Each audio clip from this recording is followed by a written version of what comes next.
Chapter 1: The Girl Who Awoke. In the morning, a ray of sunlight shone through the floor-to-ceiling windows of the presidential suite at the Intercontinental Hotel, and fell on the slightly messy bed in the room. A young girl was lying on one side of the bed. Her smooth, delicate back was exposed to the air. Han Xingjun, wearing a hotel bathrobe, casually walked into the bedroom from outside. Holding a cup of freshly ground coffee from the coffee machine, he casually glanced at the girl on the bed. A few wisps of hair hid her youthful face, but they could not hide her pretty face. He lifted his hand and took a sip of coffee in his cup, and his originally comfortable eyebrows slightly wrinkled. Then he placed the coffee cup in his hand on the side table. He picked up his phone and dialed a number. Within a few seconds, a very pleasant female voice came from the phone. "What can I do for you, sir?" The tone of the other person's voice showed complete respect. Han Xingjun leaned back on the sofa, stretched lazily, and then said, "Gao Ya, come over now." "Okay, sir." After hanging up the phone, the young girl in bed seemed to be awakened by the sound of the conversation. She opened her eyes slightly tired and looked at Han Xingjun sitting on the sofa, looking at her with an admiring look. "You're awake." "Well," the young girl responded softly. "Wait a moment, my assistant will be here soon. I was very satisfied with your performance last night, so I will let her help you solve your problems." Han Xingjun said this and then got up to leave. The girl hastily got up, not caring about the exposed spring light, but asked in a pleading tone, "So, that is, can I see you again in the future?" Han Xingjun's footsteps paused, his back turned to the girl, and he didn't even turn around, but said flatly, "Live your own life with peace of mind." A flash of despondency crossed the girl's eyes, but she did not say anything more. After Han Xingjun left the master bedroom, about 10 minutes later, the door to the presidential suite opened. A young woman with a face score of 95 points or higher, a tall figure, and wearing a custom-made professional suit walked in. Her just right high ponytail, paired with exquisite makeup, exudes the temperament of a capable woman in the workplace. As soon as Gao Ya entered the presidential suite, she saw Han Xingjun sitting in the living room, sending a message on his phone. She walked up with a smile on her face and respectfully bowed 90 degrees. "Sir." Han Xingjun did not look up, but just nodded slightly in response. Gao Ya stood quietly 2 meters in front of Han Xingjun. Behind her were 6 women in professional attire, but they were far inferior to Gao Ya in terms of appearance and temperament. The 6 of them stood in a row, each holding a set of men's clothes in their hands. Gao Ya spoke only after Han Xingjun had finished sending a message and put down her phone. "Sir, these were delivered last night. Which one would you like to wear today?" Han Xingjun glanced at them and pointed to one set, "This one." Gao Ya took a step forward, took the custom-made men's suit, and carried it to the other vacant secondary bedroom. After she came out, she gave a wink, and the female employees behind her put away the remaining clothes and quietly exited the suite. At this time, the door to the master bedroom opened, and the previous young girl walked out. She was wearing the same hotel bathrobe as Han Xingjun, and she looked a little awkward. Gao Ya smiled and said to the young girl, "Miss, come with me. The clothes are already ready for you in the cloakroom. After you change, let's go have breakfast first, and then we can talk about business." The young girl glanced at Han Xingjun, who had an expressionless face as if she were just a stranger. The young girl bit her lip and obediently changed into the clothes that had been prepared in advance, then followed Gao Ya out of the room. Han Xingjun watched them leave and got up to go into the second bedroom. As soon as she had finished changing, her phone buzzed with a vibrating alert. The display showed an incoming call from a contact named Shin Yulong. Han Xingjun's lips curled up slightly as she answered the call. "Speak." "Han, have they left yet? How did it feel last night?" Shin Yulong's slightly teasing voice came from the phone. "It was okay, is that all you want to know?" Han Xingjun turned on the phone speaker and, while talking, put the Richard Miller watch he had taken off last night back on his wrist. "No way, is that all you want to know?" She is a talented woman from Peking University, and in the Chinese language and literature department at Peking University, where there are so many beautiful women, she is one of the prettiest. And she has never even had a boyfriend, which is not comparable to those internet celebrities. "How can she be just okay in your eyes, Han Xingjun?" Shin Yulong went on and on about it on the phone, but Han Xingjun ignored him, just facing a huge full-length mirror, tidying his appearance and wearing an exquisite Cartier platinum brooch. "Han Xingjun, are you still there? Hello?" Han Xingjun picked up the phone, turned off the speakerphone, and said, "Nothing else. I'll hang up now. The old man is calling me back for breakfast." Shin Yulong wanted to say something, but he heard a busy signal from the other end of the line. Han Xingjun walked out of the presidential suite. More than 10 black bodyguards stood on either side of the aisle outside the door. CLA, the captain of the bodyguard team, saw Han Xingjun come out of the room and immediately came forward and stood next to him with his head bowed, looking like he was listening to a lecture. Arrangement, back to Chiyun Villa. After saying that, Han Xingjun walked towards the elevator of the hotel. CLA followed closely behind, and the bodyguards in the corridor also set off. In no time, Han Xingjun arrived at the lobby of the Intercontinental Hotel. He had a straight posture, handsome appearance, and a distinctive temperament that exuded from his entire body. Coupled with the dozen bodyguards following behind him, he attracted a lot of attention wherever he went. Two couples who were checking in at the front desk of the hotel saw this scene, and the girl's eyes clearly sparkled with a strange light. The man said with a little disdain, "Who cares? Who is this guy's son? Why make such a big show for anyone?" The lobby manager, who was organizing documents at the front desk of the hotel, was a little resentful after hearing this. "Sir, please be careful with your words. That gentleman is the young master of the Tianqing Group and also the grandson of our group's chairman." The man's eyes twitched when he heard this. He naturally knew about the Tianqing Group. As a giant in the country, its business covers construction, communications, medicine, heavy industry, and new energy. Even the man's own small factory benefits from the Tianqing Group's new energy business and is able to thrive. "But didn't I hear that the young master of the Tianqing Group has been studying abroad? Is this a return to the country?" A black Bentley slowly pulled up and stopped at the hotel entrance.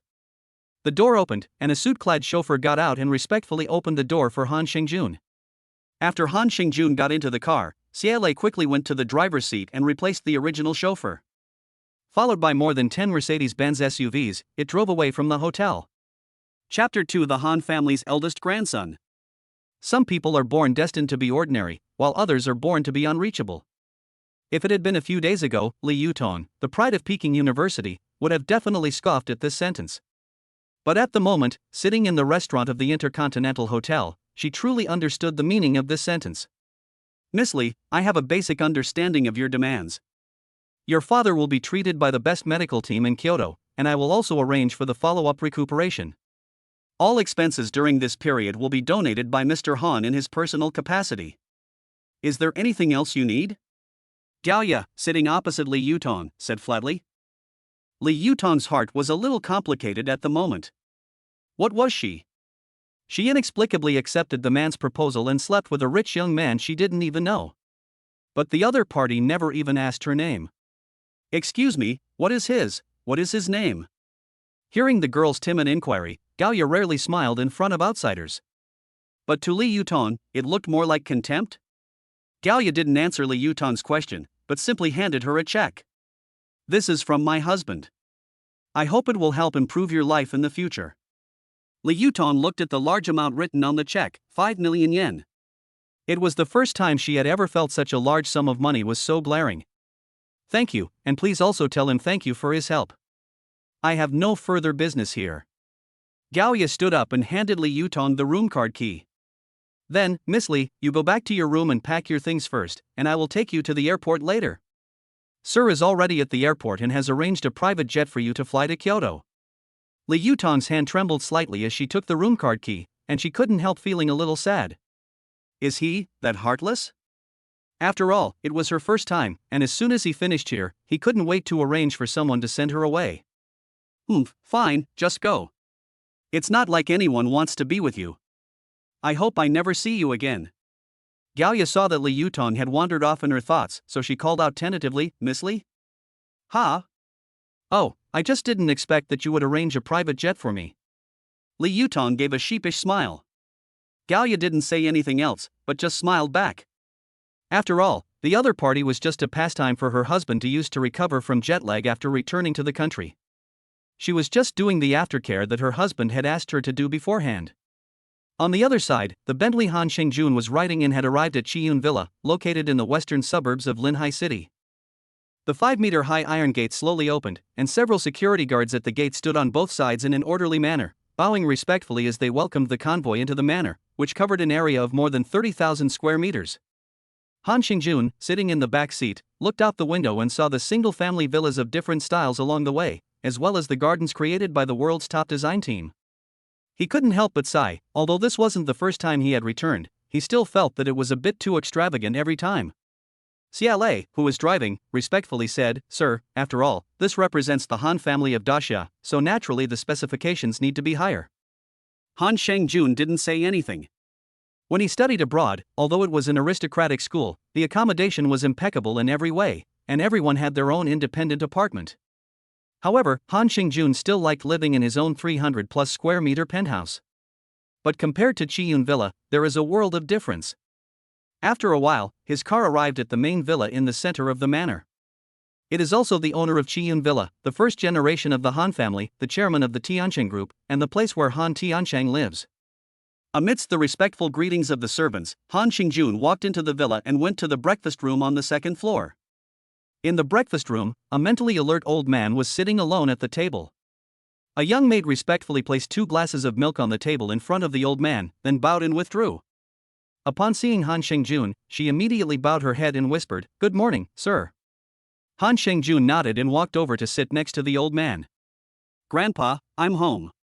Han Tiancheng put down the newspaper in his hands and looked up at Han Shengjun. His sharp, commanding gaze made the old man exude the authority of a superior, even as he sat there so normally. "You just returned to the country yesterday, and you didn't even go home, but spent the night out?"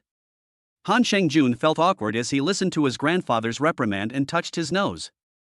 "Grandpa, I came back early in the morning to have breakfast with you." Han Tiancheng grunted impatiently and said, "You must always remember that you are the eldest grandson of the Han family and the future heir to the Tiancheng Group.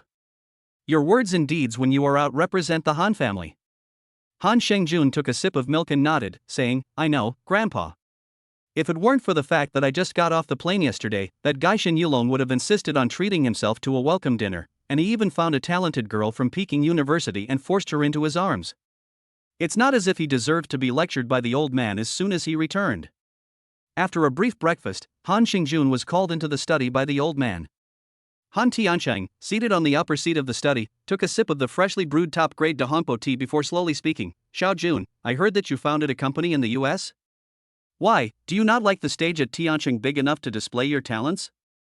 Han Shengjun smiled sheepishly and said, "Grandpa, that was just a small business, not worthy of your attention." The old man shook his head. "It's called Junlin Capital, right? It's not small. I heard that last year you made at least $12 billion on the financial street in Amoy. At your age, to have such results is not a disgrace to my Han Tianxing's face." Han Shengjun was speechless. The old man knew that he founded Junlin Capital, which was normal. But even knowing his own gains last year is not normal.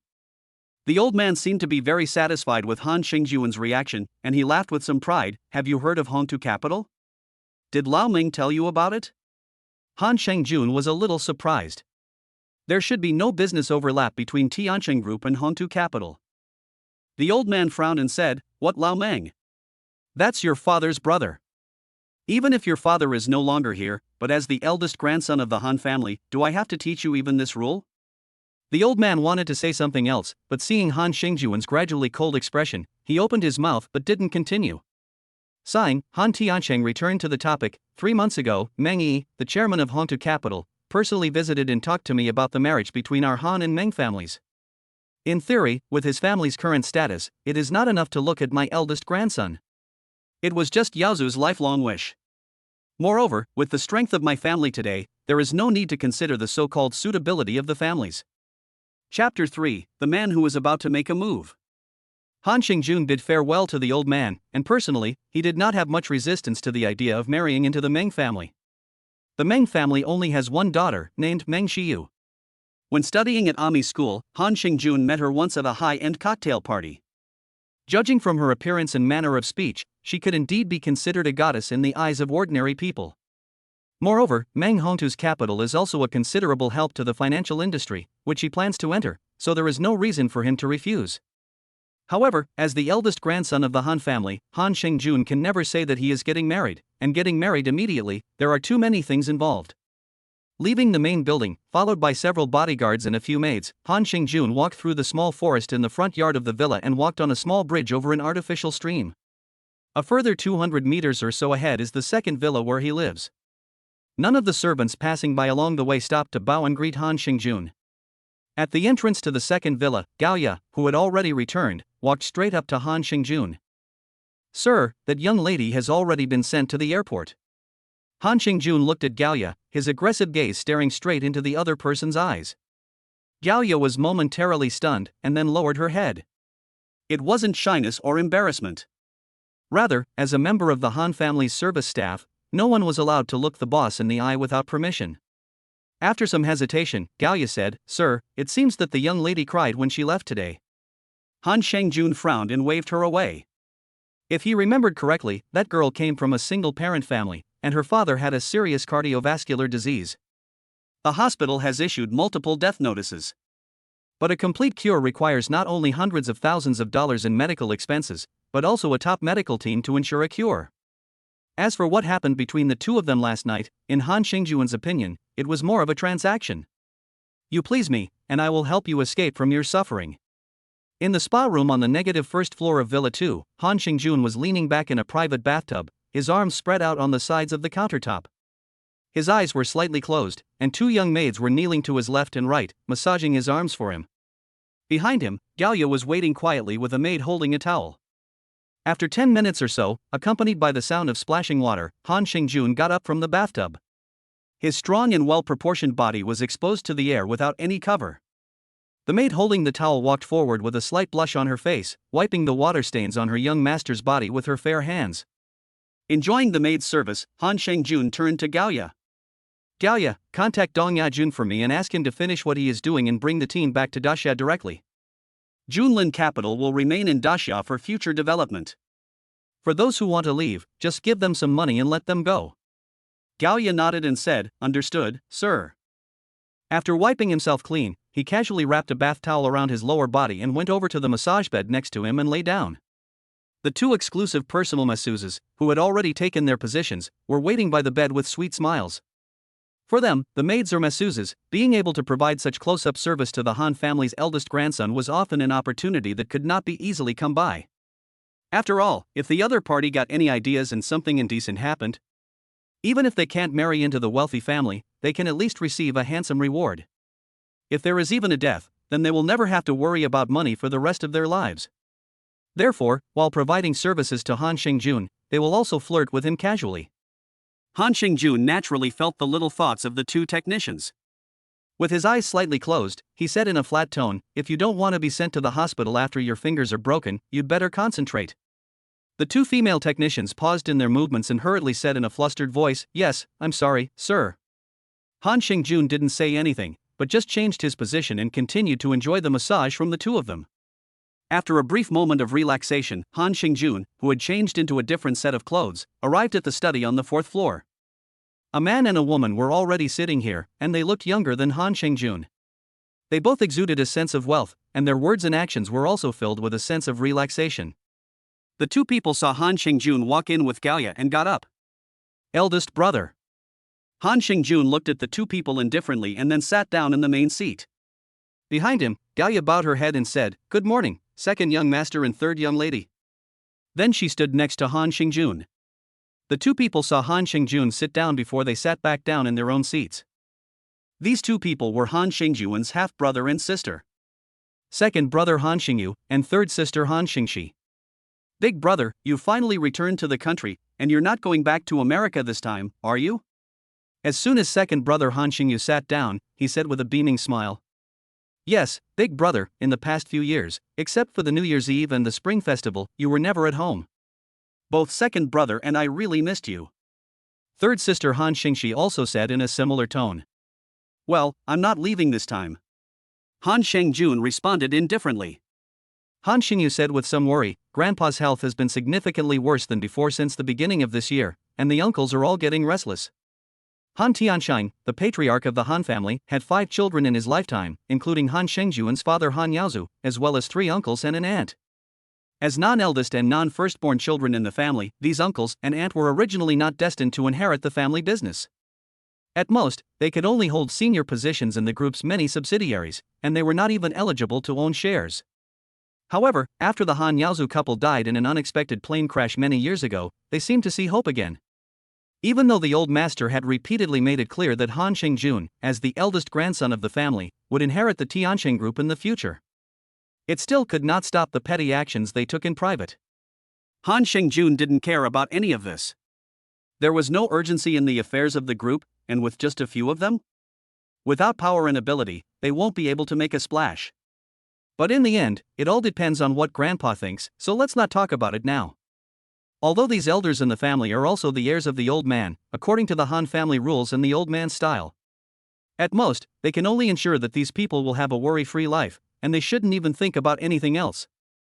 Because it is said that the family of the old master was also like this, and it has continued for hundreds of years, in order to ensure the stability of the family's inheritance. It was only later that there was turmoil, and everyone in the family died off, so the old master was able to inherit the remaining family business and begin a new chapter. Chapter 4, The King of the Top Supercars. Han Xingjun was not at all surprised by the visit of Han Xingyu and Han Xingxi. Most likely, it was his mother, or rather, his mother's clan, who was behind it. As the eldest grandson of the Han family, Han Xingjun has an unreachable and unshakable position in the entire Han family, and even among the interest groups of the entire Tianqing group. In the future, when he officially succeeds the Tianqing group, what kind of life will the two of them, and their mother's clan behind them, lead? It's just a matter of Han Xingjun's word. The three siblings chatted about school and recent interesting events in the study. It wasn't until after lunch that Han Xingyu and Han Xingxi left Villa 2. That evening, Han Xingjun sat alone in the study, holding information about the current situation of the Tianqing group. Since its establishment by his grandfather Han Tianshang, the Tianqing group has been involved in industries such as construction, communications, medicine, heavy industry, and the new energy sector, which has only been developed in the past decade. Last year, the group's revenue was more than 13.7 trillion yuan, and its net profit was nearly 2 trillion yuan. Globally, this figure is comparable to the annual revenue of some small countries. Not to mention private companies. Currently, the group has dozens of subsidiaries, and each of them, if taken separately, could be the goal of other companies for their entire lives. Take the new energy industry that the group has developed in the past decade.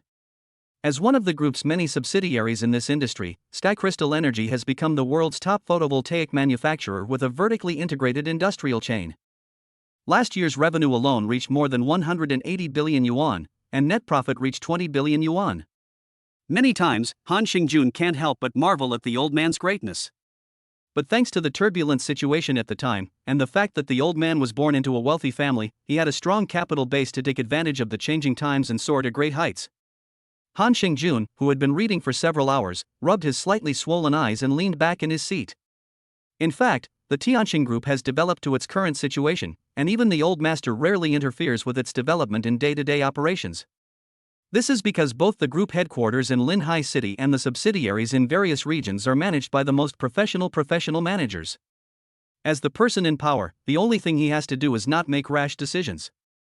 Just like the monarchs of ancient prosperous dynasties, even if they ignore the affairs of state for years or even decades, the state apparatus can still operate stably.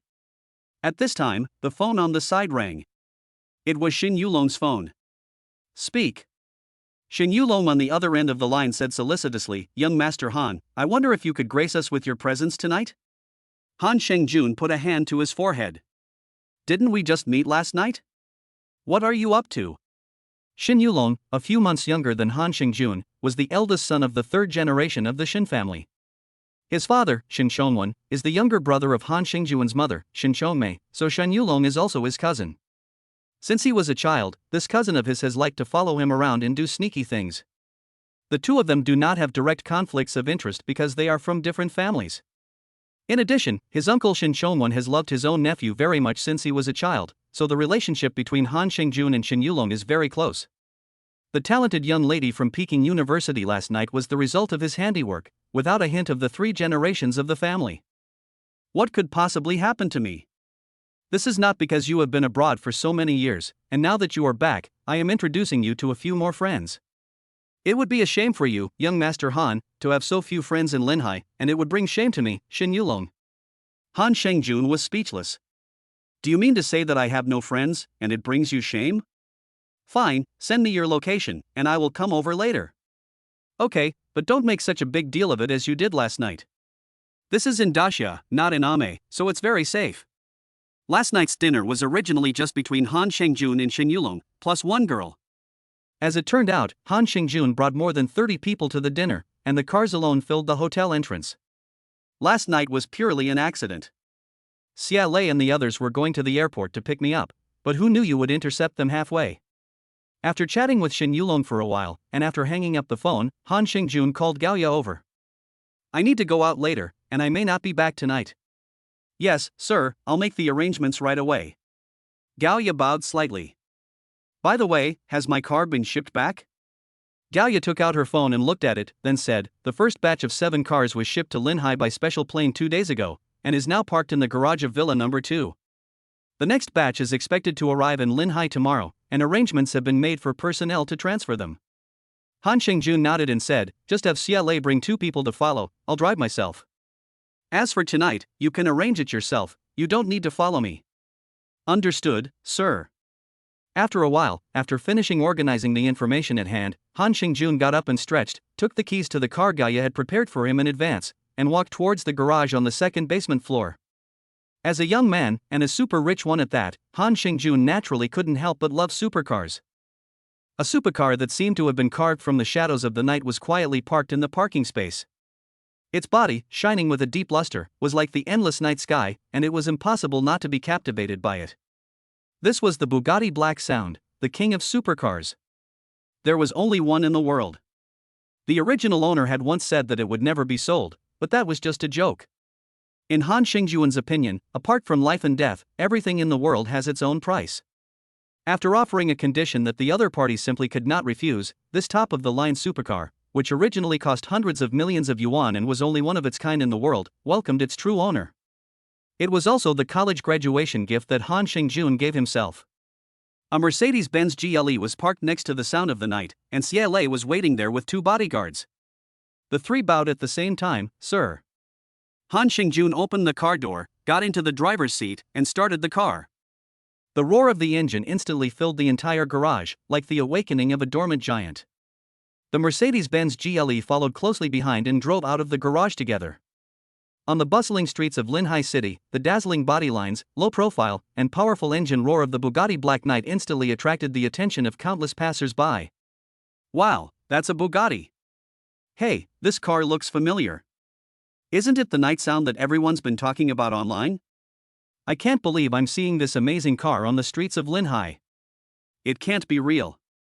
There's only one of these cars in the world. Who on earth could drive it? I have to take a picture of it. This car is so cool.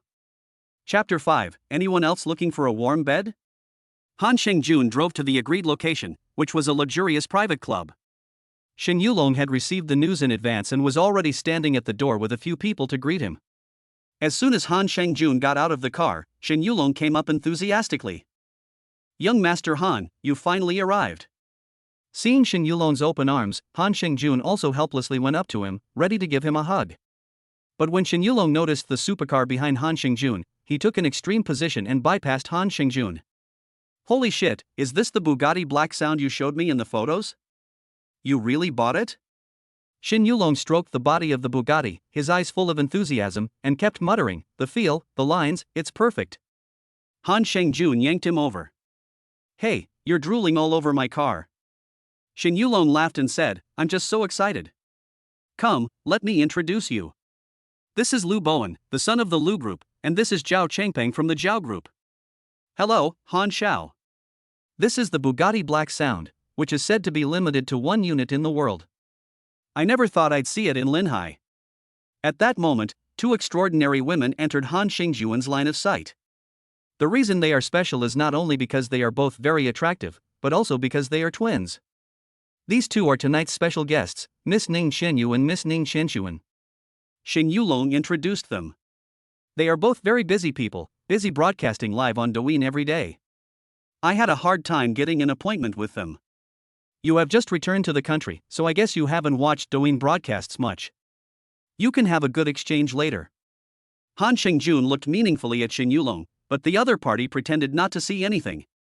It seems the twins have never tried. The other side. Inside Chiyun Villa, Gao Ya drove a fiery red Porsche 911 out of the basement with a roaring sound. She drove to an exquisite cafe in the city, parked the car, and walked into the store with her bag. In a window seat, Gu Shanshan looked at Gao Ya with a face full of grievances. It's too hard to ask you out, little sister, don't you have to serve your big brother tonight? Gao Ya took a sip of her coffee and said with a hint of helplessness, I can't help it either. Sir returned yesterday. Do you know how much work I had to do before he returned? But you can't work late at night. You've sold yourself to the Han family, haven't you? Gu Shanshan said indignantly. And yesterday was my birthday, and you didn't even show up. You call yourself a best friend. Okay, the worst that can happen is that I make it up to you tonight, right?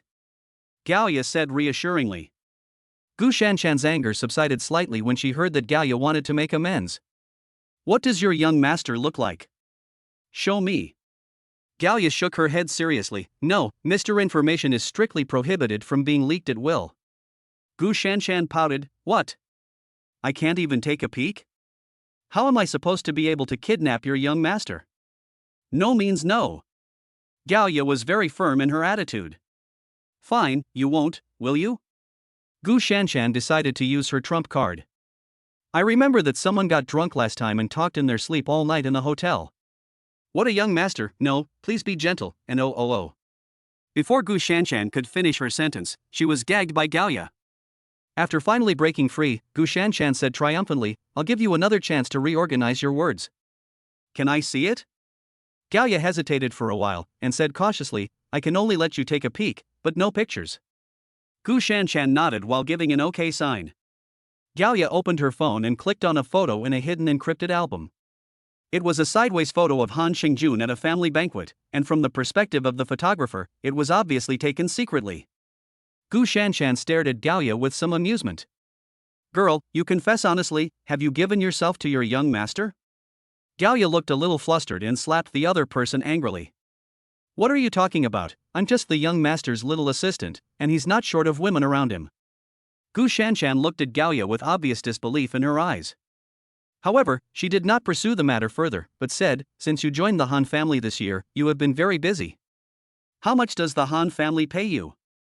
You don't need to keep that a secret, do you? Gao Ya calmed her pounding heart and held up 2 fingers at Gu Shanshan. 20,000? That's not much. Why are rich people so stingy?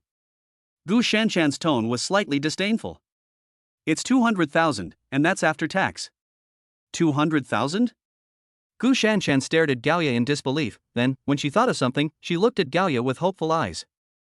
Gao Ya, are you talking about an annual salary of 200,000? Gao Ya knew exactly what her best friend was thinking. Gu Shanshan was a small model who often participated in commercial activities, and her income at the end of the month was at most a little over 10,000.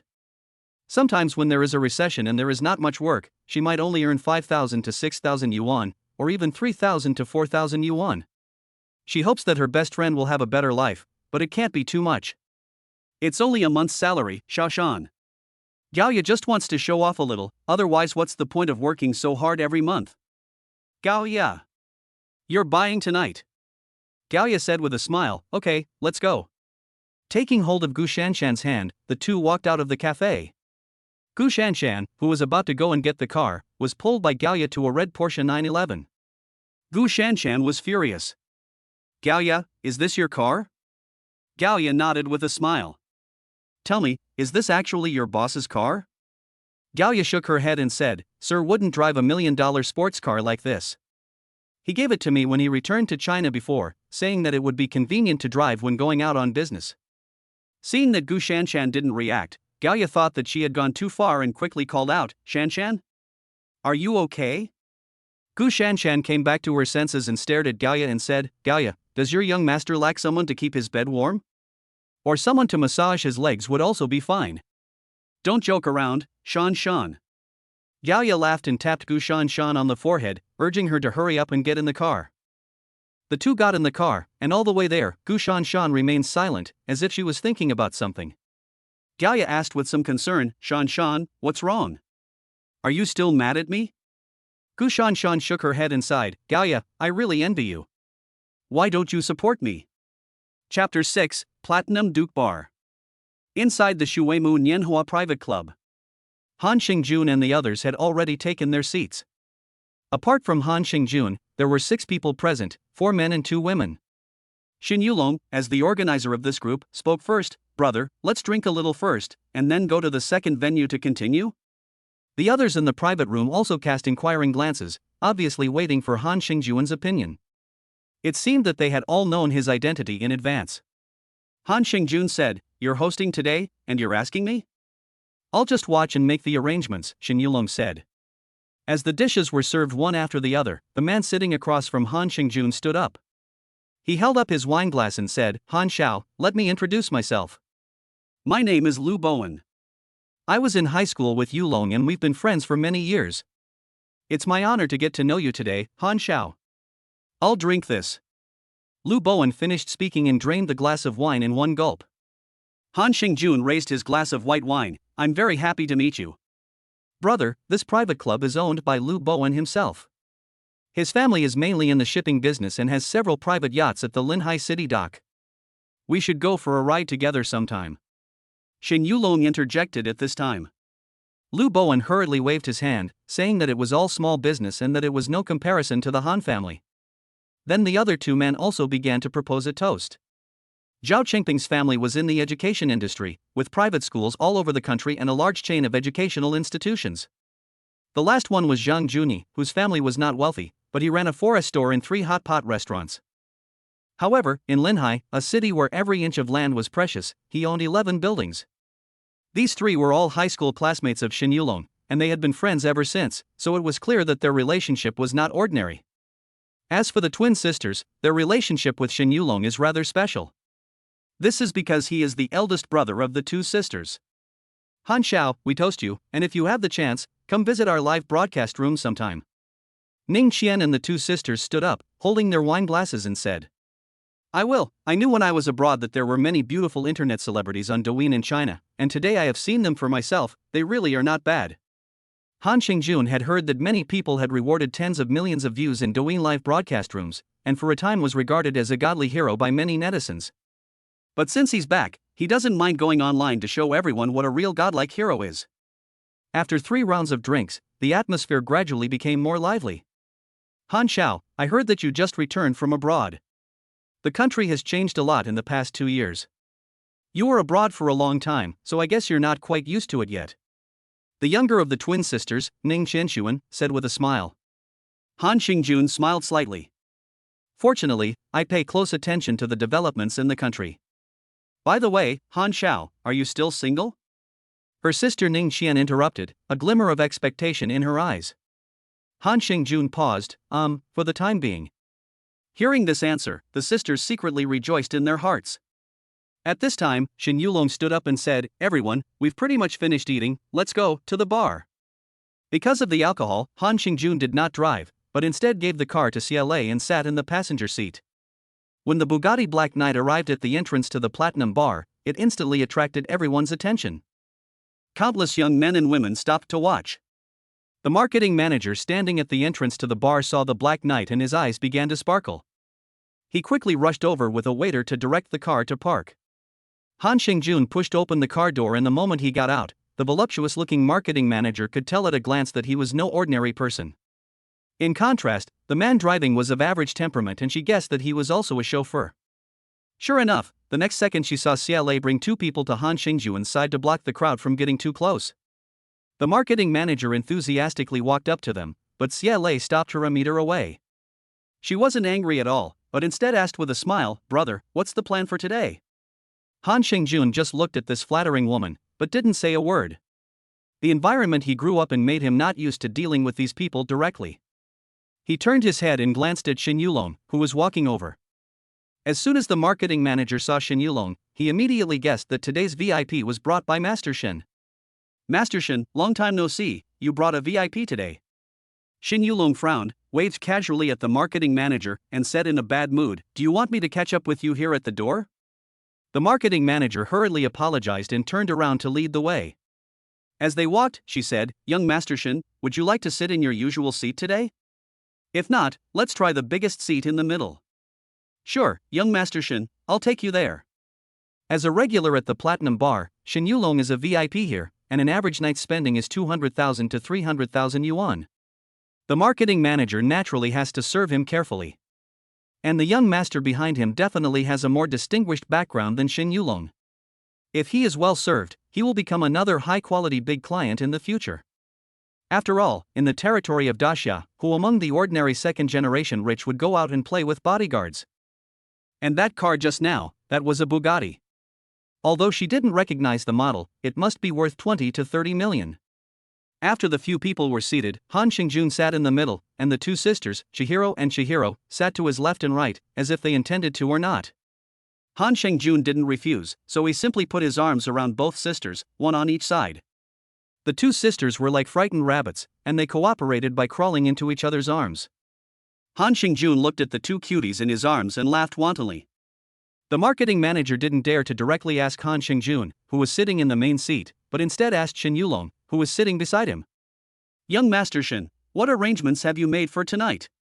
Shin Yulong thought for a moment and said cheerfully, "First, order 5 bottles of Louis XIII, then call over some girls, but make sure they're high quality, and don't bring me any stinky fish or rotten shrimp." The marketing manager couldn't stop smiling when he heard this. Not to mention the girls, the drinks alone would cost over 600,000 yuan, and that's just the commission. "Great, young Master Shin, I'll make the arrangements right away, you'll be satisfied. Pay by credit card." After the marketing manager left, Han Xingjun looked around and took in the decor. Shin Yulong chimed in, "Brother, isn't this place great? It's considered one of the best in Linhai. And the quality of the girls here is very high, you won't usually find them anywhere else." Han Xingjun looked at Shin Yulong with a little smile. "If you like this kind of thing, I'll take you to O Island to have a few days of fun sometime." Shin Yulong was a little confused. Wasn't the biggest feature of O Island the casinos? He wasn't interested in gambling, so what was the fun in that? But only those who have been there know that apart from the casinos, the real feature of O Island is the stunning beauties from all over the world. Chapter 7, I'm not done yet. After a while, the lights in the bar suddenly became more dazzling and flashing. One by one, bar staff appeared in the venue holding light sticks and signboards, followed by people holding Louis XIII in their hands, slowly walking towards Han Xingjun and the others. The DJ on stage also started cheering. For a moment, the atmosphere in the entire bar reached a climax. After the drinks were placed on the table one by one, the marketing manager led 6 beautiful young women to the booth. Shin Yulong naturally waved his hand, and they all entered the booth. As soon as these beauties sat down, they expertly poured drinks and lit cigarettes for everyone. Han Xingjun's sister, Sintu, naturally did not want to be outdone, and held a small glass of Louis XIII in front of him, personally pouring the drink into Han Xingjun's mouth. One of the beauties saw that everyone in the booth was centered on Han Xingjun, like the stars surrounding the moon. She guessed that the other person must be a big boss. And the other person was hugging a pair of twins on the left and right, so he must not be a girlfriend or anything like that. So she plucked up her courage, took a glass of wine, and went up to Han Xingjun. "Handsome guy, I toast you." Han Xingjun didn't want to spoil the mood, and there was no need to be like that when you're out having fun. He casually picked up the glass and clinked it with the other person, then took a shallow sip. The beautiful woman habitually teased him, "Handsome guy, drink some more, I just finished it in one go." In bars, wine is usually not poured to the brim, but about a quarter of the glass. "What, you finished it, so I have to finish it too? Handsome guy, I'm a girl, how about I feed you?" After saying this, the beautiful woman poured wine into her glass. Then she pushed Ning Qianyu away and leaned into Han Xingjun's embrace, holding the glass up to his lips. "Drink up, handsome," she said. While her other hand began to explore restlessly downwards, as if she was determined to take you today. Han Xingjun's mouth curled up into a faint smile, his eyes roaming wantonly over the beauty, before he said softly, "You can drink so much, do you want to play a game with me?" The beauty's eyes lit up and she immediately agreed. Han Xingjun pointed to the whole bottle of Louis XIII on the table that had not yet been opened, indicating for Ning Qianyu to bring it over. Ning Qianyu very understandingly opened the bottle of wine before handing over the whole bottle of Louis XIII. Han Xingjun did not take the bottle, but pointed at the wine glass in the bar girl's hand and said, "Fill it up." The beauty looked at the filled glass and looked at Han Xingjun blankly. "Drink it, I'll give you 10,000, drink the second glass, I'll give you 20,000, the third glass 30,000, I'll give you as much as you drink. Come on, let me see how much you can drink." The beauty was a little surprised, but looking at Han Xingjun's indifferent eyes, she knew that the other party was not joking. "This handsome guy, this is what you said, don't go back on your word." Han Xingjun leaned back on the sofa and waved his hand to indicate that the other person could start. 1 glass. 2 glasses. 3 glasses. 4 glasses. After drinking 4 glasses in a row, the beauty obviously began to be overwhelmed. The bottle of Louis XIII was also basically empty. After gulping down the wine in her mouth with great difficulty, she quickly stopped Ning Qian, who was still pouring wine. "I can't do it anymore, handsome, you see if this is okay." While she was desperately trying to drink, Shen Yulong and the others had already turned their attention to her. After asking what was going on with the two sisters, they all said that young Master Han knew how to have fun, and it was only about 100,000 yuan anyway. Just when everyone thought it was over, Han Xingjun reached out and pinched the other person's chin. In a flat, but unstoppable tone, he said, "But I'm not done yet, continue." The beautiful woman's face instantly turned ugly. Seeing this, the other young ladies at the table with the beauty hurriedly secretly picked up their phones to send a message. Lu Bowen and the others also felt that this young Master Han was being a bit aggressive, which was not quite appropriate. But none of them dared to speak up, because they all knew what kind of existence the Han family was and what kind of person Han Xingjun was. But these ordinary second-generation rich kids had no idea what the words eldest grandson of the great Han family meant. Being persuaded to drink, something that happened to Han Xingjun, was in itself a provocation to him. Only Shen Yulong knew that his brother was punishing the young girl for her lack of discernment. Han Xingjun saw that the young girl was hesitant to continue drinking, so he asked, slightly puzzled, "What? Do you need me to get someone to help you?" The young girl put on a brave face and said, "Handsome guy, don't joke around. If I keep drinking, I'll have to go to the hospital tonight." While saying this, she took Han Xingjuan's hand and pretended to be coquettish. Shen Yulong then sat down and said reassuringly, "Brother, this young lady can't hold her alcohol, so don't take it personally." Then he looked at the bar girl and said, "Scan your QR code, I'll scan you for the money, and then leave after getting paid." The girl could tell that Shen Yulong was trying to excuse himself, and her eyes were full of gratitude. She immediately took out her phone and scanned her own QR code. Han Xingjun didn't say anything to stop her. The girl looked at the 100,000 yuan that had been credited to her account and suddenly felt a lot soberer. This was already equivalent to her usual 2 to 3 months' income.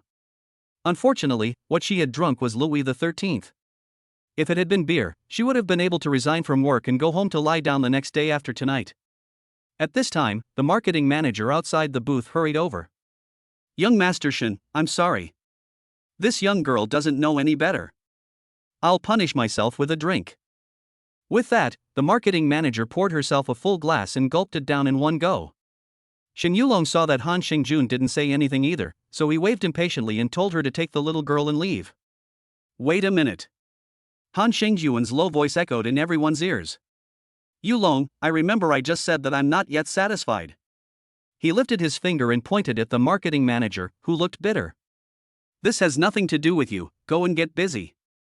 The marketing manager wanted to go up and say something, but was stopped by CLA, who was guarding the booth. A pair of cold eyes stared at him.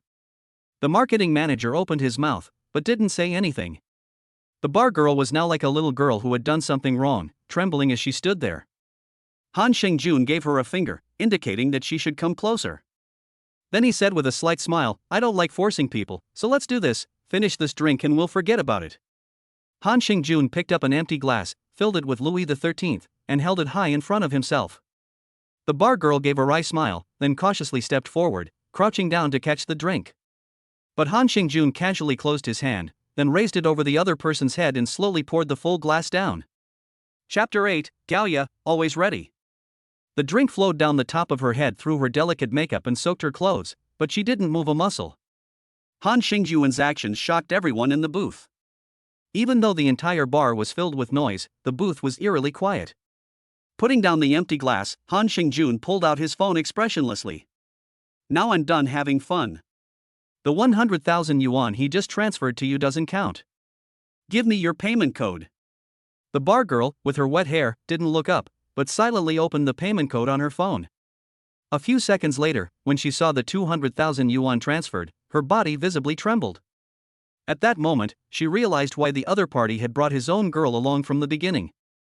Because from beginning to end, the other party had never looked at anyone here. Thank you, boss." After saying that, she lowered her head and left the booth accompanied by the marketing manager. Shin Yulong saw that things had come to an end and immediately stepped forward and said, "Everyone, keep drinking, don't stop." "Yes, yes, keep going, Da Peng, don't just keep feeling her up, come on, cheers."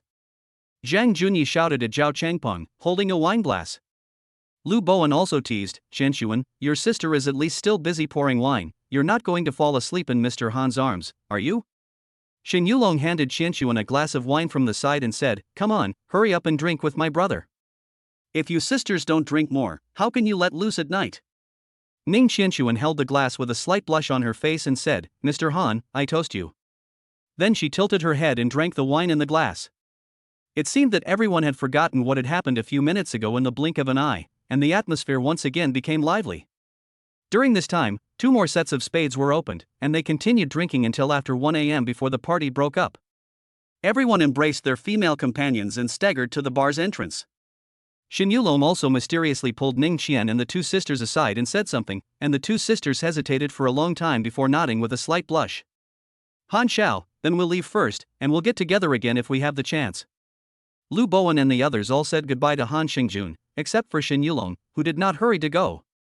Looking at his twinkling eyes, Han Xingjun asked CLA to take the girls to the car and wait. Then he asked leisurely, "Go ahead, after all this time, what's the matter?" This time, Shin Yulong did not deny it, but after some deliberation, he said, "Cousin, something has happened at home." Han Xingjun smiled faintly and said, "I told you there was something wrong, but let's not talk about it over drinks. Come to Chiyun Villa tomorrow morning when you've sobered up, and I'll help you sort it out." Shin Yulong looked slightly agitated, but still asked with some concern, "Cousin, aren't you going to ask what it is first?" Han Xingjun put his hands in his pockets and said as he walked towards where he had parked, 99.9% of any troubles in this world are just money problems.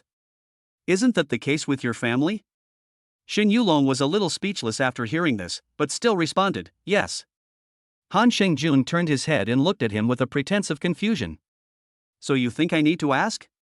The next morning, Han Xingjun opened his eyes when he felt movement in his arms. Looking at the girl resting on either side of his arms, he couldn't help but think about the craziness of a few hours ago. To be honest, this experience, both in terms of visual impact and psychological stimulation, was much stronger than the usual feeling. Pulling his slightly numb arms out, Han Xingjun got up and walked towards the bathroom. After a simple wash, he just stepped out of the bathrobe and noticed that the 2 sisters had already woken up. The 2 of them were sitting on the bed, covering their delicate bodies with the quilt, looking at Han Xingjun with a face full of shyness. In the past 22 years, the 2 sisters had never dreamed that one day they would be with the same man at the same time.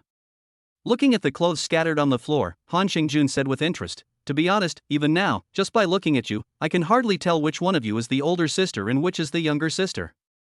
One of the 2 sisters said sweetly, "Doesn't that mean it didn't affect Han Xiao's performance last night?" Han Xingjun took a towel and wiped his still damp hair, saying, "I'm just afraid that one of you is full and the other is still hungry. Get up and go wash up, don't block the way, you saw everything last night." The 2 of them gave Han Xingjun a disgusted look and quickly rushed out of bed and ran into the bathroom. As they fled into the bathroom, Han Xingjun picked up his phone and dialed Gao Ya's number. "Where are you?" "Sir, I'm in the suite across the hall." "You're already here?" Han Xingjun was a little surprised. He hadn't contacted Gao Ya in advance last night. "Sir, this morning, when I saw that you didn't return to the manor, I took the liberty of contacting Captain Xia." It turned out that he had contacted CLA in advance, which made Han Xingjun very satisfied. "Have you prepared the clothes for the 2 ladies?" "Sir, they're all ready. I think the 2 ladies will like them." "Gao Ya, you did a good job. Come in." "Yes, sir." When the 2 sisters Ning Qianyu and Ning Qianshuan came out wrapped in bath towels, they were prepared to strengthen their relationship with Han Xingjun, but they found a young woman in professional attire standing in the room. The point is that the other person's appearance and temperament are obviously higher than hers. "Who are you? Where is Han Xiao?"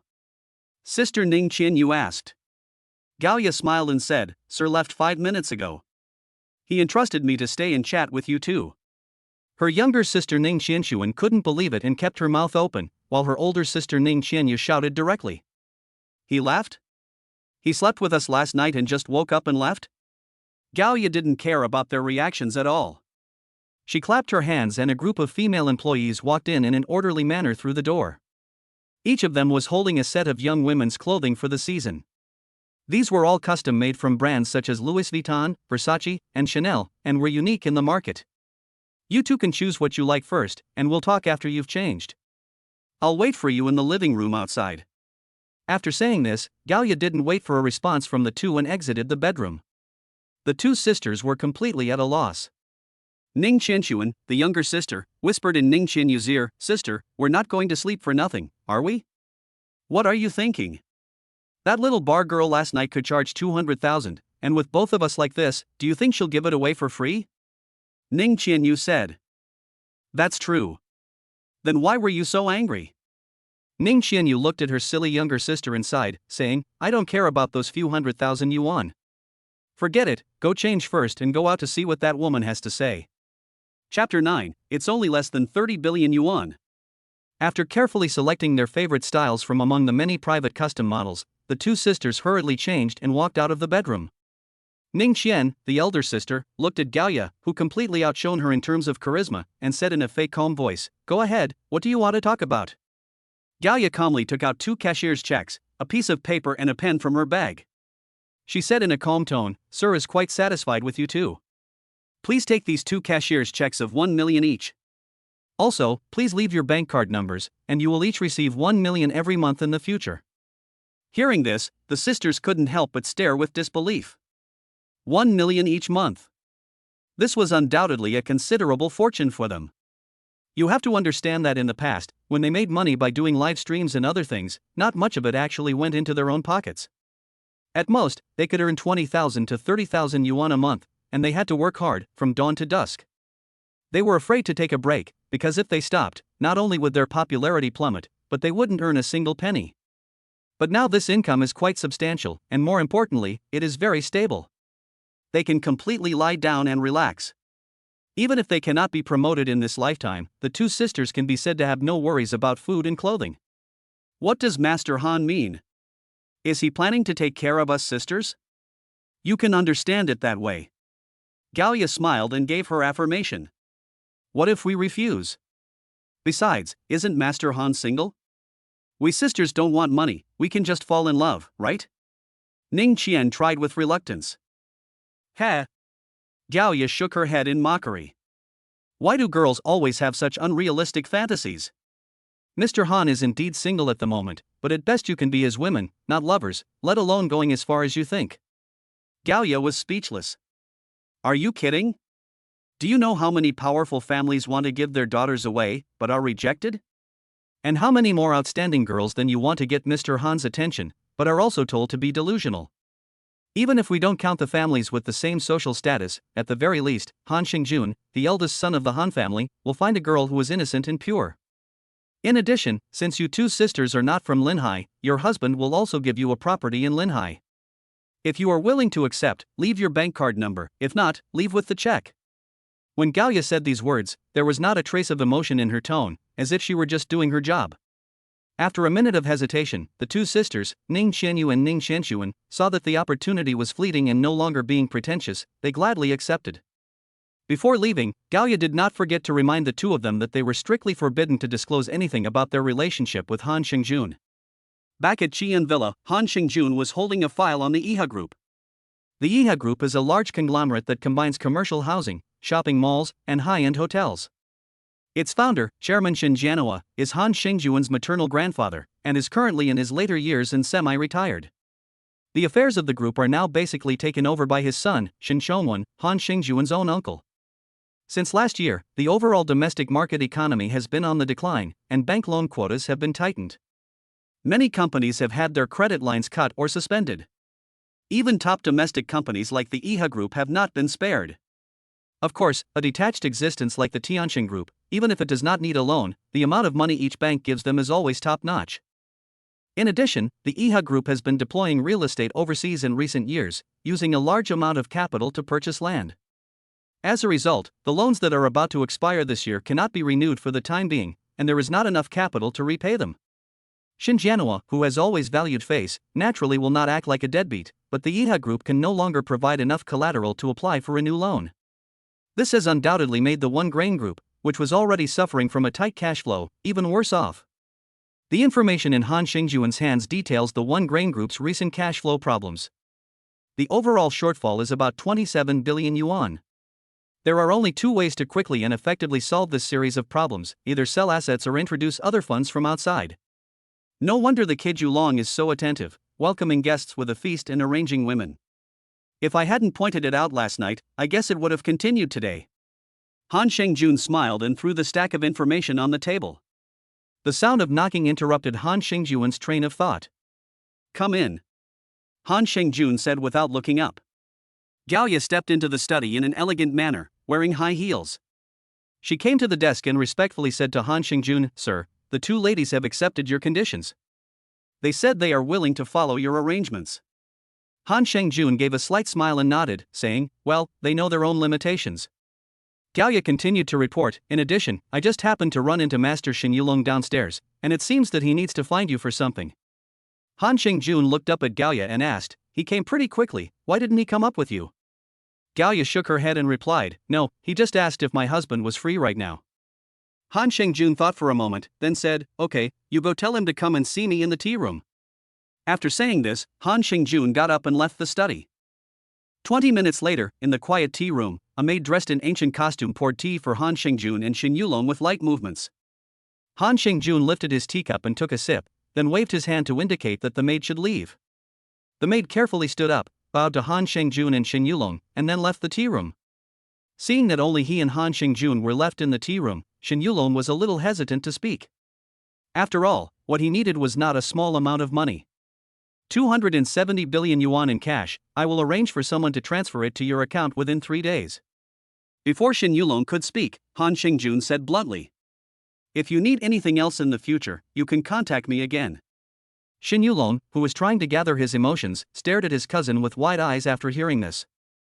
"No, young Master Han, you should at least wait until I've gathered my thoughts and spoken to you before you speak." "Cousin, you're just going to transfer it to me directly?" Although he had been mentally prepared before coming, his cousin had not yet inherited the Tianchen Group after all, so where did he get all that cash? And it seems that he doesn't care about the money at all. What else could it be? Could it be that I'm asking you for the shares of IHA Group for this little money? Han Xingjun asked back with a light smile. Chapter 10, Why Don't I Just Move In?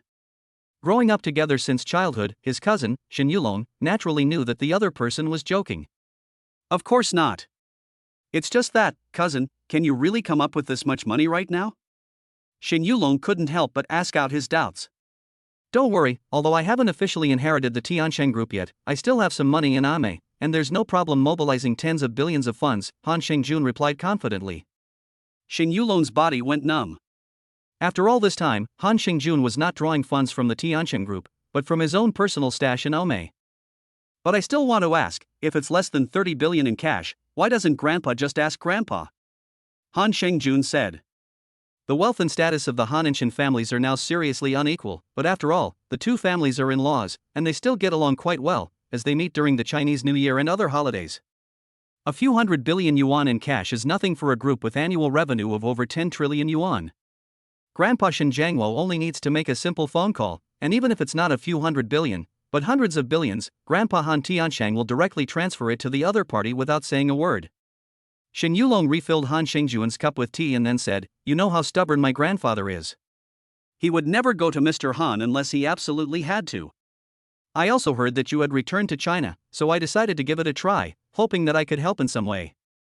Han Xingjun sipped his tea and said, "Well, these are all trivial matters. I hope that this capital can be used properly to get IHA Group out of its predicament as soon as possible. It's almost time, so stay for lunch." "Okay, cousin." The two cousins chatted for a while about the interesting things that had happened to them recently, and soon it was lunchtime. A maid came to the tea room and reminded Han Xingjun that lunch was ready. The nearly 400 square meter dining area was divided into a Chinese restaurant, a Western restaurant, and a breakfast restaurant. Moreover, each of the three restaurants had its own style of decoration. There was also an indoor temperature-controlled wine cellar of more than 100 square meters and a comprehensive kitchen. 6 maids with a face value of over 80, dressed in black silk-made outfits, stood on either side of the entrance to the restaurant, welcoming the two men. Shin Yulong had been to Chiyun Villa before, but it was rare for him to eat here. Looking at the facilities here, even he, a top third-generation rich man, couldn't help but sigh, and he was a little envious. Han Xingjun walked ahead and said, "Today we'll have seafood for lunch, I've been enjoying it lately." After sitting down, he pointed at the table full of delicacies. "These were just airlifted from all over the world after I returned to China the day before yesterday, and many of them are not available in domestic restaurants. As for wine, I don't usually drink it at noon, but if you like, you can go to the wine cellar and choose some for yourself. I remember that on the third row on the left, there are a few bottles of 1978 candy that I brought back last time, which are not bad, you can try them." Since Han Xingjun didn't drink, Shen Yulong also lost his desire to drink alone. The two of them had just started eating when a young girl wearing a veil, with an exquisite figure and face, wearing a set of classical ethnic costumes and with bare feet, slowly walked up to the table not far away. She first bowed to the two of them, and then, accompanied by the soft music in the restaurant, began to show off her enchanting dance moves. Shen Yulong, who was eating seafood, said half-jokingly, "Cousin, why don't I move here and live with you? There are so many empty rooms here anyway. Why, isn't it great living at Huanpu number 1? How can it be compared to your place? They're not even in the same league." Han Xingjun shook his head. "You can't live here. Ever since the Chiyun villa was built, the old master has stipulated that, apart from the servants living in the western apartments, all non-direct descendants must move out and live on their own once they turn 20. Even if they come back during the New Year holidays, they can't stay overnight at the villa. Because of this rule, in the vast manor house, the only people who actually live there are the old master, Han Tianshang, the eldest grandson of the Han family, Han Xingjun, and Han Xingxi, who just turned 19 this year. It is no surprise that Han Xingxi will have to move out of Chiyun Manor next year. As for the mothers of Han Xingxi and Han Xingyu, they were not eligible to live here from the very beginning.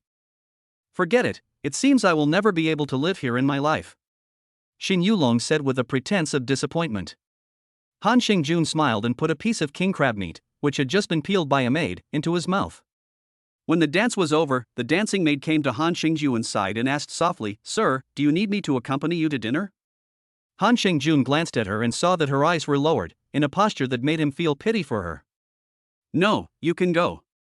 The maid nodded and turned to leave. Shen Yulong saw this and teased, "Cousin, how can you refuse such a perfect girl?" Han Xingjun didn't even look up and said somewhat helplessly, "There are a total of 73 maids in this manor between the ages of 18 and 25 with good looks, and there are 11 of them at the level of the one just now. Every one of them fantasizes every day about becoming the woman of the eldest grandson of the Han family. If it were you, what would you do?" Shen Yulong exclaimed, "Goodness, 2 in one day, and not the same one every month. I can't sleep, I just can't sleep." "So, cousin, you're just going to let it go? What a waste. Your own Qianha Commercial Plaza is doing pretty well in the industry, how many times have you gone shopping there?" Han Xingjun said. "What's the point of going there? I've never been there even once. Even if I go there occasionally, I go straight to the commercial management office and leave after I've finished." Han Xingjun smiled. "That's why I haven't touched them. It's not that I can't, but I don't want to. Besides, once this door is opened, the rest of them will become even more aggressive because they see hope." Shen Yulong suddenly understood. If things really evolve like that, who would want to remain a maid forever? They would all find ways and means to use every trick in the book to climb into Master Han's bed and turn their lives around.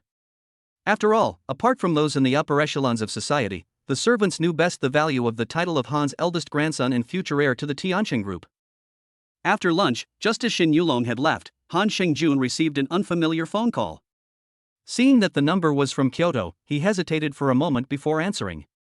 "This is Han Xingjun, what is it?" "Of course I know you are Han Xingjun, but even if you are the young master of the Han family, you can't expect a girl like me to take the initiative to contact you about this matter." A sweet and gentle voice came from the receiver, although the tone was full of resentment. Han Xingjun was a little confused. "Who are you?" "Humph. You really haven't even saved my number. I am Meng Shiyu." Chapter 11, I've actually been urged to get married.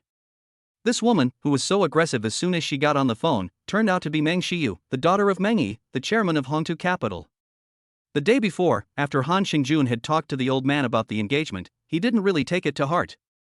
Even the phone number of the person he was engaged to was only stored in the WeChat chat history. "So it's you. What do you want?" Han Xingjun asked knowingly. "You, Grandpa Han, have told me about my father's visit, right? I want to hear your thoughts." The girl on the other end of the phone was obviously gritting her teeth. Han Xingjun said with a smile, "I don't reject it." "Is that an answer you're satisfied with?" Meng Xiyu, who was far away in her villa in Kyoto, was lying in her bed. A playful and slightly sexy nightgown highlighted her well-developed figure to the fullest. After hearing Han Xingjun's reply, she said shyly, "Then why didn't you contact me?" Regarding the marriage engagement between the Han and Meng families, I personally am not opposed to it, but that doesn't mean we will definitely get married. Everything still needs to be discussed at length, so you understand, Miss Meng. This is not a simple marriage engagement. Meng Yi of Hongtu Capital personally came to Han Tianxing's door. In fact, he just wanted to use this marriage engagement to get close to the towering tree that is Tiansheng. Even if that wasn't the case, it was impossible for Han Xingjun to take the initiative to contact Meng Xiyu. A little princess who had lived under her father's wing since childhood, and who had not even entered the decision-making level of Hongtu Capital, why would Han Xingjun contact her? To fall in love? Meng Xiyu had no idea about any of that.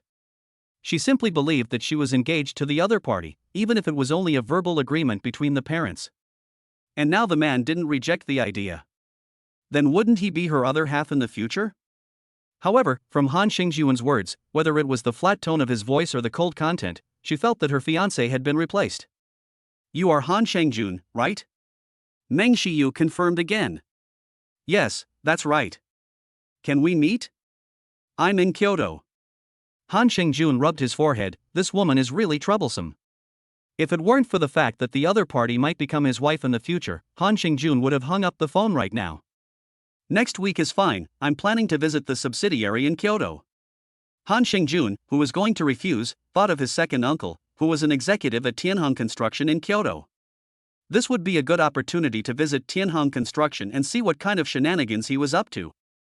After receiving the exact reply, Meng Xiyu said with slight joy, "Okay, I'll wait for you in Kyoto." After hanging up the phone, Han Xingjun hesitated for a moment, but still changed the note to Meng Xiyu. Leaning back in the leather seat, Han Xingjun pressed the pager on his desk. "Yes, sir?" "Is the old man at Villa 1? "Yes, sir. The old man has no schedule this afternoon." "Understood." 10 minutes later, in the back garden of the main villa. After listening to Han Xingjun's words, Han Tiansheng put down the shower in his hand. "You mean you are going to inspect the work of Tianhong Construction as the executive director of the group?" Han Tianxing's sharp eyes stared at Han Xingjun. Han Xingjun smiled indifferently and said, "No matter what, I still hold 8% of the shares of Sky Thrive Group and am a member of the board of directors. This request shouldn't be too much, right? Don't play dumb with me, you're going to see your uncle, aren't you?" "Yes and no. If he hasn't done anything out of line, then my trip will be a simple inspection, and I'll meet up with Meng's girl on the way." Han Tianxing crossed his arms, looked at the distant sky, and then asked, "And if he did something?" "Then he will still be my second uncle, but he will no longer have a place in the Tiansheng group," Han Xingjun said in a bad mood. Han Tiansheng was silent for a long time, as if he was struggling with something, and in the end he sighed. "Alas, the appointment of the board of directors will be announced to the entire group tomorrow, but not only Tiansheng Construction in Kyoto, but also several other places." Han Tiansheng did not say explicitly which other places there were, but Han Xingjun understood that this was just to hide from the eyes of the people and to show the others in the group. Otherwise, the intention would be too obvious. "This inspection work of yours is also an opportunity for you to understand the current situation of the group. After all, Grandpa is getting old, and you will eventually have to take over the Tiansheng group and shoulder the heavy family responsibility." "Grandpa, I will let the Tiansheng group and the glory of the Han family continue," Han Xingjun said seriously. Han Xingjun patted his shoulder and said with a rare kind smile, "It's not difficult to continue the Tiansheng group, just use the right people, but if you want to continue our Han family, you still need to work harder. I've seen that girl from the Meng family in Kyoto, she's very pretty, and she looks like she'll give birth to a boy, and she's also a young lady. If you two settle things early, I'll be able to meet my great-grandchildren in my lifetime." Han Xingjun did not expect the old man to suddenly change the subject and talk about passing on the family line. "Grandpa, I'm only 23 this year, you're in a hurry." Han Tianxing's eyebrows rose. "I'm in a hurry? Is it so difficult for you to get married and have a baby?" "I'm not asking you to. I'll give you a deadline. Within 3 years, I must meet my great-grandson." "If you don't like Meng's daughter, you can find someone else you like. What can Meng's family do to stop you?" Han Shengjuan's mouth curled up slightly, and a trace of a smile flashed in his eyes. I never thought that the old man, despite his age, still had such ideas. But Han Xingjun was not the type of innocent young man who was obsessed with the intangible things in life, such as love. He knew that marriage was not just a union of feelings, but also an exchange and balance of interests. Therefore, he does not insist on finding someone he deeply loves to spend his life with. On the contrary, he is more inclined to maximize the benefits of marriage. In this way, not only can he meet the expectations of his family, but he can also bring more benefits to himself. As for women, whether it is a beautiful appearance or a gentle and considerate personality, there is never a shortage of excellent women around him. Although the laws of the Great Xia have led to a scarcity of social resources and limited each person to only one legal partner. For ordinary people, this may be an insurmountable gap. But for the powerful and wealthy, like Han Shengjun, it is never a concern. They hold the power and wealth to easily break these shackles. They can get whatever they want whenever they want. Thinking about this, Han Shengjun gave a confident smile. Don't worry, Grandpa, your grandson will give you a great grandson. Han Shengjun smiled and responded to the old man. Chapter 12: An Unnamed Favor. The next day, an appointment letter issued by the board of directors of the Tianxing Group was sent directly to the email addresses of the senior management of several subsidiaries of the group. In addition, an announcement was made to the entire group on the OA system within the group. The general content was that with immediate effect, Mr. Han Shengjun, a member of the board of directors, was appointed as the group's executive director and would conduct inspections of the group's 4 subsidiaries: Tianheng Construction, Tianshan Communications, Tensi Pharmaceutical, and Tianli Heavy Industry. During the inspection period, the executive director has the highest decision-making power, personnel appointment and dismissal power, and financial management power of the 4 subsidiaries, and does not need to notify the group headquarters or the board of directors until the end of this inspection. Once this news broke, the entire Tianxing Group was in an uproar. Those senior executives who knew Han Shengjuan's identity were fine, and just regarded it as a transition of power. After all, the chairman is getting old, and will soon hand over the position to his eldest grandson. Now it is just a matter of getting the heir familiar with the several industries involved in the group in advance. However, those in the middle and lower levels who did not know Han Shengjuan's identity were extremely shocked. Who is this person, who has been appointed by the group to inspect the group's 4 subsidiaries, and they are all leading companies in various industries in Daxia? The most important thing is that the rights possessed by this executive director are even more powerful than the imperial inspectors in ancient times. It is no exaggeration to say that with just one word from this person, he can even directly declare the bankruptcy of the subsidiary, dismiss everyone, and then run away with the money. What were the directors on the group board thinking, giving such great power to an executive director? And this person also has the surname Han. Could it be that he is still a relative of the chairman of the board? Just as everyone was immersed in shock, the 4 selected subsidiaries had already begun to enter emergency preparations. Because compared to the other subsidiaries of the group that were just watching the fun, they were like ants on a hot pan. No one knew what purpose Master Han had in coming down for this inspection. Kyoto, Tianheng Construction Headquarters Building, General Secretary's Office. Do you think the executive director who came to inspect the work this time is handsome? Xiao, you still have the heart to care about whether he is handsome or not. Right now, the bosses of each department have been called to the conference room by the general manager to hold a meeting, and the departments are also being led by their respective supervisors to sort out their work. So our general secretary's office is the most idle at the moment. I guess it will be our turn to be busy when Sister Zhang returns from accompanying the bosses after the meeting. A girl named Zhao said dejectedly, "It's so annoying. I only worked overtime last week, and I haven't even had a chance to catch my breath yet, and now the executive director is coming. I guess I'll have to work 996 again next week. If it weren't for the year-end bonus, I'd quit right now." After complaining for a while, Zhao patted the other girl sitting next to her. The girl, who was bowing her head and sorting through documents, looked up. A lock of her hair fell, revealing a pure and innocent face. "Li Yutong, are all your interns so calm these days? I saw that you didn't even react when you got the news." Li Yutong was a little confused. "Sister Zhao, isn't this just a routine inspection by the group leader?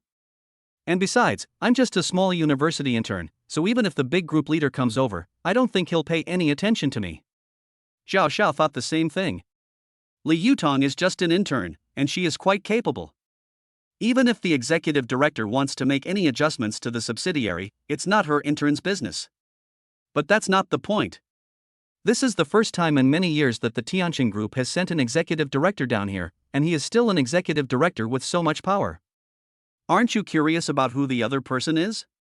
Is he handsome? Is he married?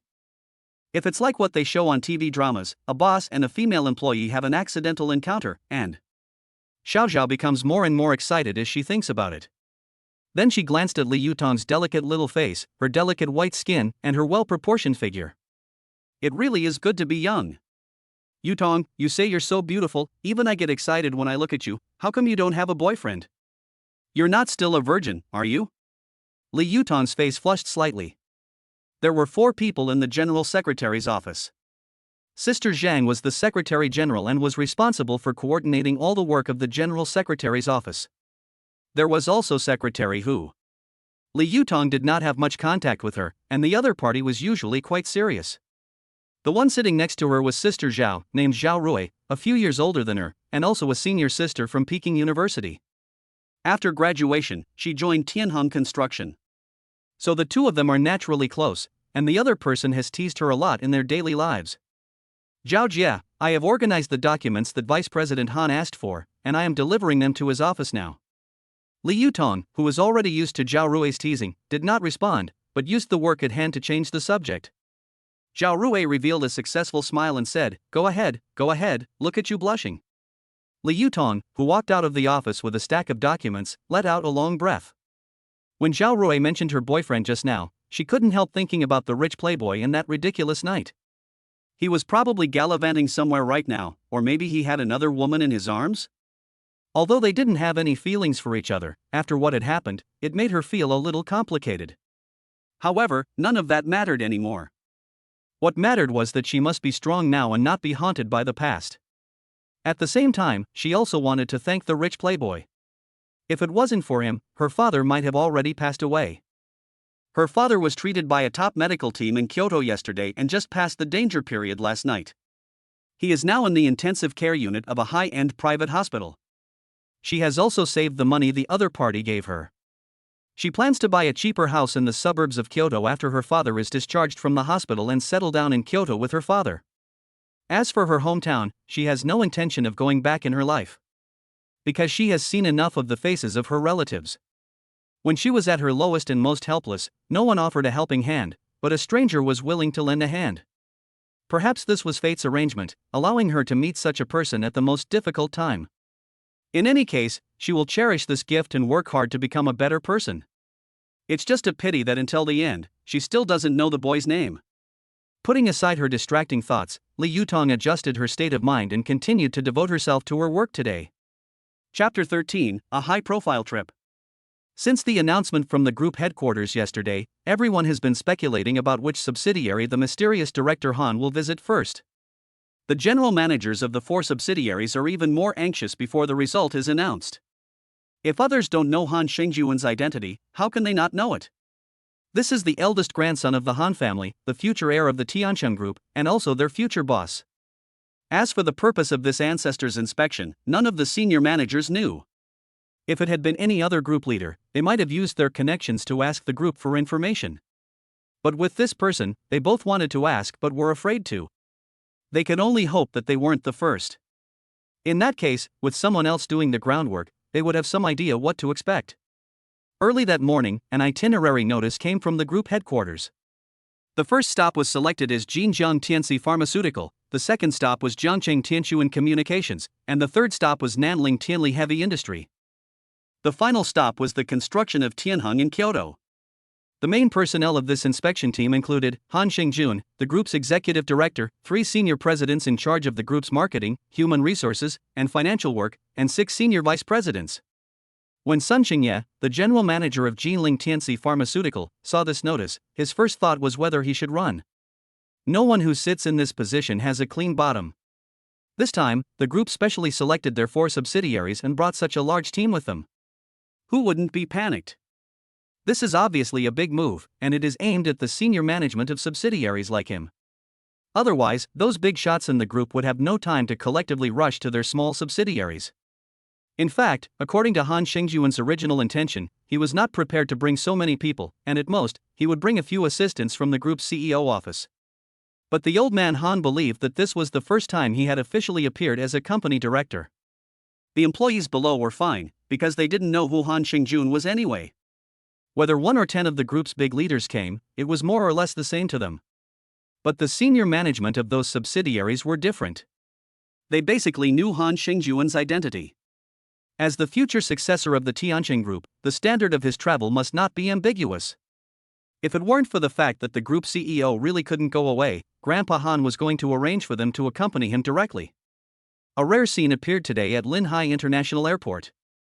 Starting from the entrance of the airport, passing through the security check area, the waiting hall, and all the way to the VLP boarding gate, there were black-clad men standing on both sides, at least 100 of them. Each of them was tall and straight, with a serious expression and an air of aloofness, creating an empty passage. At the entrance stood a dozen senior airport executives. The airport even specially prepared a red carpet, which stretched all the way to the curb of the parking area. Anyone who wasn't a fool could tell at a glance that they were obviously waiting for someone very important. Such a show naturally attracted much discussion among the people in the airport, and some business elites and industry leaders widened their eyes in disbelief. Is this the trip of some big leader? It's almost as if the airport is being closed down. I'm also a VLP, why don't I get this kind of service? Holy shit, judging by the atmosphere, someone big is coming, someone really important. Have you noticed the TS logo on these people's clothes? They're all bodyguards from the Tianqing Group? What about the Tianqing Group? The Tianqing Group can't treat the airport like it's their own home, this is outrageous. Tianqing Group? The CEO of the Tianqing Group I saw at the airport last time wasn't this exaggerated. It really is the Tianqing Group, I was just too busy watching the fun, I didn't notice. I work for a subsidiary of the Tianqing Group, fuck. A Rolls-Royce Phantom-led convoy, escorted by several Mercedes-Benz G-Class vehicles, slowly pulled up to the airport entrance. As soon as the cars came to a stop, more than 20 bodyguards rushed out of the Mercedes-Benz G-Class vehicles and quickly surrounded the lead Rolls-Royce Phantom. Xia Lei walked steadily towards the side of the Rolls-Royce Phantom and opened the door. "Sir, we're here." After saying this, Xia Lei bowed and waited quietly. Han Xingjun put one hand in his pocket and stepped out of the car, his well-tailored silver casual suit perfectly complementing his figure and temperament. The moment he got out of the car, he instantly became the focus of attention outside the entire airport. Then dozens of people got out of the vehicles behind him one after the other, led by Han Xingjun's personal assistant Gao Ya, followed by the senior management of the Tianqing Group.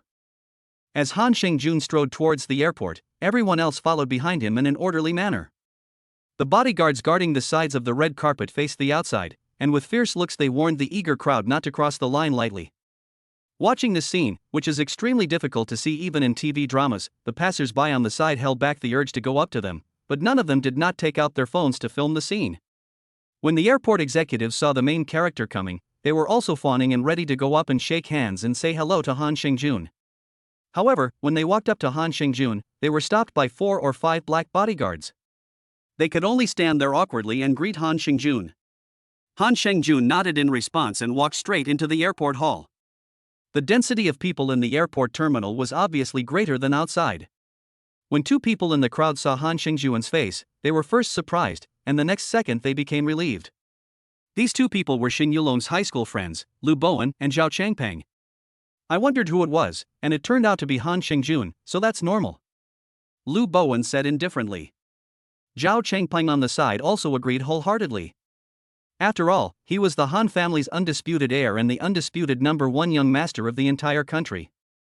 I wonder where the young master Han is flying to this time. If I can have a chance encounter on the plane, it might even deepen our relationship. Zhao Changpeng said with some expectation. Lu Bowen was speechless after hearing this. Da Peng, you're silly, young master Han is flying on his own private jet, and you're still hoping for a chance encounter? How can the 2 planes encounter each other in the sky? Zhao Changpeng was taken aback. He thought, it's only natural. How could young Master Han travel in the same way as them, taking first class or business class? He has his own plane, and not just one. Don't look anymore. Call Junyi and ask him if he's arrived yet. The plane to Jinjiang will be boarding in 20 minutes. Oh, okay, I'll ask him. Han Xingjun didn't notice the 2 men. He was now at the boarding gate, like the moon surrounded by the stars, and was welcomed by 2 black silk flight attendants as he boarded his private Boeing 747-8. Chapter 14, A Luxury Home in the Sky. Why do many wealthy people choose to buy private jets when their wealth reaches a certain level? In addition to enabling more efficient travel and saving time, it will also take your travel experience to a whole new level. As a large passenger aircraft, the Boeing 747-8 has an oversized space that has everything you need for a luxury vacation, including multiple spacious living rooms, dining rooms, and numerous bedrooms. The luxurious decor of the bedrooms and the ultra-luxurious bathrooms, along with the fluffy and comfortable king-size beds, ensure that their owners can spend a wonderful and private time in the air. Inside the cabin, there is also an aerial swimming pool and several bar counters, and the luxurious decor made from high-end solid wood can be seen everywhere. It is more of an aerial mansion than a private jet. After the private jet took off, Han Xingjun leaned back on the sofa inside the private jet, holding a glass of Krug champagne in his hand. The pale golden liquid swayed in the glass as he swung his wrist. A beautiful woman in a flight attendant's uniform, with a voluptuous figure and fair skin like jade, knelt in front of Han Xingjun. At the moment, she was using her delicate, lamb-fat-like fingers to lightly squeeze Han Xingjun's legs. "Master Han, I've missed you so much." This voice, with its soft, pinching intonations, would be hard for any man to resist. Han Xingjun cursed in his heart, saying to the sly fox, "Little fox, I only saw you the other day when I returned to China, and already you're missing me?" The woman's name was Hu Xiaoye, and she was originally a member of the Han family's private flight attendant team. Since playing air poker with Han Xingjun 2 years ago, she had become his exclusive attendant. But she just wants her young master, especially this part of him. As Hu Xiaoye spoke, her hands began to get restless. Han Xingjun's eyes narrowed slightly, and an uninhibited smile appeared on the corner of his mouth. Then he suddenly stood up, freed the belt around his waist with one hand, and grabbed the other person's hair with the other. Ooh. 40 minutes later, on the floor of the only presidential suite in the cabin, there were messy clothes scattered about, as well as broken black stockings. Han Xingjun had already changed into a casual suit and was standing there straightening his collar. On the bed, Hu Xiaoye, somewhat exhausted, looked at the man in front of her with seductive eyes. Although her reddened buttocks still had some burning pain, she dragged her tired body out of bed and crawled to Han Xingjun's legs. She took Han Xingjun's fingers in her hand and said in a pitiful squeaky voice, "Young master, Xiaoye can't bear to part with you." If Han Xingjun didn't know that the other person liked to speak in this tone when they were talking to him, he might have ordered the plane to land and stay in place for a night. He touched the other person's slightly reddened cheeks and looked at those big watery eyes. It was really heady. Perhaps, in the future, one should go easier, otherwise it would be a pity if it got broken one day. I'll remember to find a mask to wear later. I'll go first. Yes, young master. After leaving the suite, Han Xingjun asked Gao Ya, who was guarding the door, "How long until we get to Jinjiang Airport?" Gao Ya, with a flushed face, responded, "Sir, about 10 minutes. Han Xingjun looked at Gao Ya's unusual expression and, after thinking of something, asked with a pretense of confusion, "Gao Ya, you don't look well, are you sick?" "No, it's nothing, I'm probably just a little airsick." Gao Ya looked away. She had received a text message from Han Xingjun earlier, asking her to stand guard at the door and not let anyone near him. At first she hadn't thought much of it, but then she heard shouting coming from inside the room. It was then that she realized what had happened. In the past, when she had helped Han Xingjun clean up after sex, she had only gone near the suite or room after he had finished. But this time, she had participated in the entire process. And the two of them had played so many tricks, which made it hard for an innocent young girl like her to handle. "Well, it's good that you're fine, so you go ahead and get back to work." Han Xingjun smiled, not intending to molest his young assistant any further. This was his standard for how he conducted himself and what he did. Whenever he had a female subordinate working for him, even if the other person was like a fairy descending from heaven, he would not take the plunge. Because once they slept together, many things would change.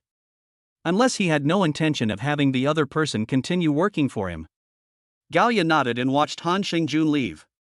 Looking at Han Xingjun's departing back, she took a deep breath and tried hard to calm herself down. "Yeah, don't think nonsense, you are Mr. Han's assistant, you have to be professional." After the plane landed, Han Xingjun led a group of people out of the exclusive VLP channel. Tinsy Pharmaceutical on this side of Jinjiang also arranged an early airport pickup, but naturally the specifications could not be compared to Linhai. Tinsy Pharmaceutical's general manager, Sun Xingye, personally led several of the company's vice presidents to stand at the exit of the VLP channel, waiting expectantly. In order to deal with this inspection by the young Master Han, Sun Xingye had used every means at his disposal. For transportation, Tianxi Pharmaceutical usually uses an Alpha for business receptions, but that definitely wouldn't do. Instead, he switched directly to his own personal vehicle, a black Maybach. For this reason, he spent half an hour packing up the car himself, and then took it to the car wash, where it was cleaned inside and out.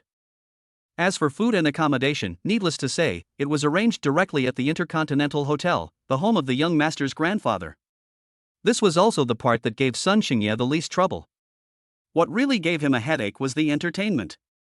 The young master Han himself came to the subsidiary to inspect the company.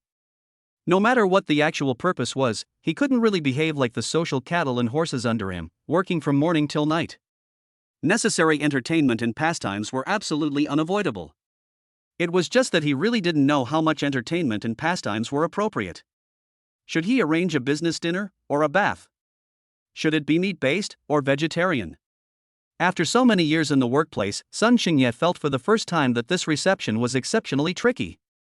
Soon, Han Xingjun appeared in front of Sun Xingye with a group of bigwigs from the group headquarters. Sun Xingye hurriedly and excitedly welcomed him, welcoming Director Han to Tianxi Pharmaceutical.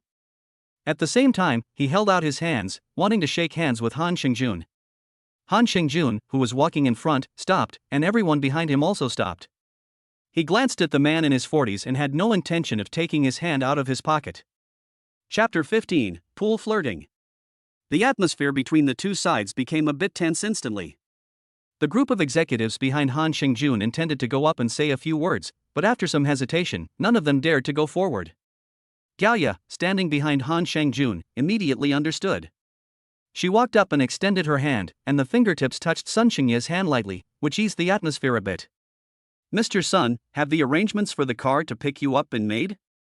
Gao Ya asked.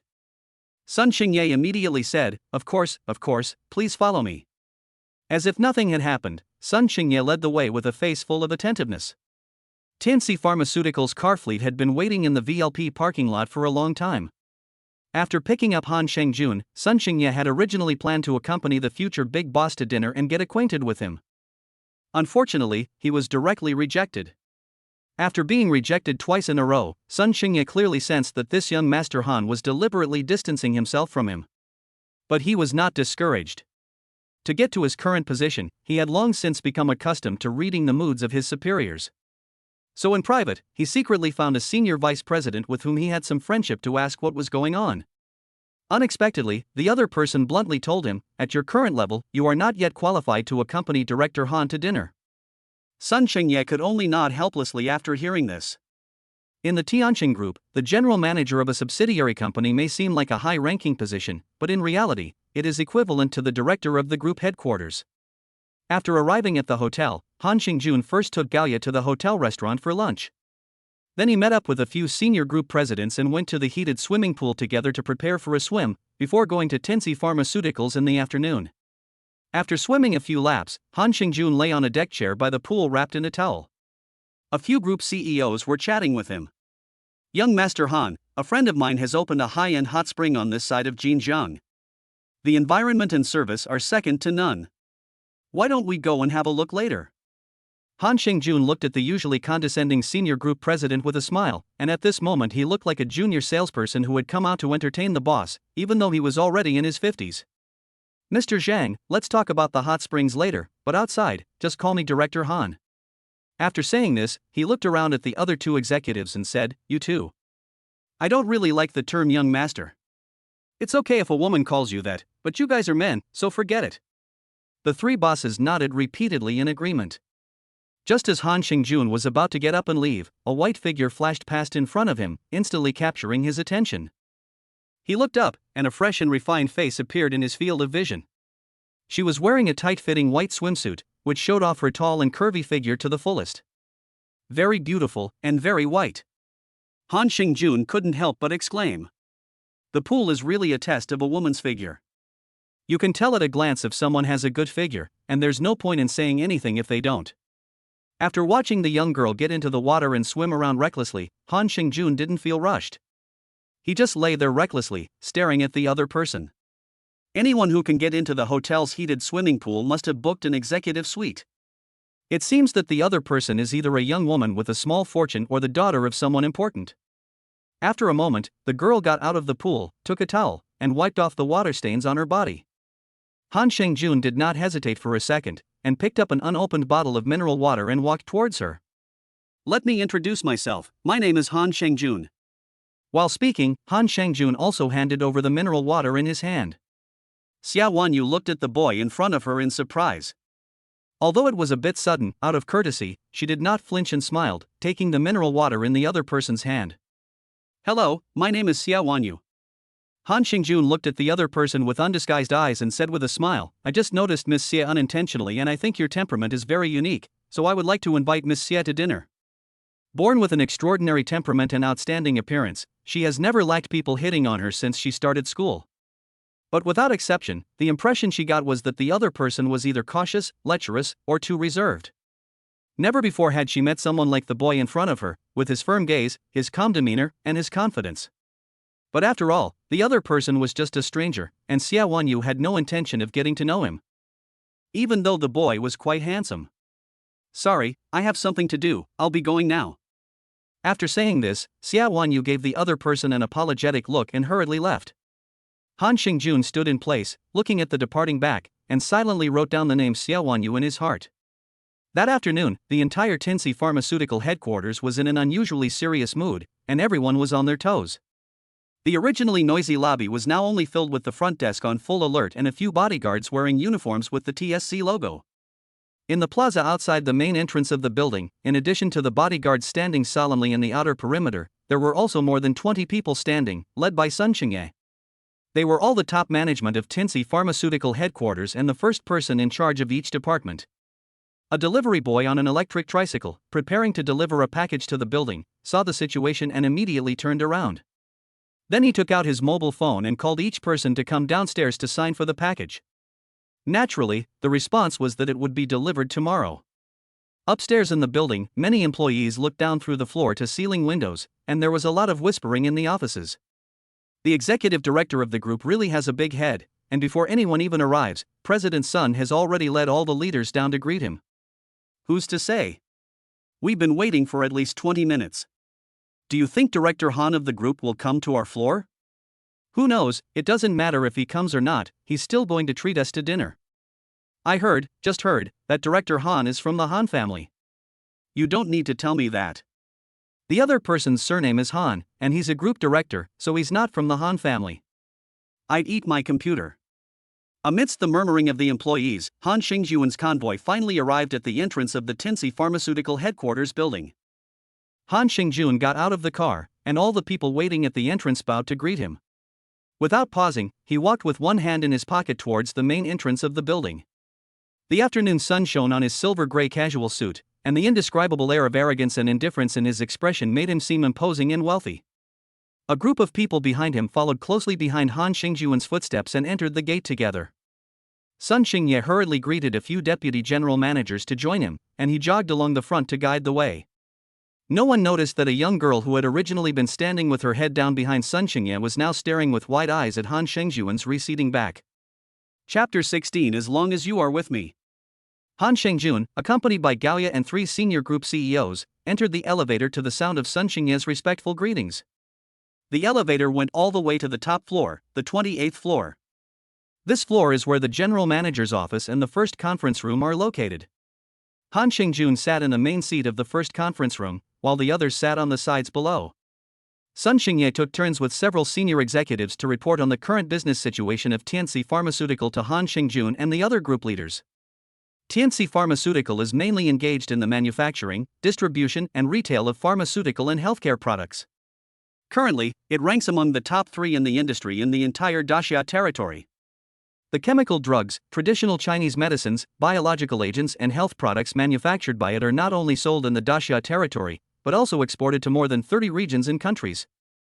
The company has branches in various places, and it owns thousands of retail pharmacies throughout the country.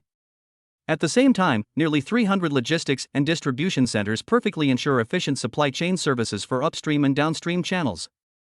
Just last year, the total revenue of the entire Tianxi Pharmaceutical reached more than 340 billion yuan. Han Shengjun listened to these people's reports one by one in a boring way. It's not that he doesn't care about the company's operations.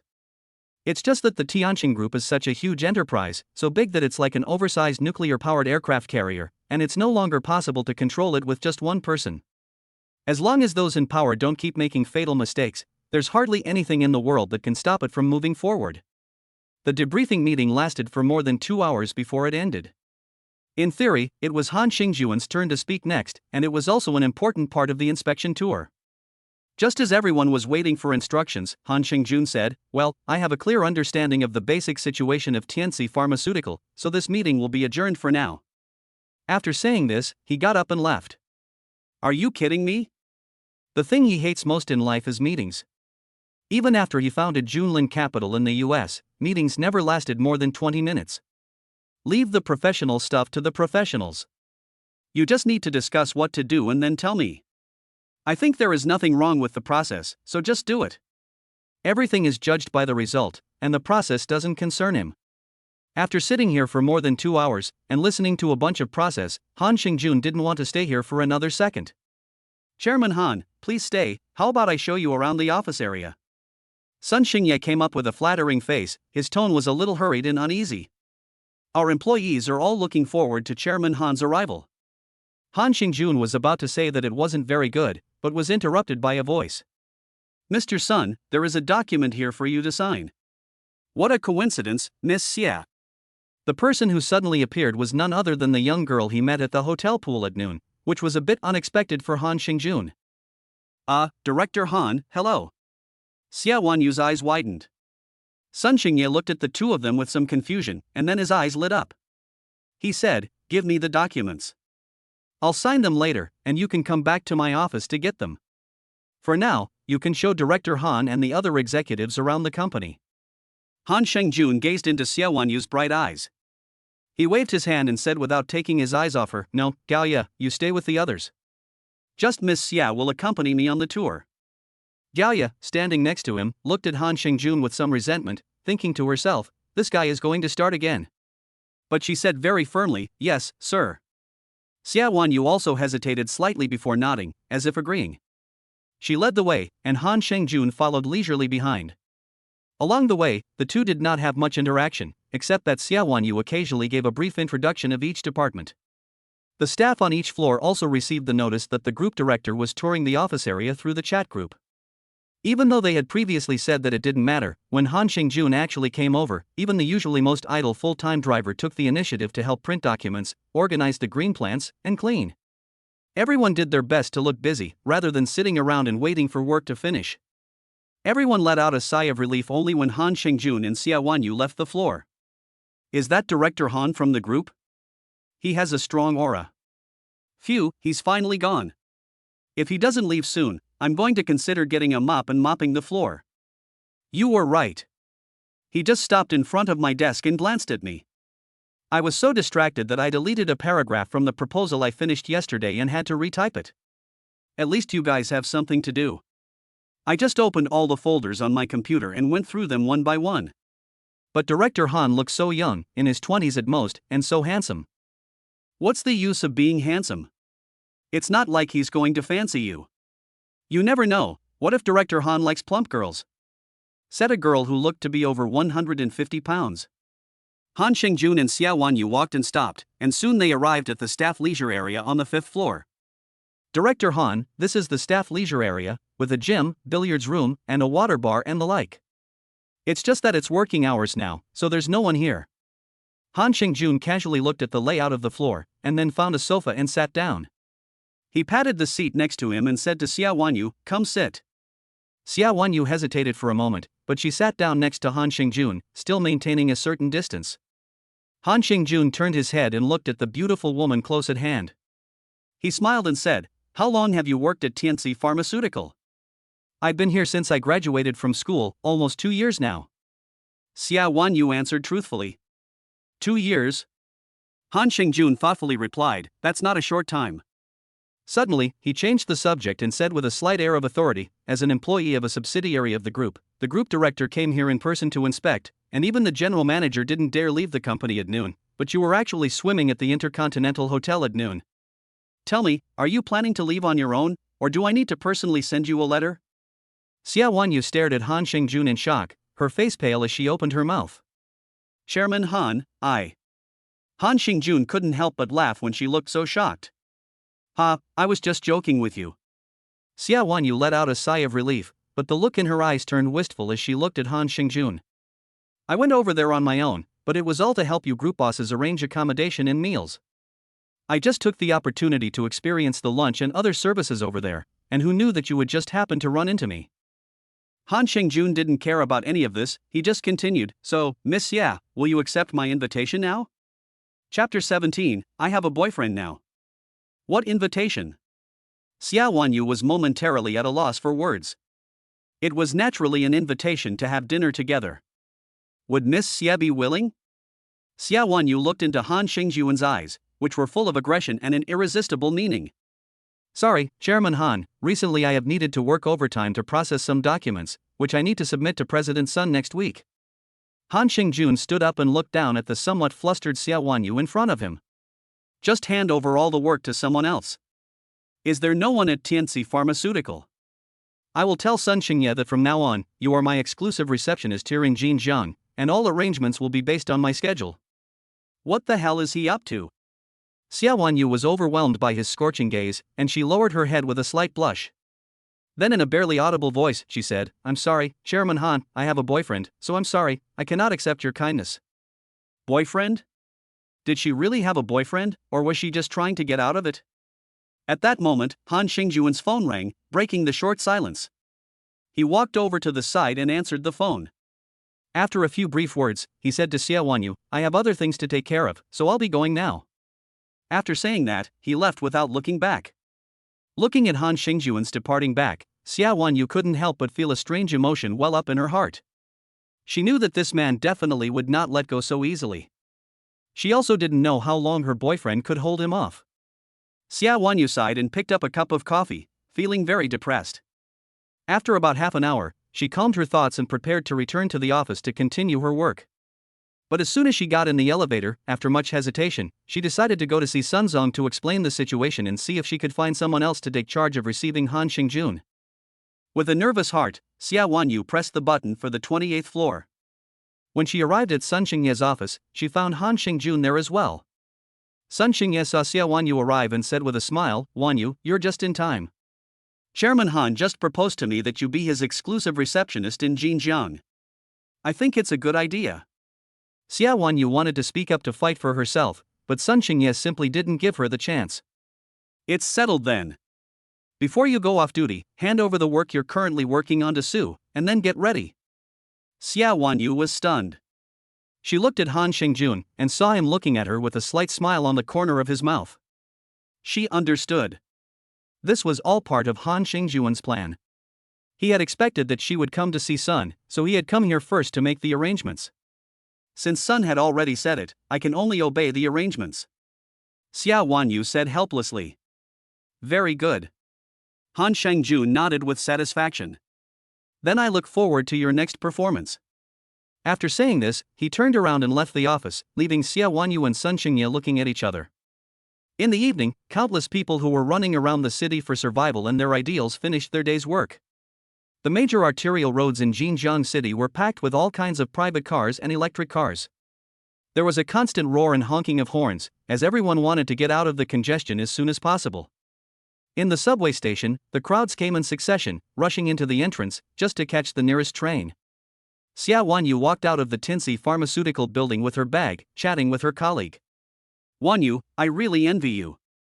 You don't have to do anything during this period of time, just accompany Director Han and do a good job of reception. Yes, Director Han is so handsome, it's not a disadvantage no matter how you look at it. Xia Wanyu rolled her eyes. You too, that's enough. There is no time limit for my reception work. Maybe it's 24-hour standby. There's no extra bonus, so what's there to be envious of? I can make the decision and give you a special bonus. A magnetic voice interrupted the three of them laughing and chatting. Xia Wanyu and the others looked in the direction of the voice. They saw Han Xingjun, dressed in a red casual suit, standing in front of them with his hands in his pockets. He was looking at Xia Wanyu with a smile on his face, as if to say, I've seen through your tricks. Director Han. The two female colleagues standing next to Xia Wanyu hurriedly bowed their heads and shouted, before hurrying off. Xia Wanyu looked at Han Xingjun blankly and said, "Director Han, we were just joking."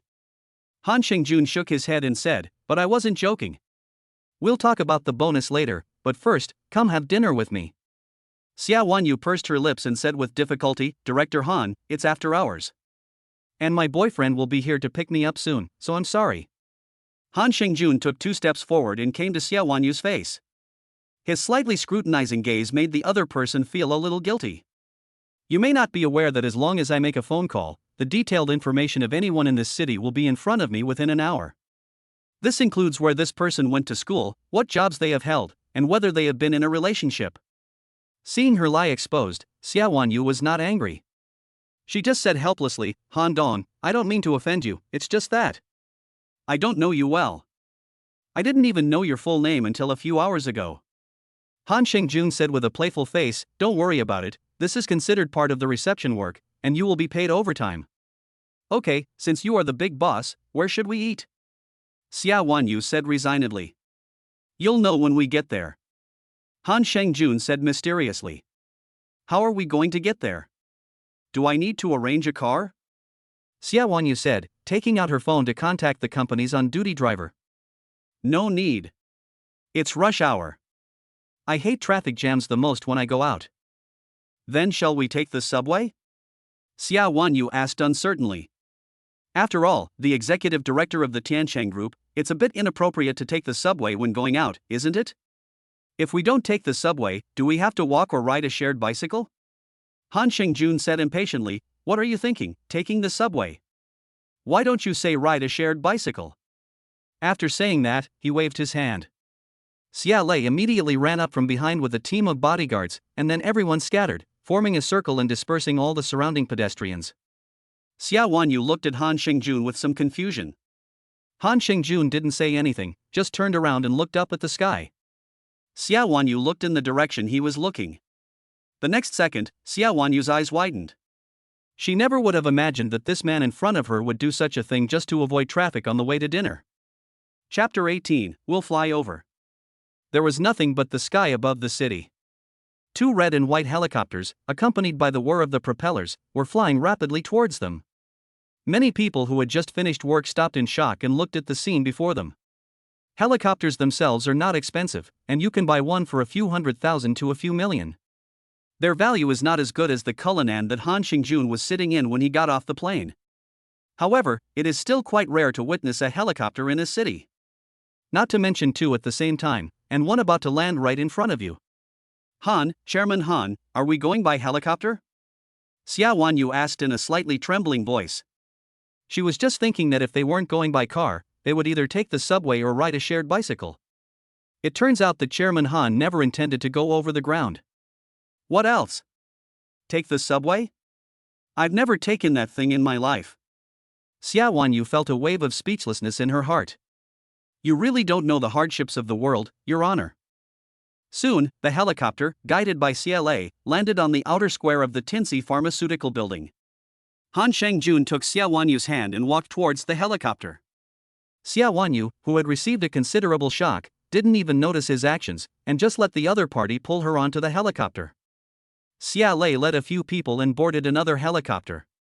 After a slight jolt, the helicopter slowly lifted off the ground. Sitting in the cabin, Xia Wanyu looked at the ground gradually receding away, and her heart began to grow nervous. This was her first time riding in a helicopter, and the feeling was completely different from flying in an airplane.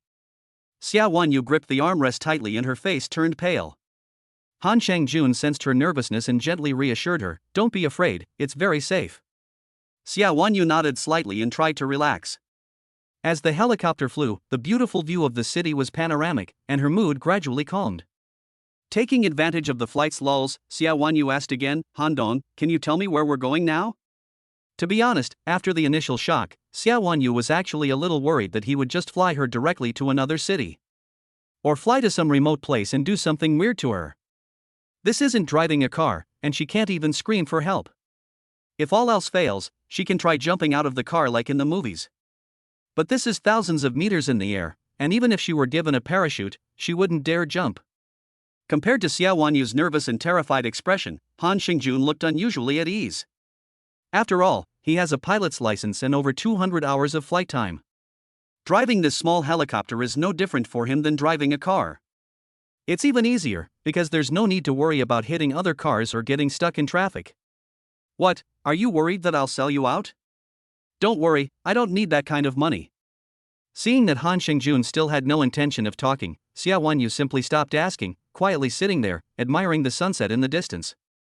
Before long, the helicopter arrived at its destination and landed smoothly.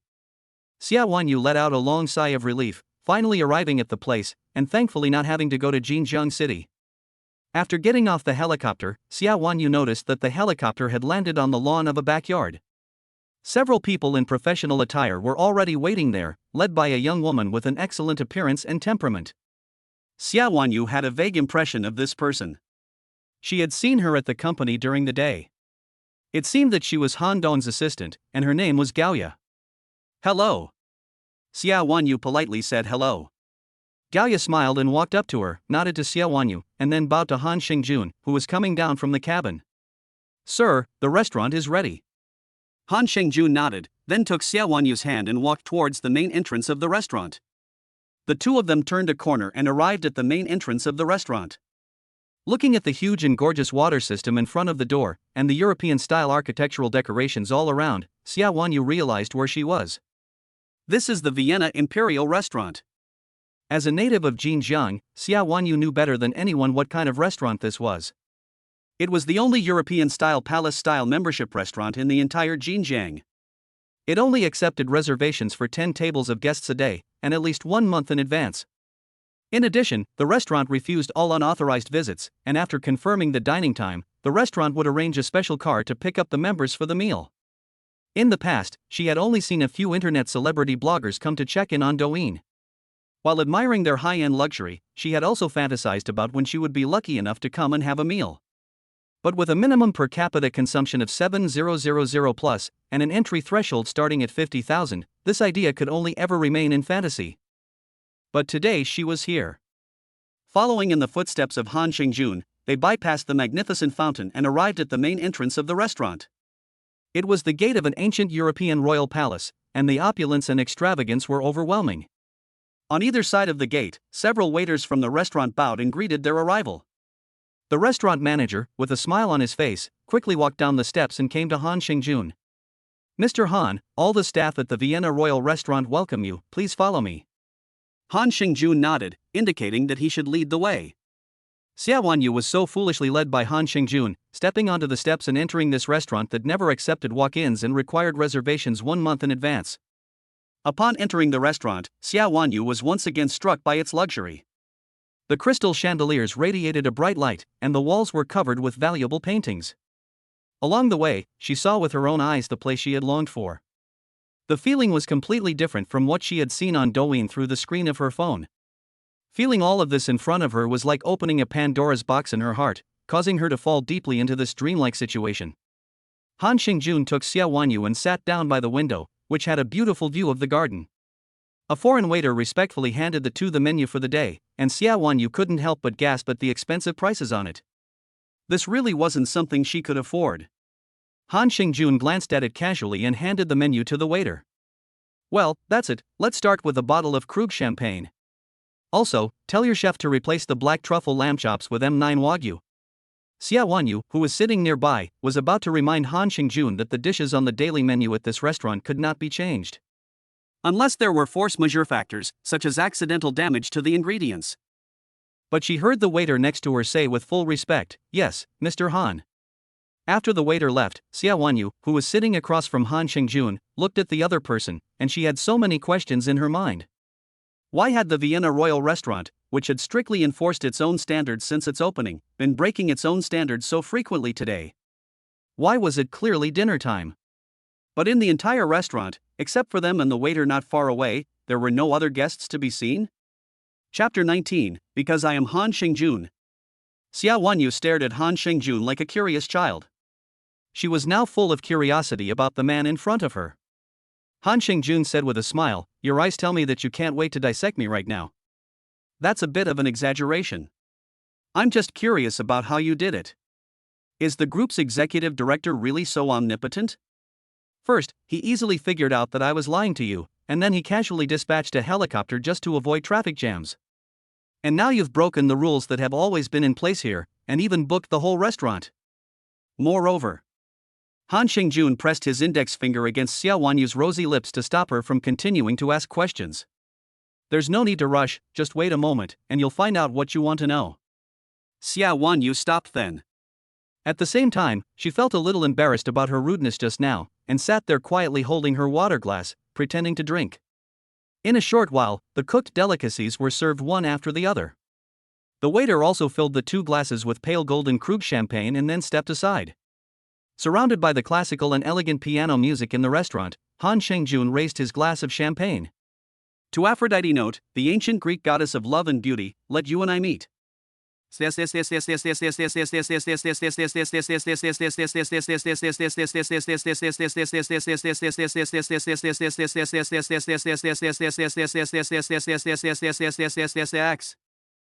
Wanyu, who didn't know him and couldn't remember his name, could only smile and raise her glass, which touched Han Shingjun's glass.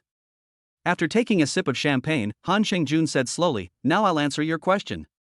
The rights of a group executive director are not as great as you think." What about you?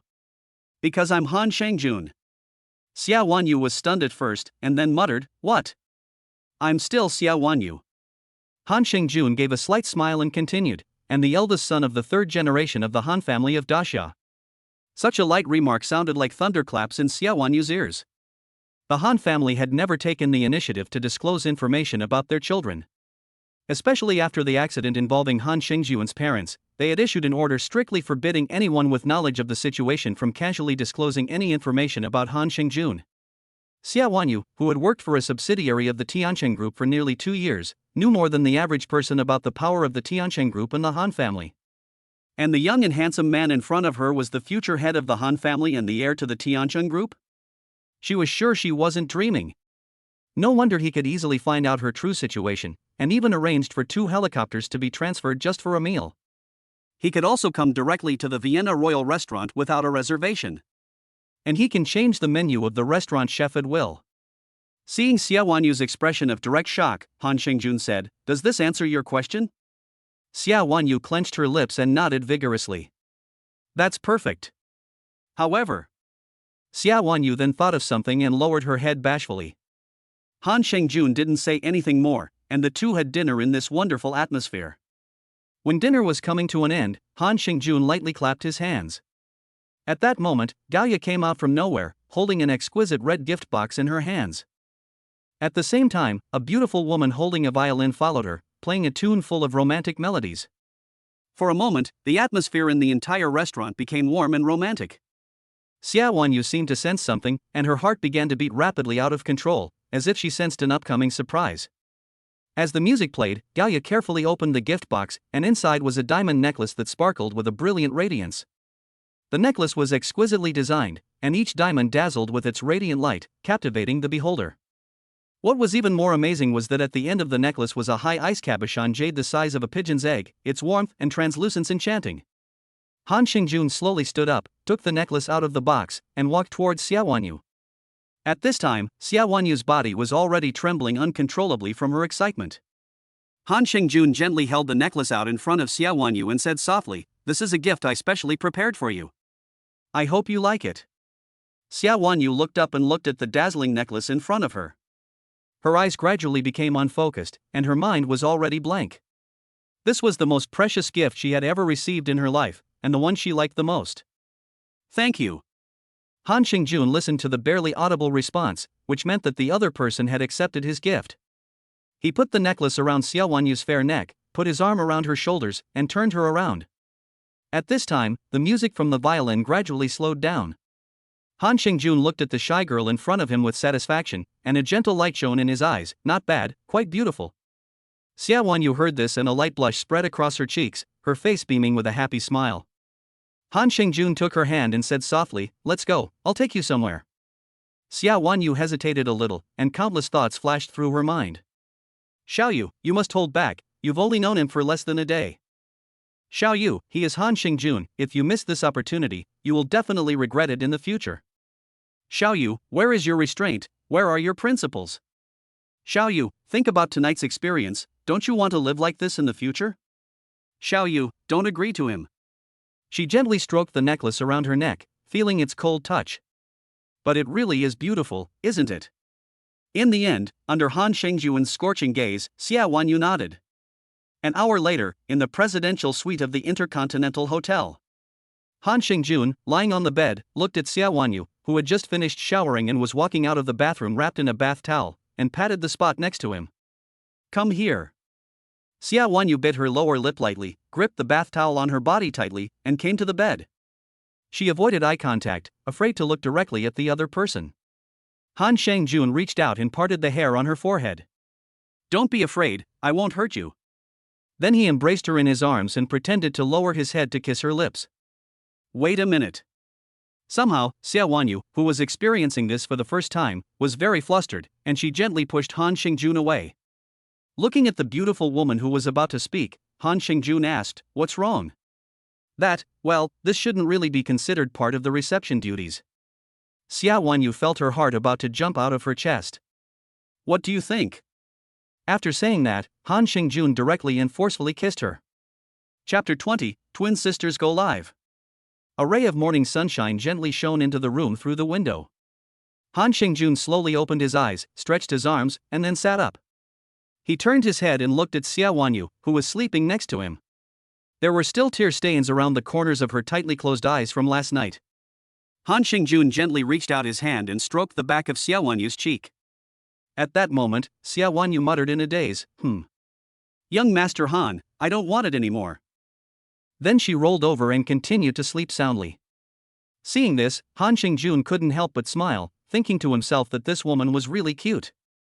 He knew the situation last night, and for a novice like Xia Wanyu, it might have been a bit too intense, so he didn't wake the other person up either. He got out of bed, went into the bathroom, and took a hot shower to refresh his body and spirit. After the shower, Han Xingjun got dressed and walked out of the bedroom to the sofa in the living room. He didn't rush to go to Tianxi Pharmaceutical. After all, the main goal of this trip was Tianheng Construction. He didn't plan to interfere too much in the day-to-day operations of the group's other subsidiaries. With nothing to do, he opened TikTok and watched short videos. This is something he started doing after returning to China. He remembered Xin Yulong mentioning earlier that Ning Qian and Ning Qianxuan seemed to be small internet celebrities with hundreds of thousands of followers. The two sisters even told him that night that they would give him the opportunity to go to the live broadcast room to support them. He wondered what they were doing now. Thinking about the messages they had sent him separately in the past 2 days, he replied to them one after the other. He simply sent a message to his sister Ning Qianyu on WeChat. Han Xingjun, what are you doing? Within 2 seconds, the other end replied. Ning Qianyu, we are broadcasting live with my younger sister in our new home. Thank you for the house you gave us, young master. When are you coming to visit us? We miss you. Han Xingjun, well, have you already moved in? I thought you were going to take a few days to clean up. Ning Qianyu, we hired some people to help us clean up, and we just moved in last night. Han Xingjun, why did you suddenly think of streaming again? You sisters shouldn't be short of money now. Ning Qianyu, I used to get used to it. I always felt like I had nothing to do if I didn't stream, so I just streamed for fun. Ning Qianyu, young master, do you have time to come to my live broadcast room today? Qianyu and my sister will dance for you. Han Xingjun pondered for a moment and felt that it wasn't a bad idea. After all, she was his woman, and it was still early. Han Xingjun, send me the ID, I'll go in and give you two a hand. A moment later, Han Xingjun arrived at Ning Qianyu's live broadcast room. As someone who had never entered a live broadcast room before, and had never given any rewards, Han Xingjun's arrival caused no ripples. Perhaps it was because of the time, there were only a few hundred people in the live broadcast room at this time. This was really a bit miserable for a host with hundreds of thousands of followers. The two sisters, Sen and Sen, were sitting in front of the camera, with a song playing while they chatted with their friends. Welcome new family members, if you like us, you can click like and add a fan light sign. If you like us, you can click like and add a fan light. If you like us, you can click like and add a fan light. If you like us, you can click like and add a fan light. If you like us, you can click like and add a fan light. If you like us, you can click like and add a fan light. If you like us, you can click like and add a fan light. If you like us, you can click like and add a fan light. If you like us, you can click like and add a fan light. If you like us, you can click like and add a fan light. If you like us, you can click like and add a fan light. If you like us, you can click like and add a fan light. If you like us, you can click like and add a fan light. If you like us, you can click like and add a fan light. If you like us, you can click like and add a fan light. If you like us. These sisters are exactly my aesthetic. I love them so much. Guys, don't fight over them. I'm really moved this time. A change of style? Didn't they used to dance together as sisters? Han Xingjun noticed that there were quite a few people posting comments in the live broadcast room, but not many people were giving gifts. At most, they were just giving little hearts or lollipops. Since he was here, Han Xingjun naturally wouldn't be stingy. He clicked on the recharge page and entered the recharge amount. The maximum amount that could be recharged at a time was 1 million. Han Xingjun didn't feel anything about this and directly chose to recharge the maximum amount of 1 million, and 10 million Do coins were added to his account. When he returned to the live broadcast room, he scrolled to the bottom of the gifts section and, looking at the 30,000 Do coins worth of carnival gifts, he casually clicked on one. Mr. Han has sent a carnival gift X1. As soon as the special effects of the carnival gift appeared, the stream viewers in the live broadcast room were all aflutter. Holy cow, whose trumpet is this? A little white trumpet for a carnival gift? Is this your first time playing Big Brother? Awesome, a carnival gift without even a word. Big Brother, 666. The originally careless sisters, Xian and Xianxuan, immediately perked up when they saw someone posting about the carnival. Thank you, Mr. Han, for the carnival. Would you like to see our new home? Ning Xianyu was about to get up after she finished speaking, but was stopped by her younger sister, Ning Xianxuan. Ning Xianyu looked in the direction her sister was pointing, and was surprised to see Han Xingjuan's ID name. At this point, she reacted, Mr. Han? Is that Han Xingjun? At this time, Han Xingjun also sent a message. Mr. Han, I told you I would come to support you sisters. I will come to see your new home after I finish this. It really is Master Han. The sisters immediately beamed with joy. He really came. Master Han, it really is you. We are so happy. Mr. Han, I heard that Douyin can play PK? Let's play one. Okay, young Master Han, then let's go live together. Mr. Han, well, go ahead, I'm here. The two sisters were overjoyed. In the past, when they went live to play PK, although there were some big brothers among their followers, their true strength was still limited. Don't look at those level 40-50 big brothers, they may look pretty awesome, but when it comes to real fights, they can only get a maximum of 100,000 votes. After all, a carnival is 3,000 yuan. Unless it's a guild management account or some e-commerce business, who is going to spend that much on you unless it's a guild management account or some e-commerce business? Is the young model at the club not attractive? Or is the girl at the health club not cost-effective enough? But Master Han is different, really different. Money is just a number to him, and as long as he's happy, he can spend it like it's confetti. Don't look at Han Xingjuan's account, which has just reached level 27, but in the eyes of the two sisters from Spirited Away, he is even more awesome than the level 75 full-level Big Brother. Holy cow, this Big Brother knows the anchor? I have a hunch that this is the real Big Brother. The Big Brother just said he was going to come over and watch. This is going to be an offline exchange. Blind guess, the anchor's new room is a gift from the Big Brother, and the sisters have long been his people. Before long, the two sisters, Xian and Xianxuan, even connected to an anchor. The opposite side was also a beautiful anchor, and she was quite popular, with more than 1,000 followers. Hello, little sister, are you free right now? How about we play a game? Ning Xianxuan politely said hello. Sure, how do you want to play? Ning Xianxuan thought for a moment and said, how about a talent show? Whoever loses has to perform a talent. Okay, let's mute the microphone. Chapter 21, The Co-Host. This was the first time Han Xingjun had participated in a live streaming competition. He wasn't entirely sure of the rules. He only knew that within a limited time, whichever side received the most gifts would win. As soon as the competition began, the opposing side immediately gained a lead of over 10,000 votes, clearly intending to scare the sisters off. Usually, these kinds of small daily competitions involve swapping small gifts back and forth, and the competition is over after a few thousand votes. After all, no one's money is made of wind. Once one side is too strong, even if you have a big brother on your side, you won't easily vote for them. Obviously, the other side still has a real big brother. But Han Shengjun didn't care, and continuously clicked Carnival 20 times. Mr. Han has sent 20 carnivals. The gap in the score between the two sides instantly widened. Holy cow, it really is a real big brother. Big brother, you're confused. This is crazy, 20 carnivals just like that? Big brother 666, please accept my knee. The other side must be dumbfounded too, they've never seen a battle like this before, 20 Huazi right off the bat. This is a bit ridiculous, the other side hasn't even put up a big bid yet. A real big brother is different, one move and it's my annual salary. The female anchor on the other side was really dumb. She thought she had a few big brothers on her side and was sure to win. Who knew she would meet a tough guy? How can she fight back now? The family knows its own business. The few big brothers in her own broadcast room can let them crowdfund and get a few 100,000 votes without a problem. But if you ask them to get 600,000 votes? Unless she flies over there tonight to find her big brothers, it's not going to work. Despite this, the young anchor on the other side did not give up and was still trying hard to get votes. Brothers, let's work together and get as many votes as we can. The other team doesn't have many votes, so we still have a chance. Let's all work together to get more votes. It's the last 30 seconds. Brothers, don't let me lose so badly. Compared to the other team, the Spirited Away sisters are much more relaxed. They knew they had the game in the bag, so instead of canvassing for votes, they said with joy, "Thank you again, Master Han. After the competition is over, would you like to listen to some music or dance?" "Mr. Han, let's dance. We didn't have time that night." "Okay, then my sister and I will dance for you." What did I see? That night?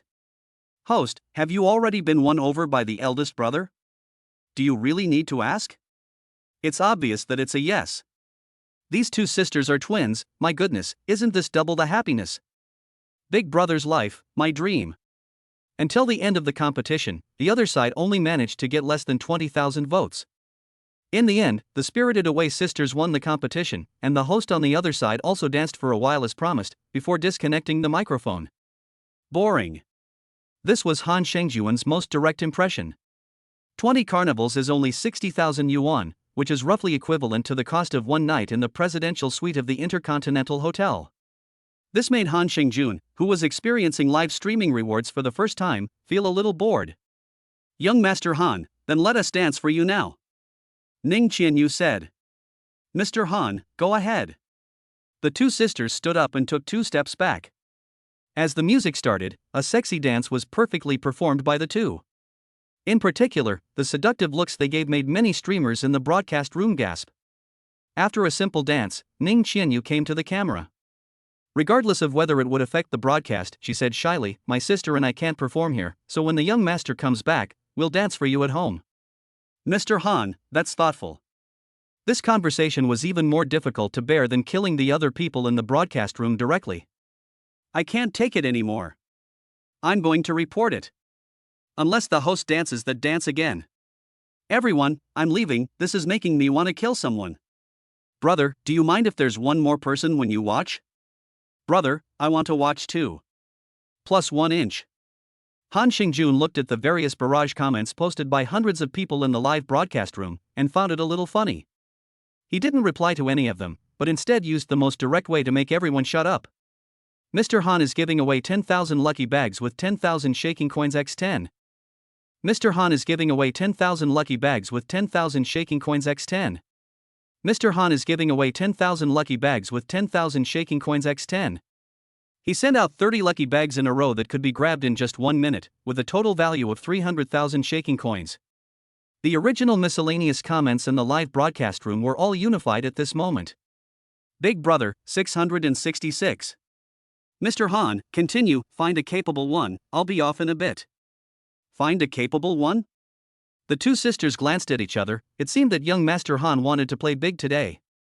It just so happened that they knew a capable anchor. They had been linked before, but they had been beaten badly. After checking with her smartphone, she found that the other person was also online, and the number of people in the room had reached 100,000 plus. Young master, I have a popular host with 100,000 plus followers. Do you want to connect? Mr. Han, connect, I'm here. This sentence undoubtedly gave the sisters Qian and Qianchuan full confidence. Soon, they connected with the other person. As soon as the people in the live broadcast room saw the other person, they exploded. Holy cow, it really is a host with 100,000 plus followers. Is that Moo? She's my goddess. This girl on the other side is so pretty, her looks and aura are both amazing. Sorry, host, I'm going to jump ship and go to the other side. Every day, Moo is guarded by several level 60 plus big brothers in rotation, so there's no way we can win this round. I've seen it too. Last time, a level 65 big brother gave Moo 50 carnival points in one go, and she instantly killed the opponent. Han Shengjun also saw the host on the other side through his phone. She had the face of a good girl, with sweet and delicate features, cute and a little playful. If that was all, it wouldn't be a problem. But the other person had a great figure, plus pale white skin, and a sexy denim bikini suit. Who could resist that? Moo's sweet voice came from across the room. Hello, sisters, did we cross the mic before? We did, but I got beaten up really badly that time. Ning Qian said with a fake air of sadness. Moo also didn't speak rudely because the other person was unpopular. It was just a daily stream, so they just played around. So what are the sisters going to do this time? I'll have to ask my big brother about that. Moo couldn't help but feel a little smug when she heard that the other person had a big brother. Chapter 22 Carnival. Li Zimu has accumulated millions of fans on TikTok since she started broadcasting, thanks to her good looks and singing talent. She has also gained several big brothers who are level 60 or above. With the protection of these big brothers, she has naturally been able to overcome obstacles along the way, and rarely encounters anchors who can truly compete with her. This has also allowed Li Zimu, who has just started her sophomore year, to have a wealth that her peers cannot attain. As for whether or not anything has happened with the big brothers, although there are all kinds of rumors going around, only she knows for sure that, at least so far, she has not been taken. Ning Qianyu said hello to the other side and then began asking Han Xingjun what kind of game he wanted to play. Generally speaking, it's just corporal punishment, singing, dancing, and so on. Mr. Han, it doesn't matter, let your fans decide. As soon as he said that, the people below immediately began to speak enthusiastically. Look at the legs. Look at the legs. Look at the legs. Anchor, make the person opposite dance. Yes, I haven't seen Moo dance yet, let her stand up and dance. +1. +2. Ning Qianyu looked at the barrage of comments from his fans and then spoke to the person opposite him. Whoever loses will stand up and dance. Li Zimu frowned, she wasn't worried that she would lose, so she readily agreed. The PK started, and on Li Zimu's side, the two older brothers who were online today had not yet made a move. Just the scattered votes in the live broadcast room easily and directly made her votes exceed 100,000. In contrast, on the side of Spirited Away, although there were more than 50,000 votes, they were still lagging far behind. Even this was because Han Xingjun had just sent out red envelopes, giving those little white numbers that originally focused on companionship some votes, otherwise it would have been even worse. Han Xingjun was preparing to go to the carnival when he saw Xia Wanyu wrapped in a quilt, her bare feet coming out of the bedroom. She visibly let out a sigh of relief when she saw the man sitting on the sofa. Han Xingjun put down his phone and looked at the other person's shocked expression, smiling and saying, "You're awake? Come sit over here." Xia Wanyu nodded obediently and then sat next to Han Xingjun wrapped in a quilt. "I thought you had left," Xia Wanyu said carefully. "Silly girl, I saw that you were still asleep, so I didn't disturb you and let you sleep a little longer." Han Xingjun scratched Xia Wanyu's nose and then continued to pick up his phone. Xia Wanyu looked at the interface of Han Xingjun's phone and asked curiously, "Young Master Han, are you still watching the live broadcast?" "Hey, they're twins." Han Xingjun put his arms around her, and his palm went down her neck and into the tightly wrapped quilt. Feeling the softness in his hands, he looked at Xia Wanyu, who was breathing slightly heavily, and said, "These two are also considered your sisters, so I'll introduce you to them sometime in the future." Upon hearing Han Xingjun's casual remark, Xia Wanyu's pupils contracted for a moment, and her body instantly became a little stiff. "Don't think too much about it. After I help these two sisters finish this game of PUBG, I'll take you shopping." After saying this, Han Xingjun didn't pay any more attention to Xia Wanyu's reaction, and continued watching the live broadcast. In the meantime, the number of votes for Sin to Sin and the opponent had reached 250,000,600,000. The stream viewers on this side of the broadcast room were sending out barrage after barrage of comments. Where is Big Brother? Could it be that he saw that the opponent was gaining too many votes and ran away? I thought he was the real Big Brother, and the host kept calling him Young Master. Don't worry, guys, Big Brother is just recharging his account. The network is a bit slow right now, so just wait a few minutes. Should I say it or not? The other side is really fierce, and it's no wonder that they're 100,000 plus streamers. Although the people in the live broadcast room said anything, the two sisters, Xian and Xian, never complained or solicited votes from beginning to end. They just said thank you in a neutral tone for the hot air balloon sent by so-and-so and the sports car sent by so-and-so, giving people the impression that they were not even competing. If it were in the past, the sisters would definitely have been restless with a big brother like Han Xingjun, who said nice things before the start but disappeared without a trace after the start. Obviously, they have met a big brother who was full of hot air. After the event, they will make up a random excuse, saying something like they had something urgent to do or they reached their limit. Then they will give a gift worth a few hundred yuan to try to salvage the big brother's image and continue to get emotional value from the anchor. But who is Han Xingjun? Not to mention the 1 million yuan monthly living expenses, the large flat they are currently living in, which is over 300 square meters, was directly transferred into their names. According to the current housing prices in Linhai City, the market value of this large flat is at least 30 to 40 million yuan. With Master Han in this state, what more gifts does he need? What kind of competition is this? As long as Master Han likes it, it doesn't matter what it is, and you can't blame him for not buying you those tens of thousands of yuan worth of gifts. This is no joke. Anchor, you should be doing some campaigning. You're not doing anything, and I'm not even in the mood to buy you a sports car. Exactly, the anchor just gave up because he saw that his boss wasn't doing anything? Let's just go, and wait to see these two little anchors dance. It doesn't matter, the young master must have been delayed. It'll be fine when he gets back. Ning Xianxuan, the younger sister, couldn't stand it anymore, and spoke up for the first time. Before she could finish speaking, Han Xingyuan's barrage of messages popped up. Mr. Han, I'm back. Then without saying a word, he went straight to the carnival. Mr. Han has given out X10 carnival tickets. Mr. Han has given out X20 carnival tickets. Mr. Han has given out X30 carnival tickets. Mr. Han has given out X60 carnival tickets. The first to reach 2 million PK points. Congratulations on winning. Han Xingjun didn't even give the opponent a chance to respond, he just swiped his way to victory in seconds. It doesn't matter if you're a level 60 boss or a level 70 boss, it's all bullshit. The screen was full of carnival effects, which was a way of telling everyone what real strength is. That's awesome, he actually killed the opponent in seconds. Big Brother, I admit I spoke a little too loudly just now. I'm jealous, Big Brother is really ruthless. Who said Big Brother ran away? Why are you not talking anymore? Mumu obviously didn't expect this move from the other side, and naturally she was a little dissatisfied. But she was willing to accept the consequences of her bet. After the microphone was turned on, Mumu said, "Two sisters, your brother is really strong, directly going up to 60 huazi, who can withstand this?" The two sisters said with a little pride, "It's okay, my brother is definitely awesome. Then I'll dance for everyone, but let's be clear, I don't dance very well." Since she lost, Mumu was willing to accept the punishment, which was also a way to repay her family members who had just voted for her. After finishing a rusty dance, Mumu sat back down and was just about to speak when she saw the carnival special effects appear in her live broadcast room. Mr. Han sent out 20 carnivals.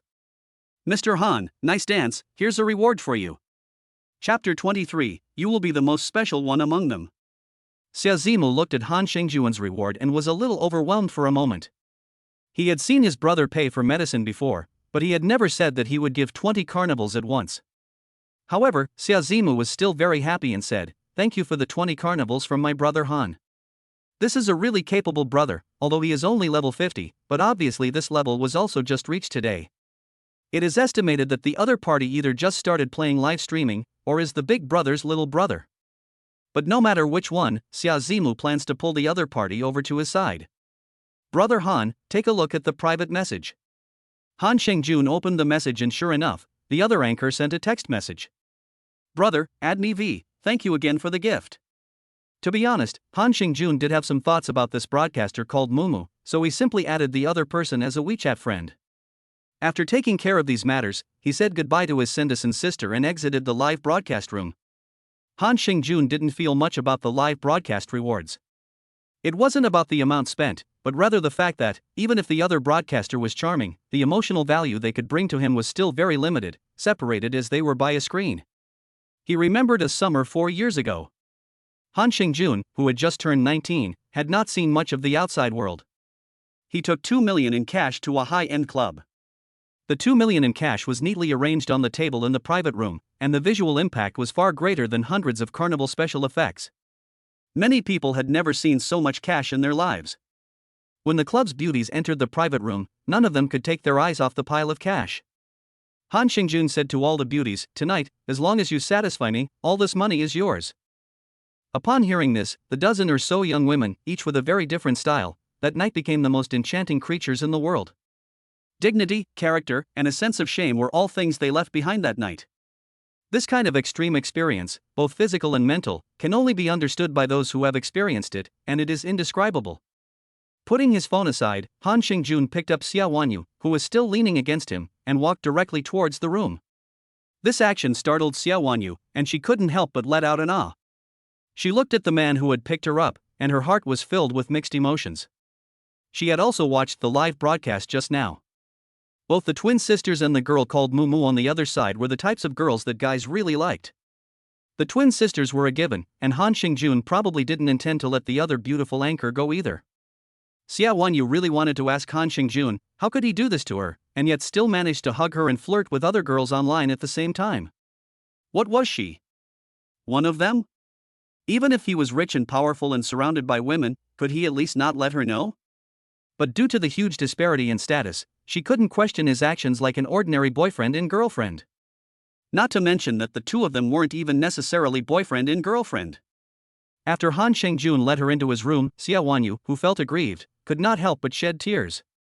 This made Han Xingjun, who had originally wanted to be affectionate, feel very disheartened. He simply put her on the bed and did not touch her again. Han Xingjun naturally knew what she was thinking. You have to think clearly. Which do you want, material things or love? With me, I can satisfy any of your material needs. Apart from that, don't expect too much, understand? You have 10 minutes to think it over. I'll be waiting outside. After saying this, Han Xingjun turned around and was about to walk out of the room, but was stopped by Xia Wanyu's loud shout. Then I want 10 billion, are you willing to give it to me? You obviously didn't plan to be with me, why did you approach me, and why did you treat me like that last night? I don't want to become one of them, and end up as your plaything, Master Han. I'm just an ordinary girl, I just want to find an ordinary guy, not the master of the Han family. Xia Wanyu's voice suddenly erupted a little hysterically. After a few seconds of silence, Han Xingjun said without turning his head, "You will be the most special one among them. I'll wait for you outside." After walking out of the room, looking at the city streetscape outside the floor-to-ceiling window, Han Xingjun's figure was a little desolate, and a look of struggle flashed in his eyes. Love. But the next second, his expression returned to calm, and a powerful aura once again filled his body. 10 minutes later, Xia Wanyu, dressed in a different outfit, walked out of the room with hesitant steps. She saw Han Xingjun's questioning eyes. She lightly nibbled her lips, took a deep breath, and seemed to have made up her mind. Young Master Han, do you mean what you just said? Han Xingjun raised his eyebrows and said with a smile, "Of course I do." What, do you want 1 billion? I can give it to you. Xia Wanyu shook her head and said in a serious tone, I want to be the most special one. Han Xingjun was stunned for a moment, then stood up and walked up to her. He held out a hand, slowly lifted Xia Wanyu's chin, looked at her tear-stained eyes, and said, "You will be the most special one among them." Xia Wanyu softly nodded, accepting this ambiguous relationship. More than an hour later, after finishing breakfast, Han Xingjun and Xia Wanyu, followed by Xia Lei and several bodyguards, arrived at the Jinjiang Hengtai Center International Business Plaza.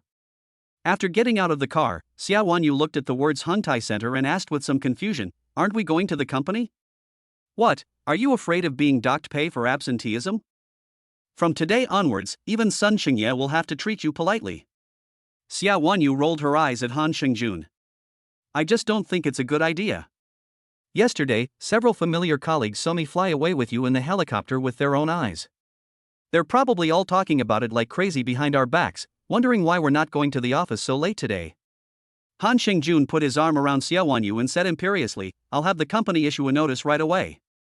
Anyone found gossiping behind our backs will be made to take compensation and leave. With compensation, some of them would probably be happy to be discovered sooner. Xiao Wanyu said. My compensation is not that easy to get. From the moment this person leaves Tianxing Group, he will never be hired by any company again in his life. Xiao Wanyu does not doubt this. There are really too many industries associated with Tianxing Group, and it can be said to cover the entire Daxia. Anyone would sell Tianxing Group a favor in this matter. Chapter 24, I need to clear the area now. Han Shengjun patted Xiao Wanyu's little head. Don't think so much, I've got it all under control. I brought you here today to go shopping. Xiao Wanyu pouted and said, that's what you said, and today I'm going to make you bleed. What's wrong? Last night I made you bleed, and today you want to retaliate immediately. Han Shengjun leaned into Xiao Wanyu's ear and said teasingly. Xiao Wanyu's face instantly turned a deep red. The group walked into Hongtai Center. Because it was a weekday, there weren't many people in the mall. But because of this, Han Xingjuan's side of the situation was even more eye-catching. After all, there were 8 black bodyguards behind him, and anyone who saw them would instinctively move to the sides. Xiao Wanyu was experiencing this kind of thing for the first time, and she was a little embarrassed to follow Han Xingjun. The commercial positioning of Hongtai Center is to take the high-end route, so there are various world brands gathered here, and Louis Vuitton, Hermes, and Gucci can be seen everywhere. Han Shengjun took Xiao Wanyu into a Hermes, while Xie Lei and the others waited outside the store. As soon as the store clerk saw them, he immediately came up with all his respect. Welcome to Hermes, sir or madam, may I help you? The female salesperson, with her many years of experience, could tell at a glance that the lady in the store was wearing the latest seasonal model from Chanel next door. This is definitely a wealthy person, and probably a VIP member of Hermes. As for the man next to her, it's even more impressive. Not to mention his personal high-end custom-made clothes, which are from an unknown brand, but just the Patek Philippe watch on his wrist. If she remembers correctly, it should be the latest Patek Philippe 6301A watch, which is the only one in the world and is worth more than 120 million. She still saw it online some time ago, and at the time she was shocked, how could a watch be so expensive? Han Shengjun also ignored the flattering female shop assistant. He saw that there was still a man and a woman in the store selecting goods, so he waved at Xie Lei. Xie Lei walked over to Han Shengjun and said with a bow, Sir, what can I do for you? Is Gao Ya not back yet? Sir, Assistant Gao should already be on her way here. Do you need me to hurry her along? Han Shengjun waved his hand, never mind, I won't wait for her. Then he looked at the female shop assistant standing respectfully by the side and said, I'm not in the habit of shopping with unrelated people. The female shop assistant immediately understood that the other party should be an SVLP of Hermes and wanted to use the VIP room. No problem, sir. Please provide your membership number, and I will register you and take you and the lady to the VIP room on the second floor. Han Shengjun shook his head and said, I am a specially invited VLC member of Hermes Worldwide, and I demand an immediate evacuation. Upon hearing this, the saleswoman's eyes immediately lit up. Having worked in the industry for nearly 10 years, she had only heard of VLC members, but had never actually seen one. It was said that members of this level were established in all the world's top luxury brands. They account for only 1% to 3% of the total number of members, and are a very rare group of people. However, they can bring in more than 50% of the sales for the brand each year, and it can be said that they have bought more than half of the luxury goods in the world. They are the benefactors of all the top luxury brands. However, what does it mean to be a specially invited VLC member from around the world? Xiao Wanyu was even more at a loss than the saleswoman. She didn't even know what a VLC member was. Shouldn't it be a VLP member? Okay, sir, this is your right, but I still need to register your membership information. Do you think it's convenient to provide it? How could Han Shengjun have membership information? It was all with Gao Ya. However, Han Shengjun had a more direct method. He took out his phone and dialed a number at random. The phone rang twice before it was answered, and a respectful female voice came from the other end. Dear Mr. Han, what can I do for you? Ms. Wan, I'm at your Jinjiang Hongtai Center store, and I need to clear the store now. No problem, Mr. Han, I'll contact the store right away and have them clear the store immediately. I hope you have a pleasant shopping experience. Within seconds of hanging up, the landline in the store rang. Han Xingjun looked at the confused female clerk and motioned for her to answer the phone. The female clerk hurried to the counter and looked at the incoming number, which was shockingly the phone number of the Hermes Dashan district headquarters. Not daring to be negligent, she immediately picked up the phone. This is Wan Mujin from the Dashan district headquarters. No matter who you are, you must clear the area for Mr. Han immediately and ensure his shopping experience. It was actually Wan Mujin, the CEO of the Dashan district headquarters. The female clerk was so shocked that she quickly replied, I understand, Mr. Wan. I will definitely serve Mr. Han well. Before hanging up, Wan Mujin also specifically instructed, Mr. Han is our most distinguished guest, and he must not be neglected. Satisfy all his needs. Without further delay, the female clerk first walked up to Han Xingjun and Xia Wanyu, bowed 90 degrees, and said, Please wait a moment, distinguished guests. Then she walked over to a man and woman in the store who were not yet aware of the situation. The other salesperson who was serving the man and woman saw the female salesperson approach and asked her what was going on. The female salesperson whispered something in her ear, and after receiving a nod of confirmation, the salesperson was also shocked. But shock aside, she still had to do what needed to be done, and she couldn't let the real VIPs wait any longer. Mr. Chen, Ms. Li, I'm sorry, but you may have to leave early today. What do you mean? I haven't chosen which one to take yet. Chen, you have to help me choose. The shop assistant approached with a smile on his face, took the two handbags from the woman's hands, and put them back on the display. I'm very sorry, but I need you to leave the store now. We need to clear the area.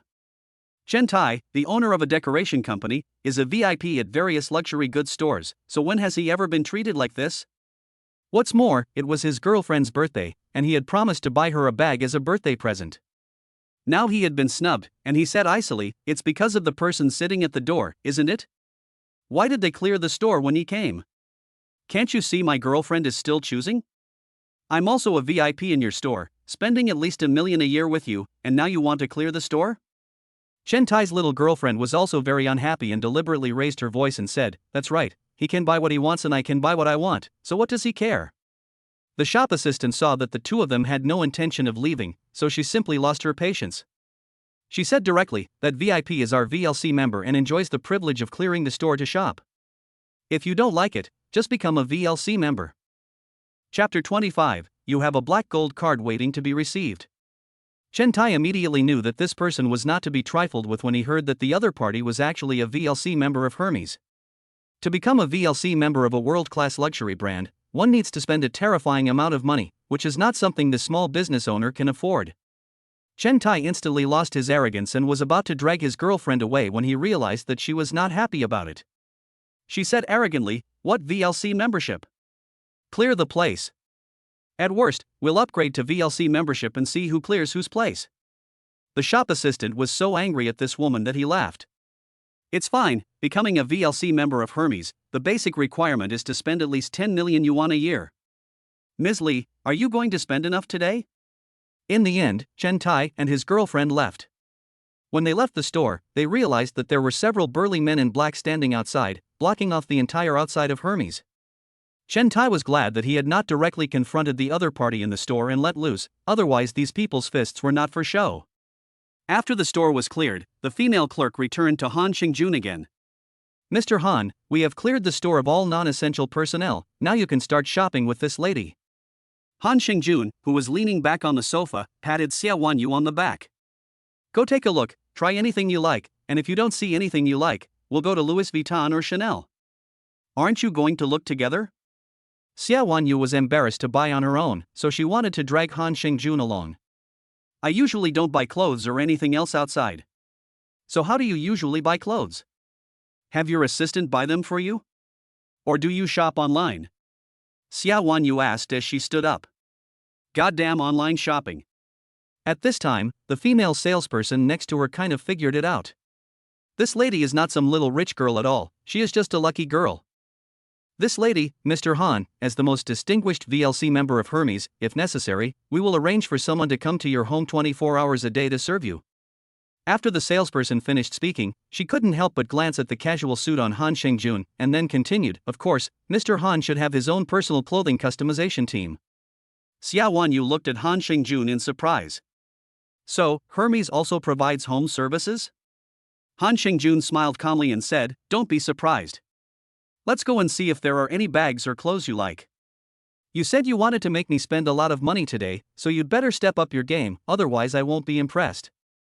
Xia Wanyu nodded dumbly and followed the saleswoman to select merchandise. While looking at the various bags in the display case, Xia Wanyu thought about what the saleswoman had said earlier. She looked back at Han Xingjun and couldn't help but sigh, thinking that the life of the rich was really luxurious. Han Xingjun, on the other hand, sat on the sofa, waiting quietly. His gaze occasionally fell on Xia Wanyu, watching her carefully select items. At this time, Gao Ya walked into the store from outside, panting. "First, sir, I'm very sorry for the long delay." And then took out a black card from her handbag and handed it to Han Xingjun with both hands. Han Xingjun did not take it right away, but instead picked up a bottle of mineral water from the coffee table next to him and unscrewed the cap, indicating to Gao Ya to take it. "There's no rush, have a drink first." "Thank you, sir." Gao Ya reached out and took the mineral water, then took a few sips. "Sir, this is the ICBC Black Gold card you asked for, which was applied for under Ms. Xia's identity, with a credit limit of 10 million. Han Xingjun held the black gold card issued by the Industrial and Commercial Bank of China and flipped it in his hands. This card was prepared by Han Xingjun for Xia Wanyu and was also applied for using her identity information. Generally speaking, the application conditions for it are very high. First of all, it cannot be applied for directly, the customer must be invited by the bank to apply. Secondly, the applicant needs to have extremely high personal qualifications, financial strength, or social influence. Although Xia Wanyu is just an ordinary office worker, with Han Xingjun's endorsement, all restrictions are meaningless. The reason Han Xingjun went to such great lengths, not hesitating to use some of his privileges, to get this card for her in just an hour, was naturally for the follow-up. He wouldn't be in Xinjiang for long, after all, there was still an unmarried wife waiting for him in Kyoto, and the WeChat messages had never stopped. So a black gold card can help Xia Wanyu solve many problems in life. Even if Han Xingjun is not around.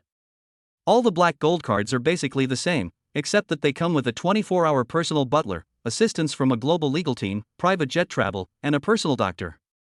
Cardholders can enjoy VIP treatment in various scenarios in countries around the world. Some people say that when you have a black gold card, it's like having a personal assistant who can do almost anything. Because as long as you have a need, no matter how difficult it is, the bank will do its best to help you solve it. Of course, in Han Xingjun's opinion, this is somewhat exaggerated. But for Xia Wanyu, it should be enough. After a while, Xia Wanyu selected several bags and a few clothes, and walked up to Han Xingjun to show them to him. Han Xingjun smiled and nodded, indicating that he was very satisfied. "If you like it, buy it, and you can keep this black gold card." Holding the ICBC black gold card, Xia Wanyu said with some uncertainty, "Is this the legendary black gold card with no upper limit?" The female salesperson serving her also saw the black gold card in Xia Wanyu's hand, and her eyes were full of envy. How she wished she could also find such a young, handsome, rich older brother, then she could lie back and relax for the rest of her life. Wait a moment, while the girl goes upstairs to look at clothes, why not try to attach yourself to him? What if it works? Han Xingjun ignored the saleswoman's eyes, which wanted to devour her, and said with certainty, "Well, it is indeed a black gold card. But the unlimited amount is a bit exaggerated. The amount inside is 10 million, and the card is issued with your identity, so you keep it yourself." Xia Wanyu curiously flipped through it a few times, and then said like a deflated balloon, "Why did you get me this? Even if I use it, I can't pay it back every month." "Don't worry, you don't have to pay it back," Han Xingjun said calmly. Xia Wanyu's eyes widened. "Why?" "You can use this card as much as you like, and don't worry about any fees. The bank will deduct the amount directly from my account every month," Han Xingjun said softly. "Well, is this not a good idea?" Xia Wanyu asked cautiously. Han Xingjun said in an almost commanding tone, "It's settled. You can find out more about the real function of this card yourself when you have time later." Chapter 26, The Feeling of Being Rich. Half an hour later, the Hermes counter was already overflowing with merchandise. The vast majority of it was reluctantly accepted by Xia Wanyu at the instigation of Han Xingjun. In the end, after the clerk's calculation, the current consumption was 2.47 million, which was still the discounted amount with the VLC membership benefits. In Xia Wanyu's words, since she was born, the total money she had spent on clothes and bags had never been as much as this purchase. It really made her feel a little uncomfortable. While Xiao Wanyu was selecting items, the two salespersons did take action. One deliberately opened her collar and enthusiastically crouched down to introduce the new men's items to Han Xingjun. The other directly put her hand in his hand when passing the items. Han Xingjun guessed that if they were not in a shopping mall with so many people around, these two salespersons might have just jumped on him. After leaving the home delivery address, Han Xingjun took Xiao Wanyu to Louis Vuitton and Chanel again. This time, because Gao Ya was by his side, he arranged for the clearing of the area in advance. Yes, Han Xingjun is also a global invited VLC member of Louis Vuitton and Chanel. When Xiao Wanyu finished shopping at these two stores, she finally couldn't hold back and asked Han Xingjun about the global invited VLC membership. Young Master Han, how come you are also a VLC member at Louis Vuitton and Chanel? Do you mean to say that you are also a VLC member at Versace, Prada, and Gucci? Han Xingjun took Xiao Wanyu's hand and said nonchalantly, yes, those are all VLC members, and there are some you don't know about. But I have to correct you on one point. Usually, VLC members are the bread and butter of these brands. With 1% to 3% of the membership, they account for more than 50% of the annual sales of all brands. And the specially invited VLC members around the world are the top 10% of these people. I am one of them. Xiao Wanyu opened her mouth wide. How much do you spend on clothes in a year? How much? This was the first time anyone had asked him this question. If he were just an ordinary person, he might be able to figure out that he would probably spend 10,000 to 20,000 yuan a year. You'll have to ask Gao Ya about this one. I don't usually pay much attention to these expenses. After all, when it comes to clothes, I'm more concerned about quality and comfort. Xiao Wanyu was a little speechless when she looked at Han Xingjun, who was talking seriously next to her. It really was the Han family's eldest son, who didn't care about the cost of clothes, only about the quality. That's right, even if the clothes are of the best quality, to Master Han, they are of no concern, and it's no wonder you don't care about the cost. Gao Ya, who was standing nearby, interrupted at this point. Every season, Master's clothes are basically independently designed by the design teams of major global brands. From the fabrics and colors to even the zippers and buttons, everything is tailor-made and the styles are unique. Accounting for small accessories such as breast pins and bow ties, the cost is about 2 to 3 billion yuan a year. That's why Han Xingjun can't stand these high-end luxury stores in the mall. Xinjiang is also a first-tier city, but it still lacks something.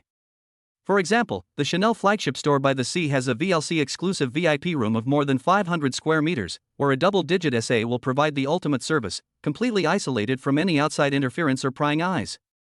I'll tell you a secret that's not a secret. Han Xingjun said mysteriously. Xiao Wanyu was speechless for a moment. A secret that isn't a secret? How can that be called a secret? Han Xingjun laughed and then said, any luxury brand, the new seasonal products displayed in the store windows are actually the ones that VLC has not chosen. That's why I said earlier that I never buy these in the store. Xiao Wanyu suddenly thought of something and hurriedly said, then aren't the ones we bought today? So just think of them as ordinary clothes and bags. Next time I'll take you to the Chanel flagship store by the sea, or when I'm invited to a VLC exhibition, I'll take you along to have a look. Xiao Wanyu was confused by what Han Xingjun was telling her, as if he had opened a new world door for her. It turned out that the luxury goods that most people could only look at were just the leftovers picked by the rich. And Han Xingjun didn't even bother to compete with them, as everything from the inside out was custom made by the design team of each brand. The two of them shopped for a long time. In a Patek Philippe boutique, Han Xingjun took Xiao Wanyu's hand and looked at the starry sky watch on her wrist. This watch matches your temperament, so just wear it. Gao Ya, who was standing next to them, immediately went up to the counter and told the clerk to swipe the card to pay the bill.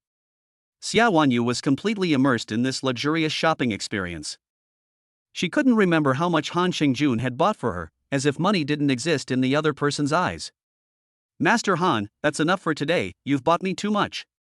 Han Xingjun waved his hand behind him, and after paying the bill, Gao Ya immediately came forward. Sir. Miss Xia is tired, go arrange lunch, and after lunch, go to the forest shop to buy Miss Xia a car. Han Xingjun then turned to Xiao Wanyu and asked, you have a driver's license, right? Or I can arrange a driver for you. Xiao Wanyu was flattered and said, I have a driver's license, but you really don't need to buy me a car. Han Xingjun ignored her and said, well, it's good to have one. I remember that there is a Ferrari 4S store in Xinjiang, right? Yes, sir, said Gao Ya. Han Shengjun nodded. Well, that's fine. Then a group of people left the Hangtai Center in a grand manner. On their way out, they passed by luxury stores such as Hermes. The shop assistants came out one after the other and bowed to Han Shengjun. A sentence of "Have a nice day, Mr. Han" attracted the attention of the surrounding people. Xia Wanyu couldn't help but feel in her heart, is this what it feels like to be rich? Nobility, privilege, the respect of others, and that damn sense of relaxation. She had never felt so relaxed before, without having to worry about money, work, or the opinions of others. Instead of going to the Imperial restaurant, they chose a 3-star Michelin restaurant. The chef of the Michelin restaurant was honored by Han Xingjuan's visit and even came to the private room after the meal. Mr. Han, I wonder how the food tastes today? Han Xingjun took a sip of the Romane Conti in his glass and said with a slight regret, the ingredients and texture are fine, but after all, it's just a simple lunch. Unfortunately, your family doesn't have my favorite Krug champagne. I'm more used to pairing champagne with Western food than red wine. Upon hearing this, the chef said with a bow, I'm very sorry, Mr. Han. We will definitely take your advice into consideration and hope that you will visit again next time. Han Shengjun waved his hand and said, we'll see. Chapter 27, We'll take the car. After leaving the restaurant, Xia Yuanyu kept fiddling with her phone while sitting in the back seat of the Maybach. In fact, earlier on when they were shopping and also during the meal, Han Xingjun had noticed that she kept taking her phone out from time to time. But he didn't really care. It was still some distance from the 4S shop, and after some hesitation, Xia Yuanyu said that, young Master Han, can I post something on WeChat Moments? You can decide for yourself this trivial matter. After receiving Han Xingjuan's tacit approval, Xia Wanyu began editing the text for her circle of friends. What a surprising and luxurious day. She included selfies from shopping at luxury stores like Hermes, a Patek Philippe watch on her wrist, and a photo of her lunch at a Michelin-starred restaurant.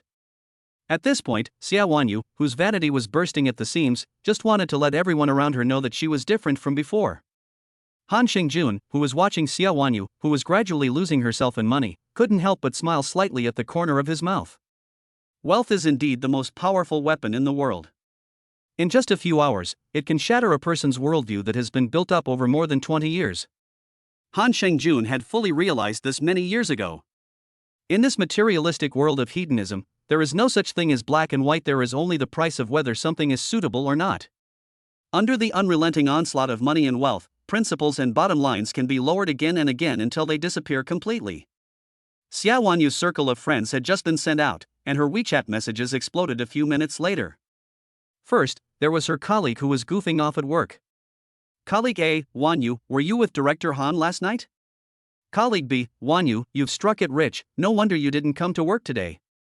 Colleague C, President Xia, can you take Xiaomei with you? I don't want to work hard anymore. Then there were her family members. Dad, girl, what are you doing? Shouldn't you be at work today? Mom, Xiaoyu, did you buy all that stuff with money you don't have? Brother, sister, did you win the lottery? The Patek Philippe watch you're wearing must cost 3 or 4 million. Where did you get that kind of money? In addition to these people, there were also some classmates and people who were usually out of reach, all of whom sent messages of admiration without exception. Xia Wanyu enjoyed the feeling of being watched and envied by everyone, and she replied to these messages one by one. Due to the large number of messages, she had just replied halfway when her younger brother's phone rang. After Xia Wanyu answered, Xia Ziheo's hurried voice came through the receiver. Sister, where did you get so much money? What are you screaming about? Your brother-in-law bought it for me, so it's fine. Don't make a fuss. As she spoke, Xia Wanyu also glanced at Han Shengjun secretly, and she let out a silent sigh of relief when she saw that he didn't react. Brother-in-law? Sister, are you saying that you found a very rich boyfriend? What do you mean by that? What do you mean by I've found a very rich boyfriend? It's obvious that I found a boyfriend who is very rich. Isn't that the same thing? Never mind, it's not important. Sister, this is a bit sudden. It's not that bad. I've known him for a while, I just never told you guys. Xia Wanyu naturally couldn't say that she had only met the other person yesterday and was already spending the night together with him, so she just muddled through for now. Xia Ziheo was unhappy when he heard that his sister had been keeping secrets from him, and said, Sis, you're even keeping your own brother in the dark. So, what does my brother-in-law do that he's so rich? Just giving away watches worth millions? After some hesitation, Xia Wanyu still did not intend to tell her brother the truth immediately, and could only respond with a perfunctory, "He runs a company." "Don't ask, I'll introduce you to him in a while. I have to go now, I'm busy." After the call, Han Xingjun, who was sitting next to her, smiled and said, "You have a younger brother?" Xia Wanyu knew that her brother had spoken too loudly just now, and Han Xingjun must have heard what was said on the phone as he was sitting right next to her.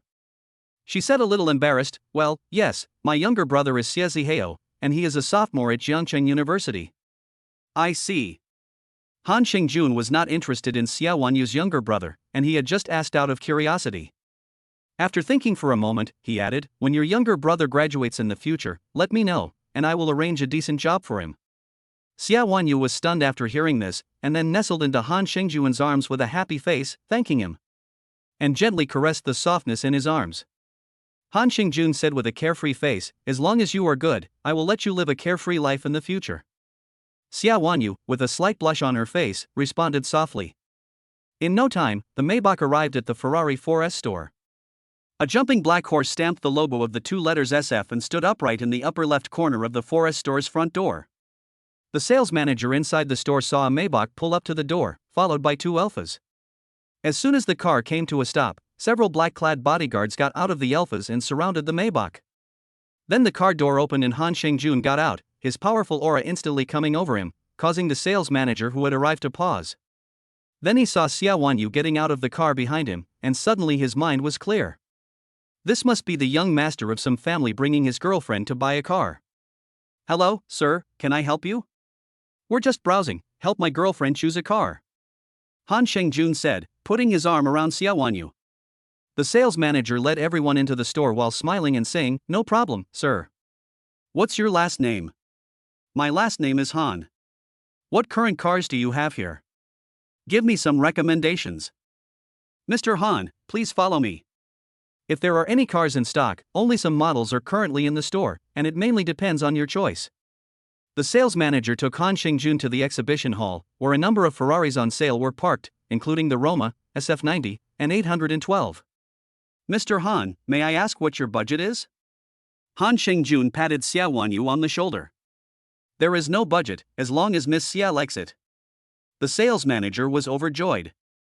It seemed that the deal was a done deal. "Miss Xia, do you see any models you like, or are there any that aren't in the showroom? I can bring the pad over for you to look at." After looking around for a while, Xia Wanyu was attracted to a red convertible sports car. At the sign of Han Xingjun, she opened the car door and got in. She ran her hands over the steering wheel and looked around the car's high-end, luxurious interior, her eyes full of admiration. The sales manager came up to her and said, "Miss Xia, this is the Ferrari 812 GTS convertible.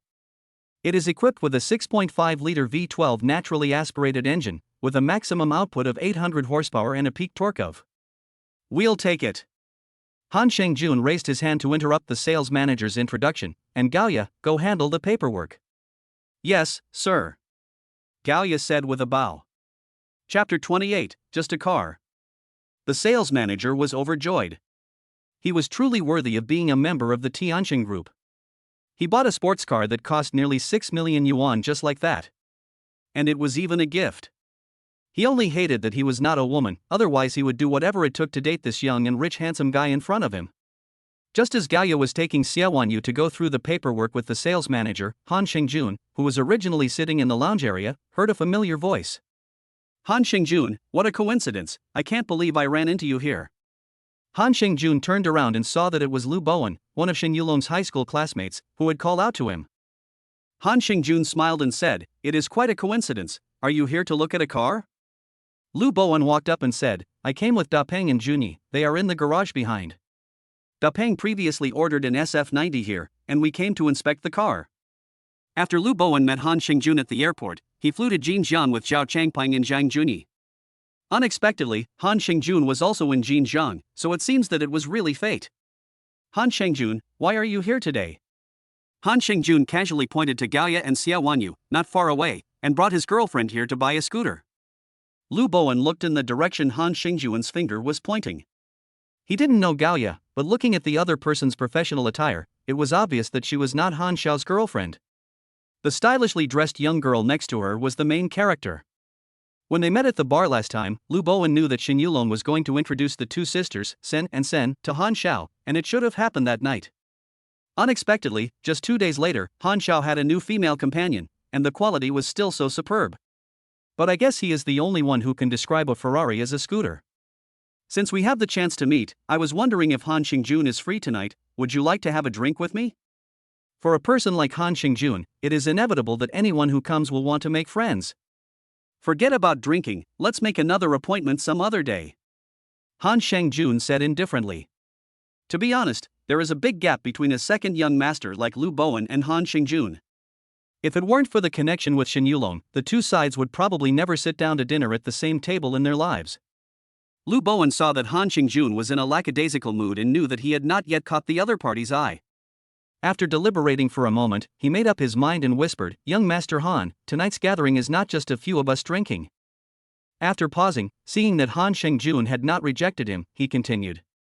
Da Peng's visit to pick up the car this time is just incidental. The main reason is that Da Peng's family has an art school in Jinjiang. In addition to the three of us, there are also more than 20 school dance department girls at this gathering. So it depends on whether or not Han Xingjun is willing to grace us with your presence. Don't worry, Da Peng arranged for someone to inspect the car before the gathering, and it's all clean. Upon hearing this, Han Xingjun's eyebrows shot up. These three brothers know how to have fun, especially Zhao Changpeng. The school he founded with his family's investment has secretly become a place for him to screen his targets. This is interesting. Han Xingjun's mouth curled up slightly. He was originally lacking in interest, but now he had some. Lu Bowen saw this and knew that this matter had prospects. He hurriedly took advantage of the situation while it was still hot. So, does the young Master Han agree? Han Xingjun looked into Lu Bowen's eyes and after a few seconds of silence, he said, "I'll contact you around 9 p.m. Lu Bowen left happily. Han Xingjun didn't say much as he watched the other person's back. He had participated in this kind of situation many times over the years, and was actually a bit tired of it. But the dance major should be pretty good at dancing. After a while, Xia Wanyu returned, holding a stack of car purchase contracts and other materials in her hands. "Young Master Han, the paperwork is all done, but you'll have to wait a while to pick up the car." Han Xingjun nodded, stood up, and went to the side of the Ferrari A12. "From today on, this car belongs to you. We'll drive it back to the company this afternoon." Driving it back in the afternoon? Won't that be a bit ostentatious? Han Xingjun laughed and said, "Ostentatious? No, it's just a Ferrari that costs millions, so it's not that ostentatious." Xia Wanyu. After waiting for nearly an hour, Xia Wanyu got into the car with the temporary license plate and got into the car for the first time in her life. After confirming that Xia Wanyu often drives the company car to run errands or drives the boss in her day-to-day work, Han Xingjun felt relieved and took the passenger seat. After all, many old drivers who have obtained their license may not have touched the steering wheel a few times in 3 years. Han Xingjun didn't want to take any risks. When everyone arrived at Tinsy Pharmaceutical, Sun Xingye, the general manager, greeted Han Xingjun with a bow while smiling at Xia Wanyu. There was no sign of displeasure at all, even though the other party had only arrived at the company that afternoon. Standing in the elevator, Han Xingjun said to Xia Wanyu, "You go back to the office first, and we'll go out for dinner after work." Since there were other company leaders in the elevator, Xia Wanyu didn't say much, just giving a in response. Sun Xingye had seen all of this with his own eyes. He was also pondering in his heart how he could ingratiate himself with this auntie in the future. How about transferring directly to the general manager's office and becoming a carefree assistant? Han Xingjun didn't bother with this either. He knew that as long as Sun Xingye wasn't stupid, Xia Wanyu would never have any trouble in the company in the future. "President Sun, gather all the managers and above at the company headquarters, as well as a few of the group's bosses, and go to conference room 1. I have a few words to say to everyone." "Okay, Director Han." 10 minutes later, in conference room 1. Han Xingjun sat in the chair, holding a stack of documents that Gao Ya had handed him, and casually flicking through them. Accompanying the sound of the pages turning, no one dared to make a sound, waiting for Han Xingjun to finish reading the documents. After about 20 minutes, Han Xingjun threw the documents onto the conference table in front of him. He glanced at the people below with a half smile. As the group's mainstay enterprise in the pharmaceutical industry, Tianxi Pharmaceutical could not have reached its current scale without the efforts of everyone.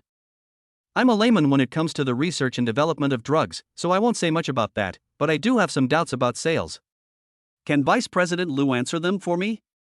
Liu Yuan, the vice president of Tianxi Pharmaceutical who had been named, hurriedly stood up and said respectfully, Director Han, please tell me what you want.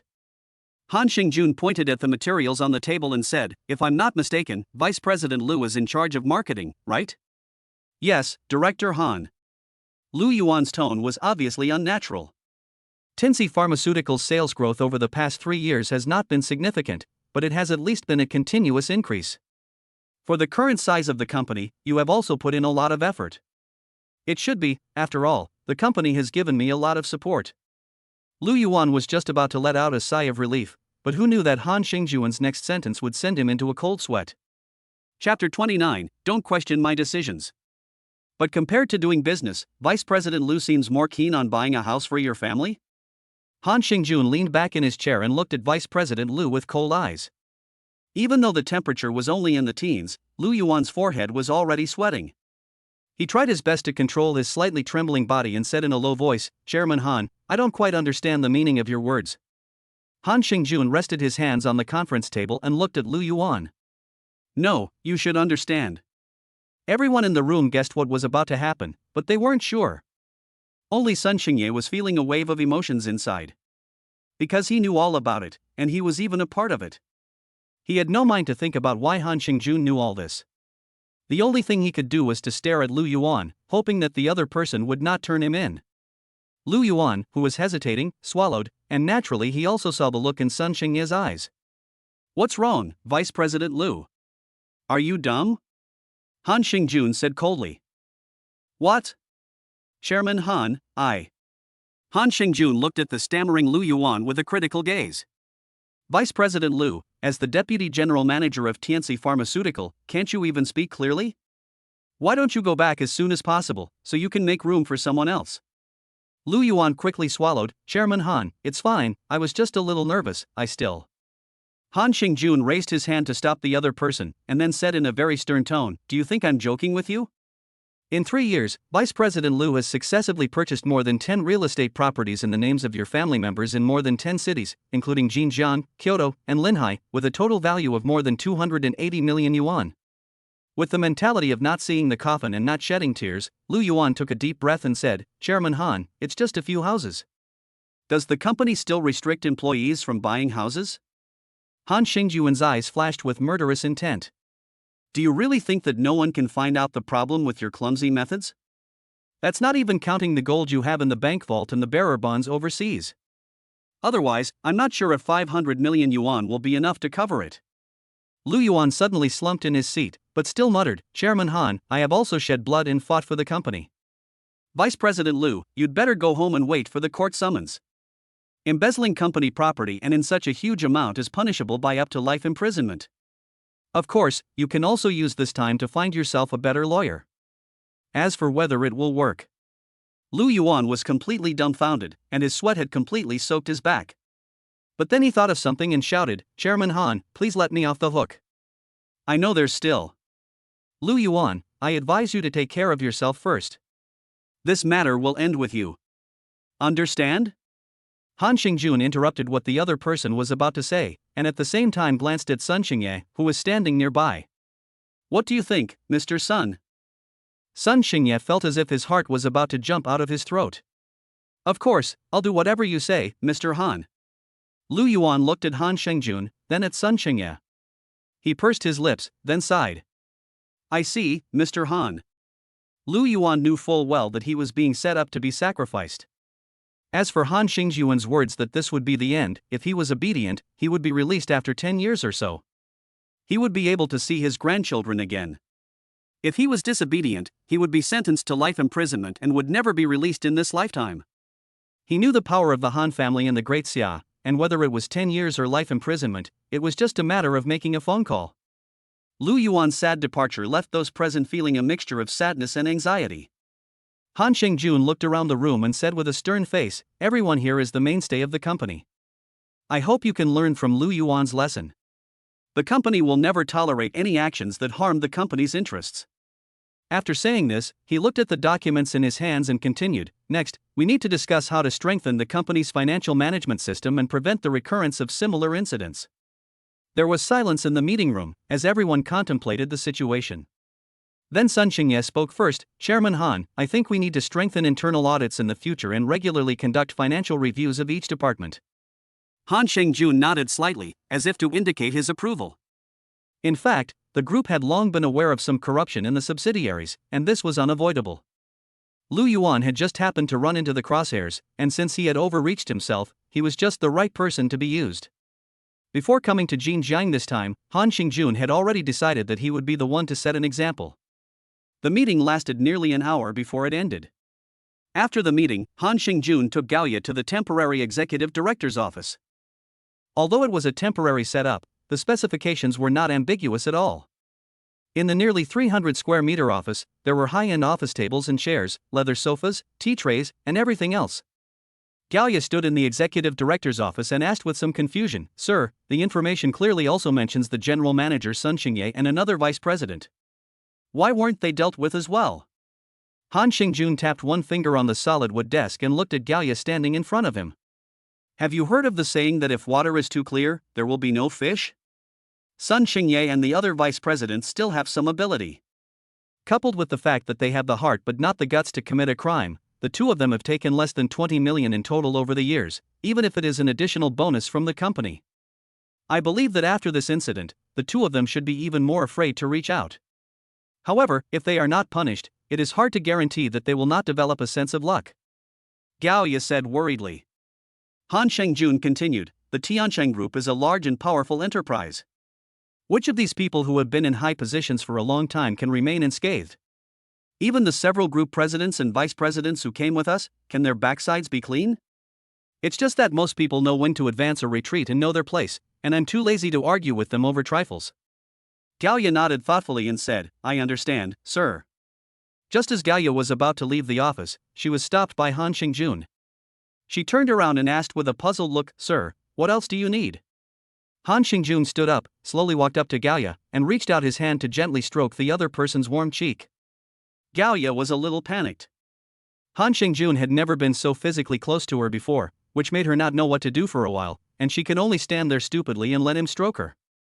"Don't question my decisions in the future. This is the first and last time. Go." After saying that, Han Xingjun withdrew his hand and returned to his seat. Chapter 30, You're leaving work early today.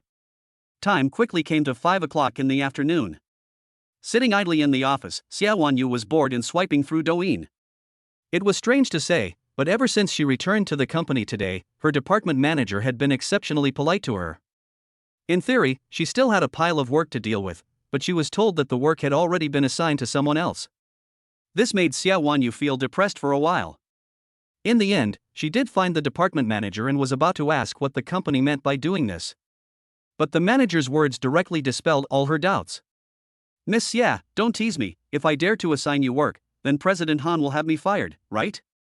Sure enough, it was only the morning, but the news of her affair with Han Xingjun had already spread throughout the company. Even the manager, who usually didn't like gossip, knew about it, let alone the others. The even more depressed Xia Wanyu could only sit at her workstation, brushing up on short videos to pass the time. Knock. Knock. Knock. A knock on the door sounded, and everyone in the office couldn't help but look towards the door.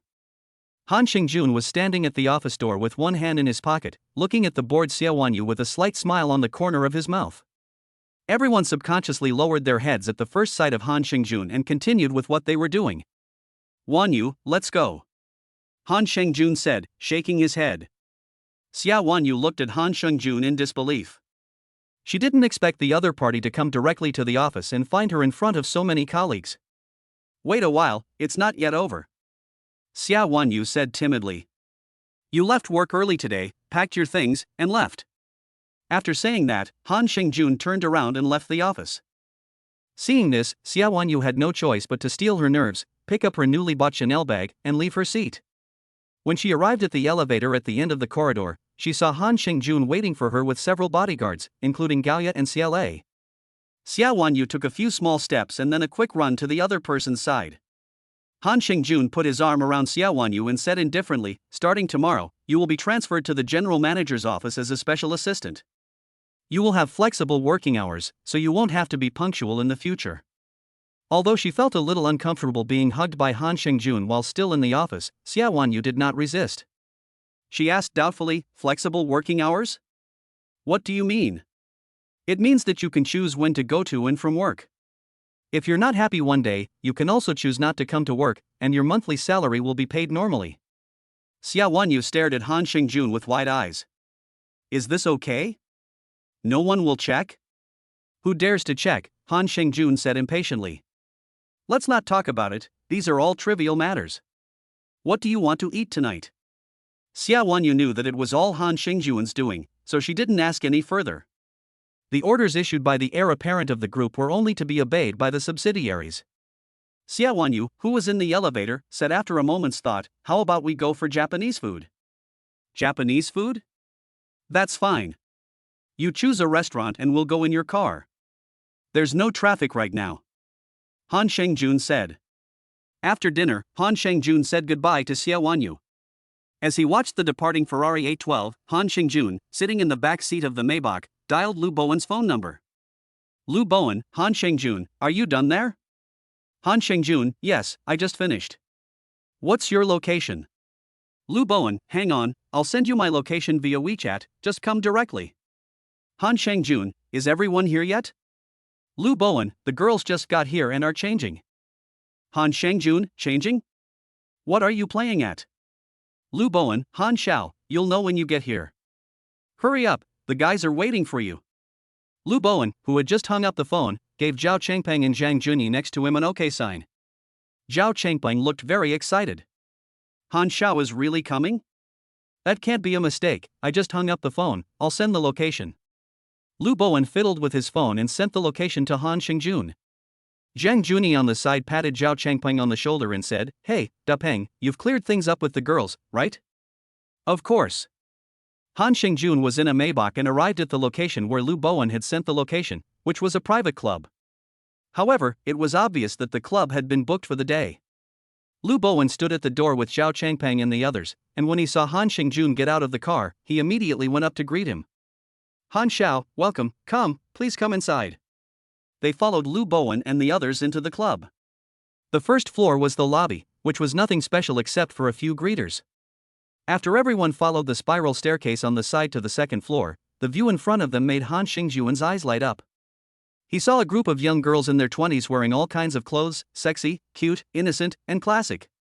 Not only did they have different dressing styles, but without exception, none of them were heavily made up, all of them appeared with their natural faces. Even so, each of them is very attractive. They are simply born beautiful, and each of them is a school beauty. Although they are still slightly immature in temperament, they match their respective styles just right. Sexy and aloof, cute and sweet, innocent and pitiful, and classic and gentle and generous. Han Xiao, good evening. Brother, good evening. Young master, good evening. Sir, good evening. Boss, good evening. A series of greetings with different feelings sounded in Han Shengjun's ears, and it also made the corners of his mouth unconsciously turn up. To be honest, if Han Shengjun had not also been in some big scenes, he would have been unable to handle this scene alone. Sometimes when men go to some romantic places, they don't necessarily just want the final thing. More of it is actually for psychological satisfaction. Surrounded by beautiful women, each one of them is charming and pretty, and they will please you in every way, do whatever you say.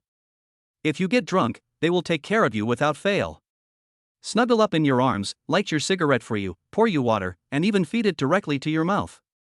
How many men can remain indifferent to such an experience that strikes deep into the heart? However, for this kind of love that only lasts until the elevator, Han Shengjun has always upheld the philosophy of carpe diem, as long as you're happy. It seems that you have put in a lot of effort for tonight's plan. Han Shengjun highly praised Lu Bowen and the others for their arrangements this time.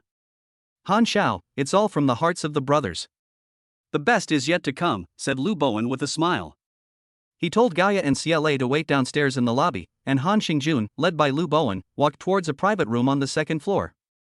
Chapter 31, A Feast. As Han Shengjun took a step, the many beauties at the top of the stairs all followed suit, surrounding him on both sides. Two of the beauties even directly took one arm each and wrapped it around Han Shengjun's arm, holding on tightly.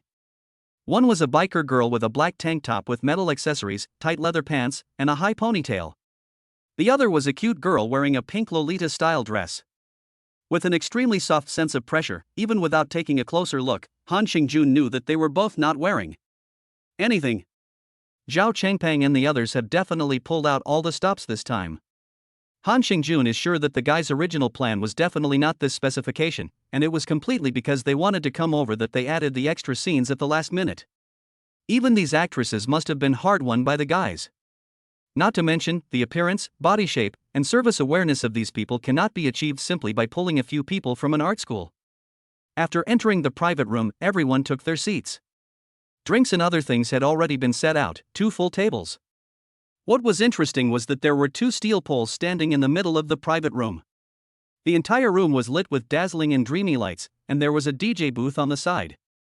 A young girl wearing a cap and hip-hop clothes was swaying her body to the rhythmic beat, exuding youthful vitality. As soon as Han Xingjun entered the private room, he was surrounded like the moon surrounded by the stars.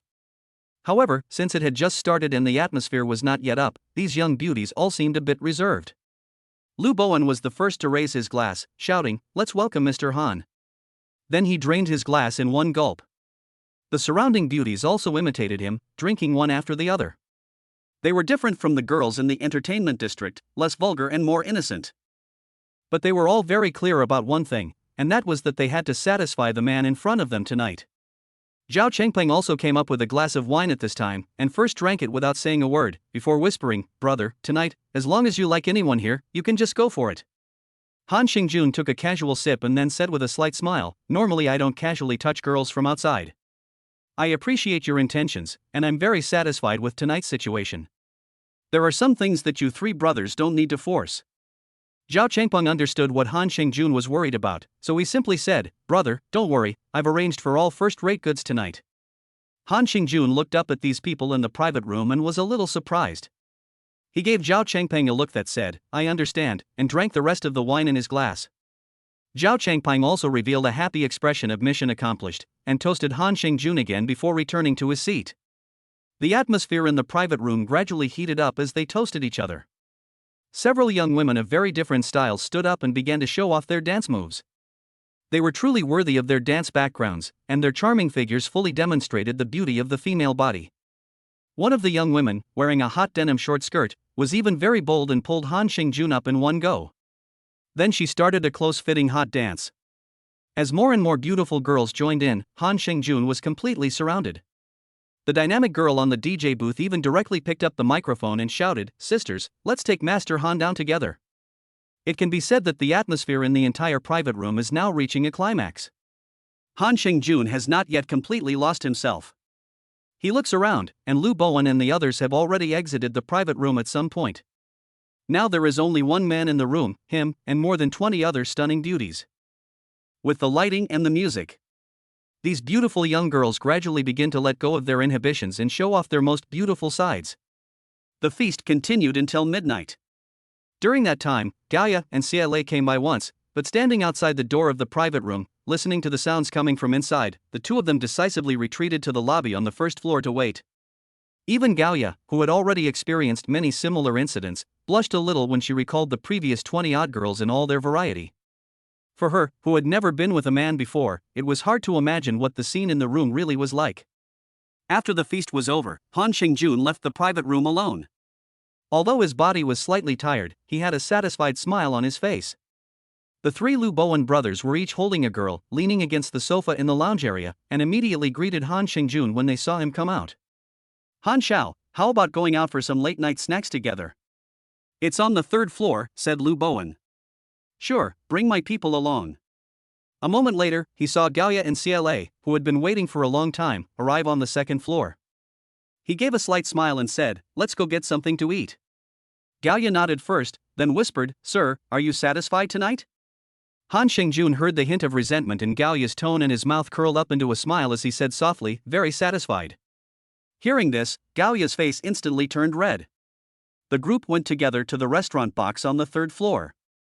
Lu Bowen and the others had prepared a very sumptuous late-night snack, which filled a large table with dishes, pastries, barbecued food, and seafood. After sitting down, Han Xingjun served himself a bowl of seafood porridge. He had drunk a bit much in the first half of the night, so a bowl of porridge was just the thing, and it instantly made his stomach feel much better. Zhao Chengpeng, who was at the same table, casually ate something and said with a smile, "Brother, were you satisfied tonight? Do you want to stay behind?" After finishing the seafood porridge in his bowl, Han Shengjun wiped his mouth and said, "It's just for fun. Are you going to ask me to marry one of them?" Zhao Chengpeng smiled and said, "Brother, I'm just trying to make good use of the resources." When it comes to good resources, where did you get so many outstanding players from? Don't tell me you recruited them directly from the school, Han Shengjun said. Zhao Chengping first contemplated for a while, then glanced at Gao Ya, Xia and the others, and hesitated. Han Shengjun waved his hand nonchalantly, saying, "They are all my people, just say it." "It's like this, brother. These girls are indeed from the dance department of the art college, but most of them have just graduated. You also know the current employment environment. With their majors, it is very difficult for them to find employment. Am I not taking advantage of the situation?" After listening to what Zhao Changpeng said, Han Shengjun understood. There are many good-tempered and beautiful girls in this society, and they are also dance graduates, so there is nothing to say about their figures. So what are you going to do with this group of people? You can't just be a middleman, that's a bit demeaning. Chapter 32, TH Club. Zhao Chengping shook his head, hesitated for a moment, and then looked at Lu Bowen and Zhang Junyi again. "It's like this, brother. What we're thinking is to set up a very private club, and then keep them all and train them. After the club is set up, they will also serve as service personnel, providing personalized companionship services to all our members." "Club?" Han Shengjun leaned back thoughtfully in his dining chair, "And you continue." Zhao Chengpeng saw that Han Shengjun was interested and knew that he had taken the right step. "Brother, the core of our club's main attraction is eating, drinking, and having fun. Yachts, house parties, skiing, diving, self-driving, etc. Just so happen that we have a lot of friends who like these things. And our target service group is those super wealthy people who are very free in terms of time and finances. So privacy is the first priority, a high threshold is the second, and finally comes the service. All activities will be organized and arranged by us, and accompanied by the club's carefully trained service staff throughout. The main thing is that happiness comes first. Brother, what do you think of this idea?" After listening to Zhao Chengping's idea, Han Shengjun's eyes lit up. "Isn't this the perfect back garden?" Han Shengjun nodded slightly in agreement, saying that it was a good idea. "What about the club's profit model?" Lu Bowen stood up at this time. "Han Xiao, let me explain. The club's profit model mainly consists of online live broadcasts, annual membership fees, event registration fees, and rebates from merchants for venue space. There's not much to say about event registration fees and merchant rebates, the main ones are online live broadcasts and annual membership fees. Because of the high entry barrier, in addition to the basic requirement that members must own a luxury car worth over 2 million yuan, they also need to pay an annual membership fee of 300,000 yuan. And this annual fee will gradually increase every year depending on the situation. As for online live streaming, rewards are one thing, but the main thing is to let the big brothers know about our club. At the same time, it will also allow those girls to accumulate some popularity and raise the profile of our club." The three brothers were originally planning to first bring in a wave of people around them, and once an effect was slowly created, the size of the club would naturally grow. But now they have encountered Han Shengjun, so they might as well talk to the big brother. If Mr. Han is interested and joins directly or even invests a sum of money, the nature of the club will be different. Who is behind Han Shengjun?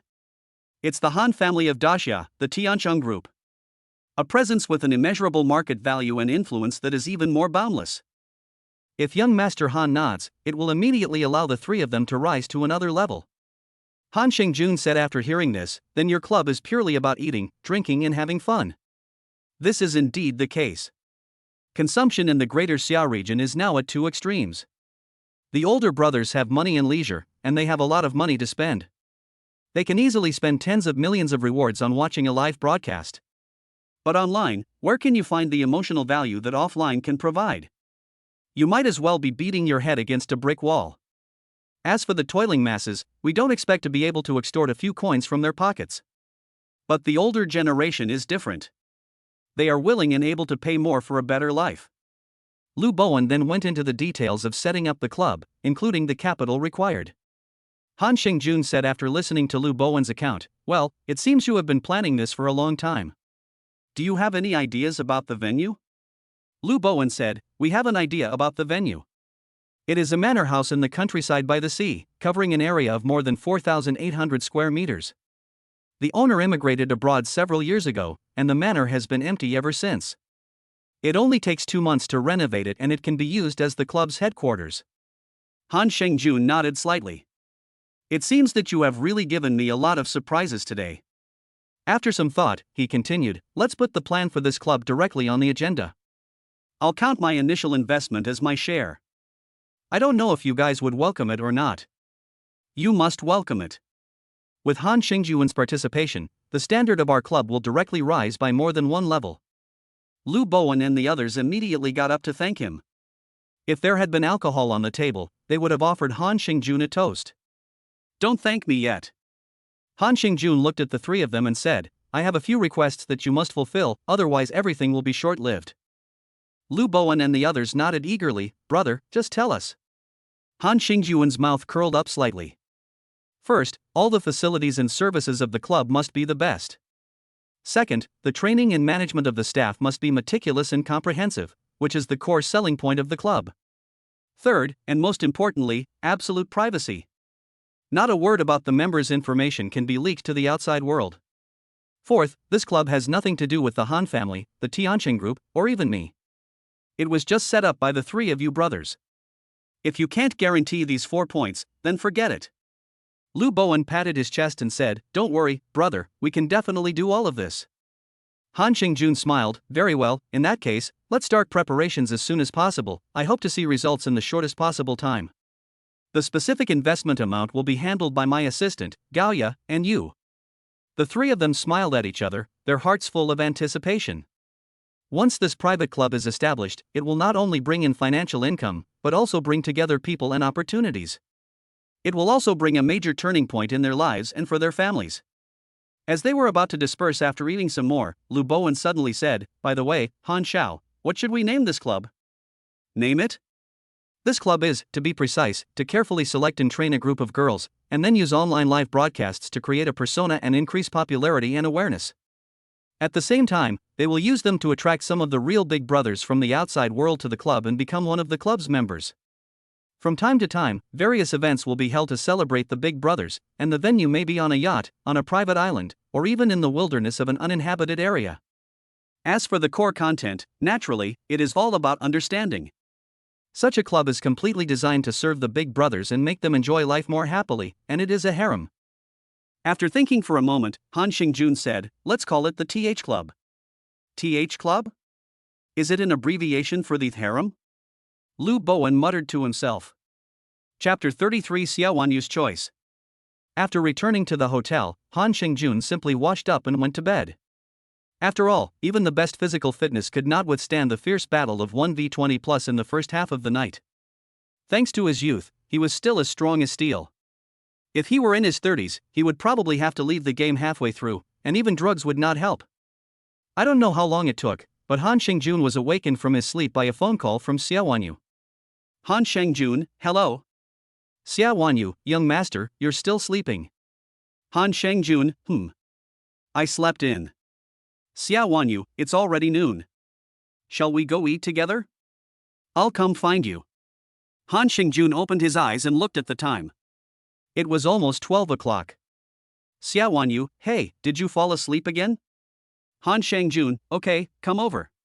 After hanging up the phone, rubbing his sleepy eyes, and sending another message to Gao Ya, Han Xingjun got up and walked into the bathroom. When he came into the living room in his bathrobe, Gao Ya was already ready with his clothes and waiting for him quietly.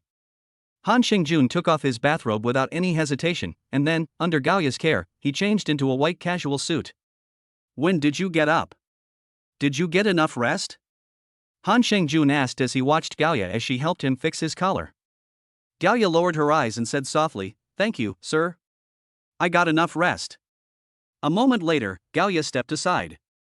Sir, shall we go directly to the dining room for lunch, or have it sent to the room?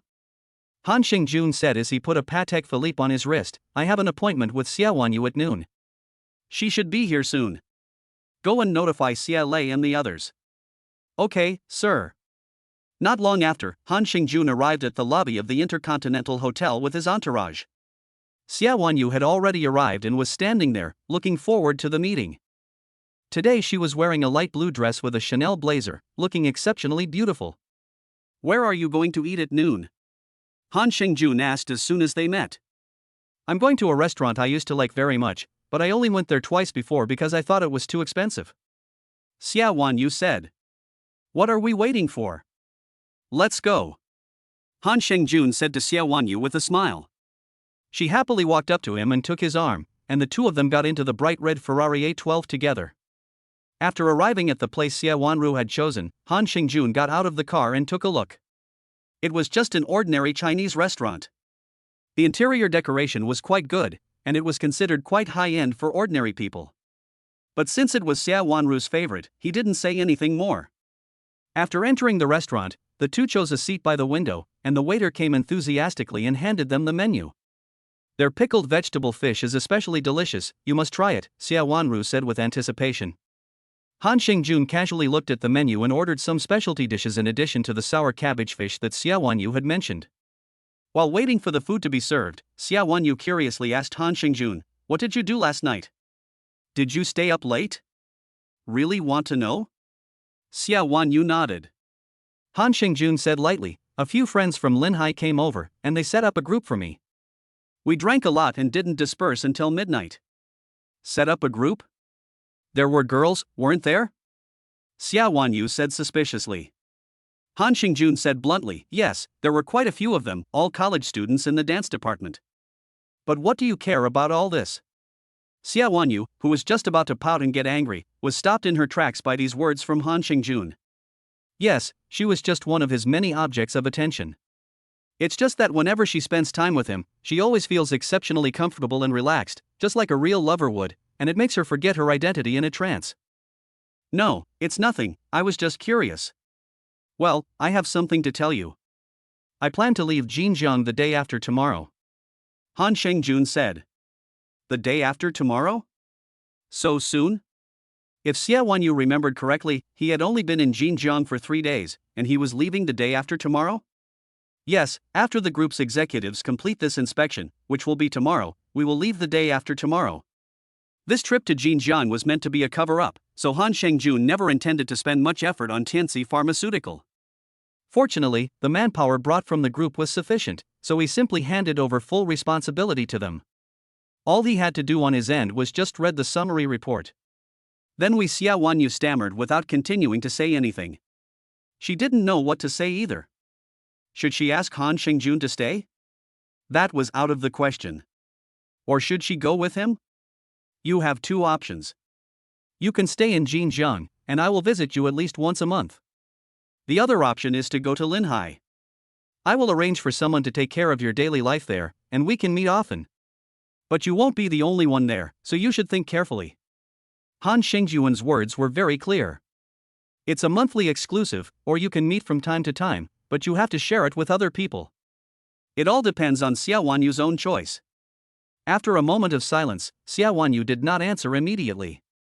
With difficulty holding back her gradually moistened eyes, she asked sadly, "So where are you going next?" "Jiangcheng Tiansun Communication is my second stop. I remember your younger brother is a sophomore at Jiangcheng University, right? Well, Zihao goes to school there." Han Shengjun looked at Xia Wanyu, who was in a low mood, and his heart was touched. After deliberating for a moment, he said, "Stay in Xinjiang. By the way, you can give your brother my phone number. After I go to Jiangcheng, if he needs anything, he can contact me." Xia Wanyu opened her mouth, wanting to say something else, but Han Shengjun interrupted. "Let's eat first. I've heard that there are quite a few interesting places here in Xinjiang. Today, I'll leave the time to you, and you can take me around and show me a good time." Okay. After lunch, Xia Wanyu drove Han Shengjun to two famous attractions in Xinjiang. The two of them chatted and laughed along the way, as if they had completely forgotten what had happened at lunch. In the evening, they went to a famous local commercial street, holding hands and eating lots of snacks. When night fell, they returned to the presidential suite of the Intercontinental Hotel. The moment Xia Wanyu closed the door, she threw herself into Han Shengjun's arms. Then, in a voice only the two of them could hear, she whispered in Han Shengjun's ear, "Tonight, I want you." That night, the two of them never got out of bed again. In the end, Xia Wanyu decided to go with the first option and stay in Xinjiang. Because even though the relationship was not pure, she still didn't want to share it with anyone, even if she could see each other often. Chapter 34, A Direct Carnival Online. The next day, when I woke up, the sky outside was gloomy and it was drizzling. Han Xingjun, who rarely goes out in the rain, directly arranged for someone to send off the reluctant Xiaowanyu. This was his usual style. He would never be alone with the same woman for more than 24 hours, even if the previous time was enjoyable. Han Xingjun, who was sitting alone on the sofa of the hotel, took out his mobile phone and replied to a few WeChat messages. Naturally, there was no shortage of messages to his longtime fiancée Meng Xiyu. This trip was originally meant to be a visit to Kyoto, but due to the interference of the old man, the plan changed and he was unable to go directly to Kyoto. And judging from the current itinerary, it is estimated that it will take at least another week, if not longer, to get to Kyoto. In that case, his fiancée Meng Xiyu will not be happy. Every now and then over the past 2 days, she has been urging him to come to Kyoto as soon as possible, indirectly. She even asked Han Xingjun if he was afraid to see her, so he made up an excuse to avoid her, like inspecting the subsidiaries. The next heir to the prestigious Tianqing Group needs to personally inspect the subsidiaries? She herself has never been to the Kyoto headquarters of her own Hongtu capital more than a few times. After sending Meng Xiyu away, there were still the two sisters, Xian and Qianshuan. These two sisters are more obedient, and they didn't keep pestering Han Xingjun, but they couldn't do without their morning and evening greetings every day. Today they came to see Han Xingjun because the two sisters were going on a trip tomorrow and wanted to ask if he was busy and wanted to go with them. Han Xingjun, where are you going to go? Ning Qianyu, we're going to go to the South China Sea. Qianshuan and I bought some new swimsuits. Are you sure you don't want to come with us? Han Xingjun, I won't be able to go back for a while. I'll arrange for someone to go with you. Ning Qianyu, no need, my sister and I are adults, we can't be lost, can we? Han Xingjun, the person going is mainly to help you arrange travel and accommodation. There is also a small private jet with 8 seats at Linhai Airport that you can use. Ning Qianyu, thank you, Master Han, you are considerate, eh? Han Xingjun, have fun, remember to take lots of photos. Ning Qianyu, okay, then I'll send you a few more when the time comes. After ending the call with Ning Qianyu, a WeChat message from a contact named Mumu was sent. Mumu, hello, is brother there? Han Xingjun couldn't think of who this person was for a moment. After all, every day, there are many people looking for him on WeChat, plus there are various chat groups. Generally speaking, it is easy to forget about characters that are not very important. After looking at the previous chat history, apart from the other person saying hello when they first added him, there were no other chat messages. Han Xingjun, who is this? Mumu, oh, I'm so sad, brother. You've only been gone for 2 days and you've already forgotten me? Who are you? Why should I remember you? Han Xingjun didn't bother to reply to this kind of message. He casually threw his phone on the sofa, went to the huge French windows, looked out at the drizzle, and wondered when the rain would stop. He turned around and went to the bar, where he brewed a pot of Imperial Dragon Well tea for himself. He had this tea when he left Linhai, and he had specially borrowed it from the old man. It is said that the annual output of this stuff is only 2 taels, and it is the top category of Longjing, which is not even circulated on the market. Han Xingjun doesn't really know much about tea, but good tea does have a sweet aftertaste. After taking a few light sips, he walked over to the sofa and picked up the phone that had been ringing non-stop. Mumo, brother, where are you? Mumo, brother, you gave me a carnival livestream a couple of days ago, and I added you. You didn't really forget, did you? Mumo, are you busy, brother? Come visit me in my livestream when you have time. I'm wearing a great outfit today. Mumo, take some pictures for brother to see. Mumo, picture.jpg, picture.jpg, picture.jpg. It turned out to be the 100,000 plus streamer who had a PK with Spirited Away last time, no wonder I didn't think of it. At the time, I just looked at the other person's appearance and it was indeed pleasing to the eye, so I added a friend and then I didn't pay any attention to her. Looking at the few photos she sent 2 minutes ago. That delicate face was beaming with a sweet smile. Her long chestnut-colored hair was casually draped over her chest, and she was wearing a short knit sweater that exposed her entire shoulders and belly. The bottom half is a blue-striped ultra-short pleated skirt, matched with white stockings. The fair skin and slender figure are all showing off the other person's assets. Han Xingjun smiled slightly and sent a message to the other person on his phone. Han Xingjun, well, I was busy just now, the photos turned out well. The message had only been sent a few seconds when the other person replied. Mumu, thank you for the compliment, brother. Do you want to listen to some music? I just started broadcasting this morning, so I'll sing for you. After thinking about it, there wasn't much to do in the morning, so it would be nice to go check it out. When Han Xingjun opened TikTok, it so happened that the system pushed Mumu's live broadcast room. Without hesitation, he clicked directly to enter. Han Xingjun, who had already reached level 50, was noticed by Mumu the moment he entered the live broadcast room. Welcome, my brother Han. Mr. Han sent out Carnival X1. Mr. Han sent out Carnival X2. Mr. Han sent out Carnival X3. Mr. Han gives away 10 carnival tickets. As soon as he entered the broadcast room, Han Xingjun didn't say a word, and directly gave away 10 carnival tickets. Who the hell is this guy? Is this how a rich guy spends his money, using Huazi as a present? My brother casually spent my half-year salary, 666. This operation made Mumu very happy. Who would play like this, giving away carnival tickets right away? Thank you, brother Han, for the carnival. Whatever song your brother likes, Mumu will sing it. Mr. Han, I'm tired of singing, and you can't dance here. Get a good-looking and capable girl and have a dance-off. At this moment, a message comes through Han Xingjun's WeChat from Muma. Muma, brother, do you really want to have a dance-off?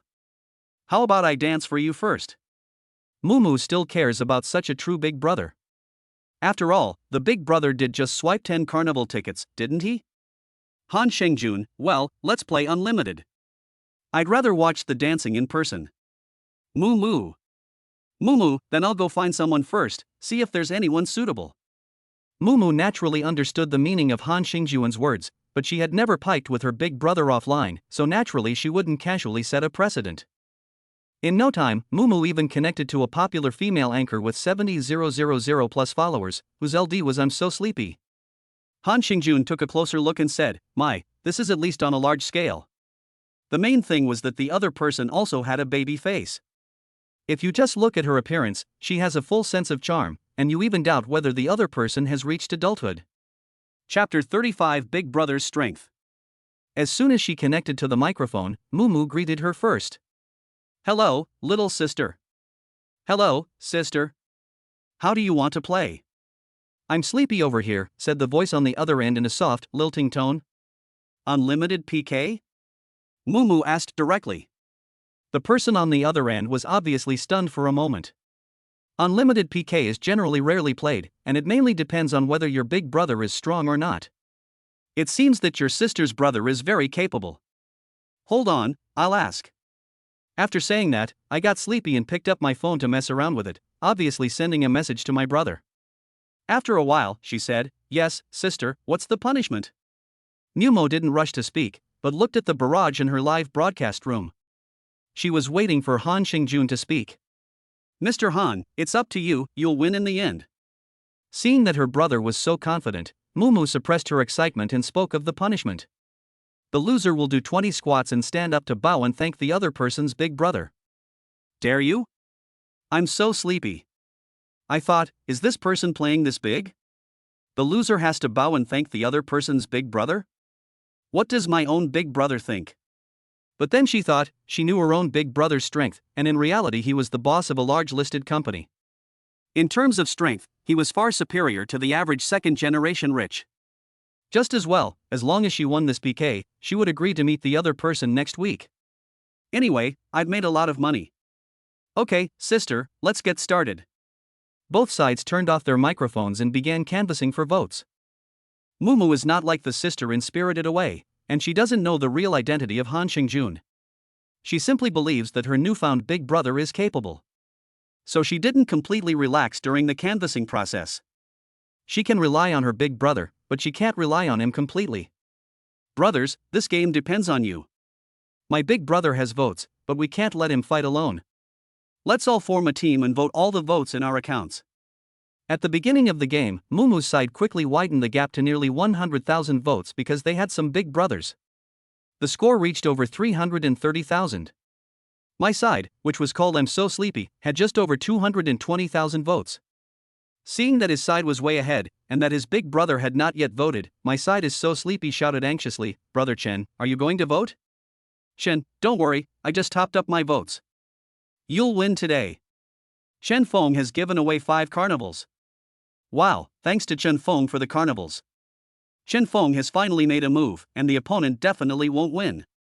Chen Feng is awesome, he's given away 5 carnivals straight away, and has taken the lead.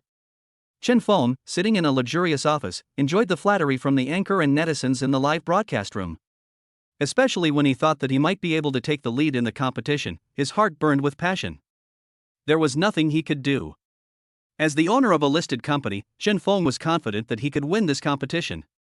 On the other side, in Mumu's live broadcast room, the netizens had basically finished voting. Although the number of votes had exceeded 600,000, Mumu had still been overtaken by the other party by 200,000 votes. Mumu, I've run out of votes here. The rest is up to you. Where is the big brother who came in and voted for Huazi? Why don't you vote? If the big brother votes, I'll follow with a pair of sunglasses. Mumu, I still have a hot air balloon. If you want, I'll give it to you. I've used up all my ammunition. The rest is up to the big brothers.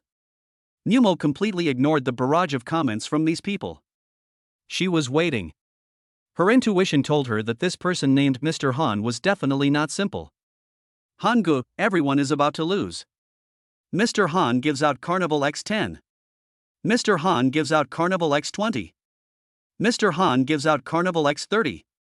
Han Xingjun immediately gave out 30 carnivals, instantly raising the score on this side by a large margin. Mr. Han, everyone go to the other side and tell the other big brother that you can start. Mr. Han gives out 10,000 shaking coin lucky bags X10. Mr. Han gives away 10,000 shaking coin lucky bags X10. 10,000 shaking coin lucky bags were thrown out in 1 minute. The public screen was full of pop-up messages thanking the big brother. Immediately afterwards, the opposite side also received friendly greetings from netizens. Chen Feng looked at the pop-up messages on the public screen and smiled contemptuously. Playing with me? It's only 100,000, and I've spent more than that at the club in one night. Today, I'll let that big brother of his know what strength is. Send out Carnival X20 with Feng Wang Wanli. Send out Carnival X50 with Feng Wang Wanli. A straight 50-hit carnival combo made me so happy that I almost jumped out of my chair. Wow, so many carnivals, thanks Brother Chen. Feng Wang Wanli, I told you, you'll win today. Wait, Brother Chen, they're buying tickets again. Oh my god. They just bought 6 million tickets. At this moment, Mumu looked at the 200-hit carnival in the live broadcast room and finally understood why Big Brother wanted to fight unlimited PK. The reason why he was killed in the last PK was not because he had used up all the tickets, but because that was all he could use at that time. Chen Feng was also a little stunned. What was the other side's background? 200 Huazi, that's 600,000 yuan. In modern society, what girl can't you find? Do you have to fight it out here? I'm so sleepy. I know that after reaching this situation, it's not very nice to keep staring at Big Brother to vote. But she was still a little unwilling, so she tentatively said, Brother Chen, the opponent is too fierce, so let's forget about it today? Chen Feng knew exactly what she meant. It wasn't impossible to continue voting, but he had to have some kind of guarantee. After all, he couldn't end up with nothing. So, Chen Feng privately sent me a message on WeChat. Chen Feng, I can let you win, but next week you come over and keep me company for a week. It was just that straightforward. After all, my brother has also spent a lot of real money, so I can't keep hoping that he and you will play it subtle and say I'll take a guess. I'm so sleepy. After seeing the message, I immediately replied. Sleepy, that's good, I want to go out for a walk. After this win, I'll visit your company. After receiving a clear reply, Chen Feng naturally didn't mince words. To him, this amount of money was not a huge sum that he couldn't afford. Send out Carnival X20 with Feng Guanli. Send out Carnival X50 with Feng Guanli. Send out Carnival X200 with Feng Guanli. A total of 200 carnivals, which is 600,000. Together with the previous 100,000, Chen Feng has now spent nearly 800,000. Sitting in his office, Chen Feng, with a somewhat hideous face, muttered to himself, 800,000 in a week, I really have taken advantage of this woman. I will make sure that you can't get out of bed. Chapter 36, What a Coincidence. A 200-hit spree carnival appeared in the live broadcast rooms on both sides. One special effects screen after another filled the screen, pushing the PK, which was about to reach its end, to a climax. This is the reason why many people like to watch Big Brothers fight PK. The feeling of splurging money is something most people cannot directly see in reality, because it is simply impossible to be in the same environment as the big brother. The internet is different. It doesn't matter if you're a hard-working salaryman, a poor student, or the boss of a multi-million-dollar company. Everyone can be in the same broadcast room together, and no one will restrict you. Netizens with a monthly income of 3,000 to 5,000 yuan watch the big shots casually spend their own several months' salary, and then shout Big Brother is awesome after them, as if they were also participating. Or they bite the bullet and reward the big shots with small gifts of a few or 10 yuan. It feels like they are sitting at the same table as the big shots and spending money together, and it's so cool. Of course, the most enjoyable person is definitely the host. A simple thank you can easily make the hard-working person who earns a few thousand yuan a month support the host who earns tens of thousands of yuan a month. Therefore, if you don't have the real ability, don't easily try to imitate the host and spend money like crazy, otherwise all you'll get in the end is a simple thank you. This is the situation in Mumu's live broadcast room right now. Han Xingjuan's 200 hit streak in the carnival has even made Mumu ignore gifts that are smaller than a hot air balloon, even though the score was later overtaken by the opponent's wave. But the actual money has gone to her account, and after deducting the platform's share, she will get at least 400,000 yuan. Han Shengjuan's operation has made her heart race. She can't remember how long it's been since she received so many gifts, and this is all from one person. This is truly a big brother. A godly hero. Compared to the original water goods in her own home, it is simply heaven and earth. The difference in levels is too great. She now had to consider what the other person had said earlier.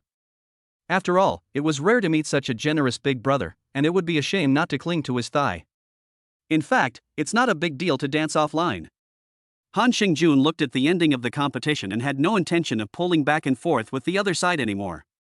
Mr. Han has given out Carnival X100. Mr. Han has given out Carnival X200. Mr. Han gives away 800 Carnival tickets. Mr. Han gives away 1,000 Carnival tickets. Mr. Han gives away 2,000 Carnival tickets. When the public screen showed that Han Xingjun had given away 2,000 Carnival tickets, no one paid any more attention to the score of the competition. Holy cow! Mr. Han is awesome. 2,000 Carnival tickets. I'm on my knees, big brother. Do you need an accessory for your lap? This is going to beat the rhythm of the other side. What did I see? It's so awesome. Mumu even stood up straight and bowed 90 degrees towards the screen. Thank you, my brother Han. I'll chat with you privately after this is over. She urgently needed to calm down. Once this competition was over, she would go off the air. There's no way she can continue broadcasting. 6 million. Not counting the previous one, she can earn 3 million just from this reward alone. What's the point of broadcasting today? Whoever wants to broadcast, broadcast. I'm going out to go shopping. Chen Feng, who was in the broadcast room opposite, was also dumbfounded. He knew that the other party was capable, but he didn't know that they were this capable. He could also give away a few million, but if you ask him to casually reward the anchor in a live broadcast? That's crazy. But I was so sleepy, but I didn't want to give up. Instead, I felt that this was an opportunity. Chenggu, time is almost up, the gap is not that big, should we catch up? It's also a good way to show the other side your strength. Strength my ass. Do you really think I'm stupid? Ride the wind for thousands of miles, there aren't enough votes, I'll get you more next time. I was so sleepy. Seeing that big brother couldn't hold on any longer, she started calling out to the other brothers in the live broadcast room. That was it. By the end of the competition, she had only managed to get less than 40,000 votes. After reconnecting to the microphone, I got up helplessly and gave a bow to the camera. I thanked the big brother from the Mumu family for beating me so badly. And, pretending to be aggrieved, I began to squat in place. As I squatted up and down, my chest was also heaving. Netizens in the two live broadcast rooms were transfixed. Brothers, I'm going to start. You're just getting started? I'm already done. This is dazzling to watch. It really is a weapon. Thanks for letting me feast my eyes on it. In contrast to the netizens, who could only watch, Han Xingjun was already considering whether to take it directly. Because after doing the squats, I was so sleepy that I sent myself a private message, and also invited him to add WeChat friends. I'm so sleepy, brother, do you like it? Add me V, there are even better ones.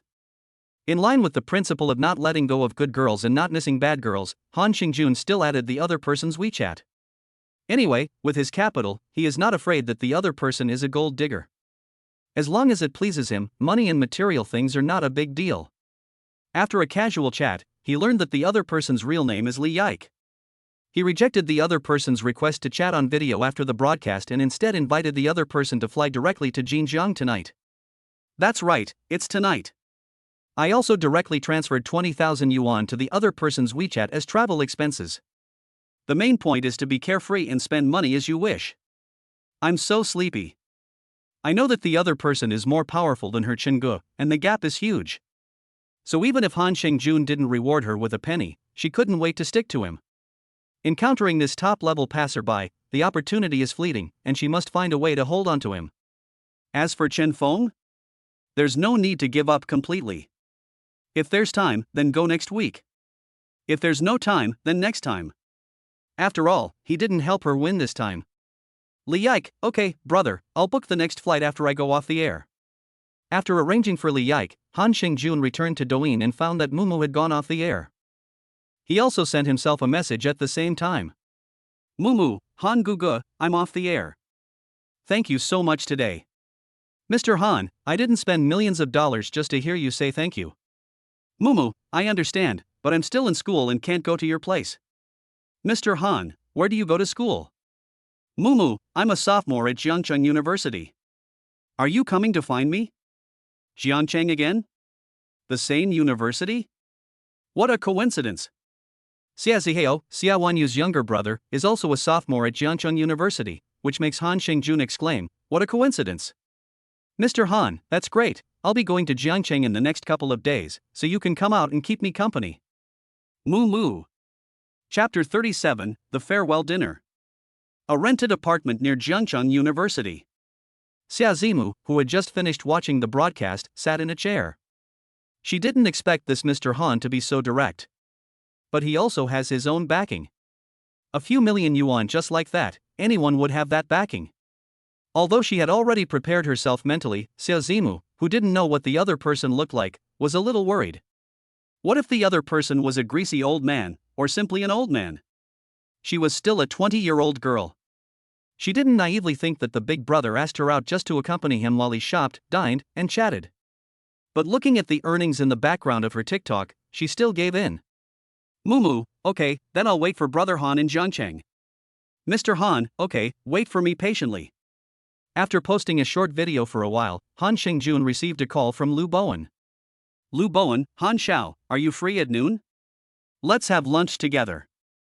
Han Xingjun, what, do you have a new idea for the club? Lu Bowen, not really. The main thing is that we're going back to Linhai this afternoon. I thought you wouldn't be going back for a while, so I'm planning to get together again. I've booked a room at Baiweiju. Would you like to join us? Baiweiju is a famous high-end private kitchen in Xinjiang. While ensuring specifications and quality, it also pays great attention to privacy. Thanks to its high price of 1,200 yuan per person, ordinary people don't really know it exists. Lu Bowen originally wanted to book a Western restaurant, but the top Vienna Royal restaurant in Xinjiang requires a reservation at least 1 month in advance. Not to mention the cost, but even the timing was impossible. It was said that a few days ago, a mysterious VIP had suddenly arrived at the Vienna Royal restaurant and booked the entire restaurant for the night. Afterwards, the restaurant announced that there had been a power failure that night and that it was unable to open for business. Naturally, Lu Bowen gave up on the Western restaurant and instead chose this Chinese private kitchen. Han Xingjun, sure, send me the location, I'll be there in a bit. At a little after 11 in the morning, Xia Lei drove Han Xingjun to the door of Baiweiju in a Mercedes Maybach. After getting out of the car, Han Xingjun turned to Gao Ya and Xia Lei, who were following him, and said, "You don't need to follow me. Go and see if there are any seats left, and have a meal here too." Usually, wherever Han Xingjun went to eat, these subordinates would accompany him, but due to their status, they would not eat at the same table as him. They would either eat beforehand or afterwards at some other time to solve their own problems. It's just that he has been traveling frequently these past 2 days, and they have really been working hard. Han Xingjun simply told them not to follow him. Gao Ya and the others didn't mind, but Xia Lei, with his usual expressionless face, said, "Sir, let them go eat. I'll just stand outside your private room and not go in." Xiaolei thought that Han Xingjun had something to discuss at lunch and didn't want anyone else to be present, so he offered to stand outside the door. Han Xingjun looked at the taciturn head of security in front of him and understood his intentions. Without saying anything more, he simply nodded and walked straight into the Baimei restaurant. When he arrived in the private room, Lu Bowen immediately came up to him with a smile. Han Xingjun, you're here, come, have a seat. After sitting down, Han Xingjun glanced around the room. Apart from Lu Bowen and his three friends, there were also two good-looking girls sitting next to Zhao Changpeng and Zhang Junyi. Who are these two? Han Xiao, let me introduce you. The one with long hair is Changyi, Dapeng's new girlfriend. The one with short hair is Han Mo, Junyi's girlfriend. Han Xingjun's eyebrows shot up. A new girlfriend? If he remembered correctly, the three of them had not brought their girlfriends with them when they came to Jinjiang. What, are they going to bring them back to Linhai? Zhao Chengpeng smiled and said, brother, they just came along for a few days of fun in Linhai. Han Xingjun was relieved. That's right, it's just a temporary girlfriend, and he's still hoping for forever. At this time, the short-haired girl named Han Mo spoke up, brother, I heard from brother Junyi that your last name is also Han, so that's really a coincidence, maybe our ancestors are all from the same family. Han Mo knew that the person she was entertaining today was even richer and more arrogant than the three brothers. So of course she was thinking about climbing up the social ladder. Who knows, she might just hook up with him. Han Xingjun stared at Han Mo with a smile, not responding to the other party in any way. Seeing this, Zhang Junyi immediately gave her a strong push on the shoulder and said in a very unpleasant tone, what are you thinking about? What status does Han have, and what status do you have? Ancestors are from the same family? If you didn't wake up this morning, now get the hell out of here. Han Mo was reprimanded like this and knew that she had said the wrong thing. She did not retort, but apologized repeatedly to Han Xingjun. Brother, I'm really sorry, I didn't mean it that way. Bowen, ask the waiter to serve the food. Han Xingjun looked at Lu Bowen and said indifferently. Han Mo didn't dare to say anything more, smiled awkwardly, and then silently played with her phone. There was no way around it, everyone at the table was a big brother and a financial backer. She was only a small four-shop receptionist, and she was hoping that the big brother would become a long-term meal ticket in the future. In contrast, the long-haired girl Changyi was much more obedient and sensible.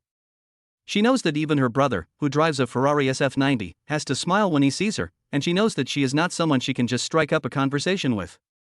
As long as she serves her brother well, she will never have to worry about anything in the future and won't have to think about anything else. In the private room, the waiters kept bringing dishes to the table. At this time, Lu Bowen took a bottle of wine from one of the waiters. Han Xiao, if you're not doing anything this afternoon, how about we have a drink?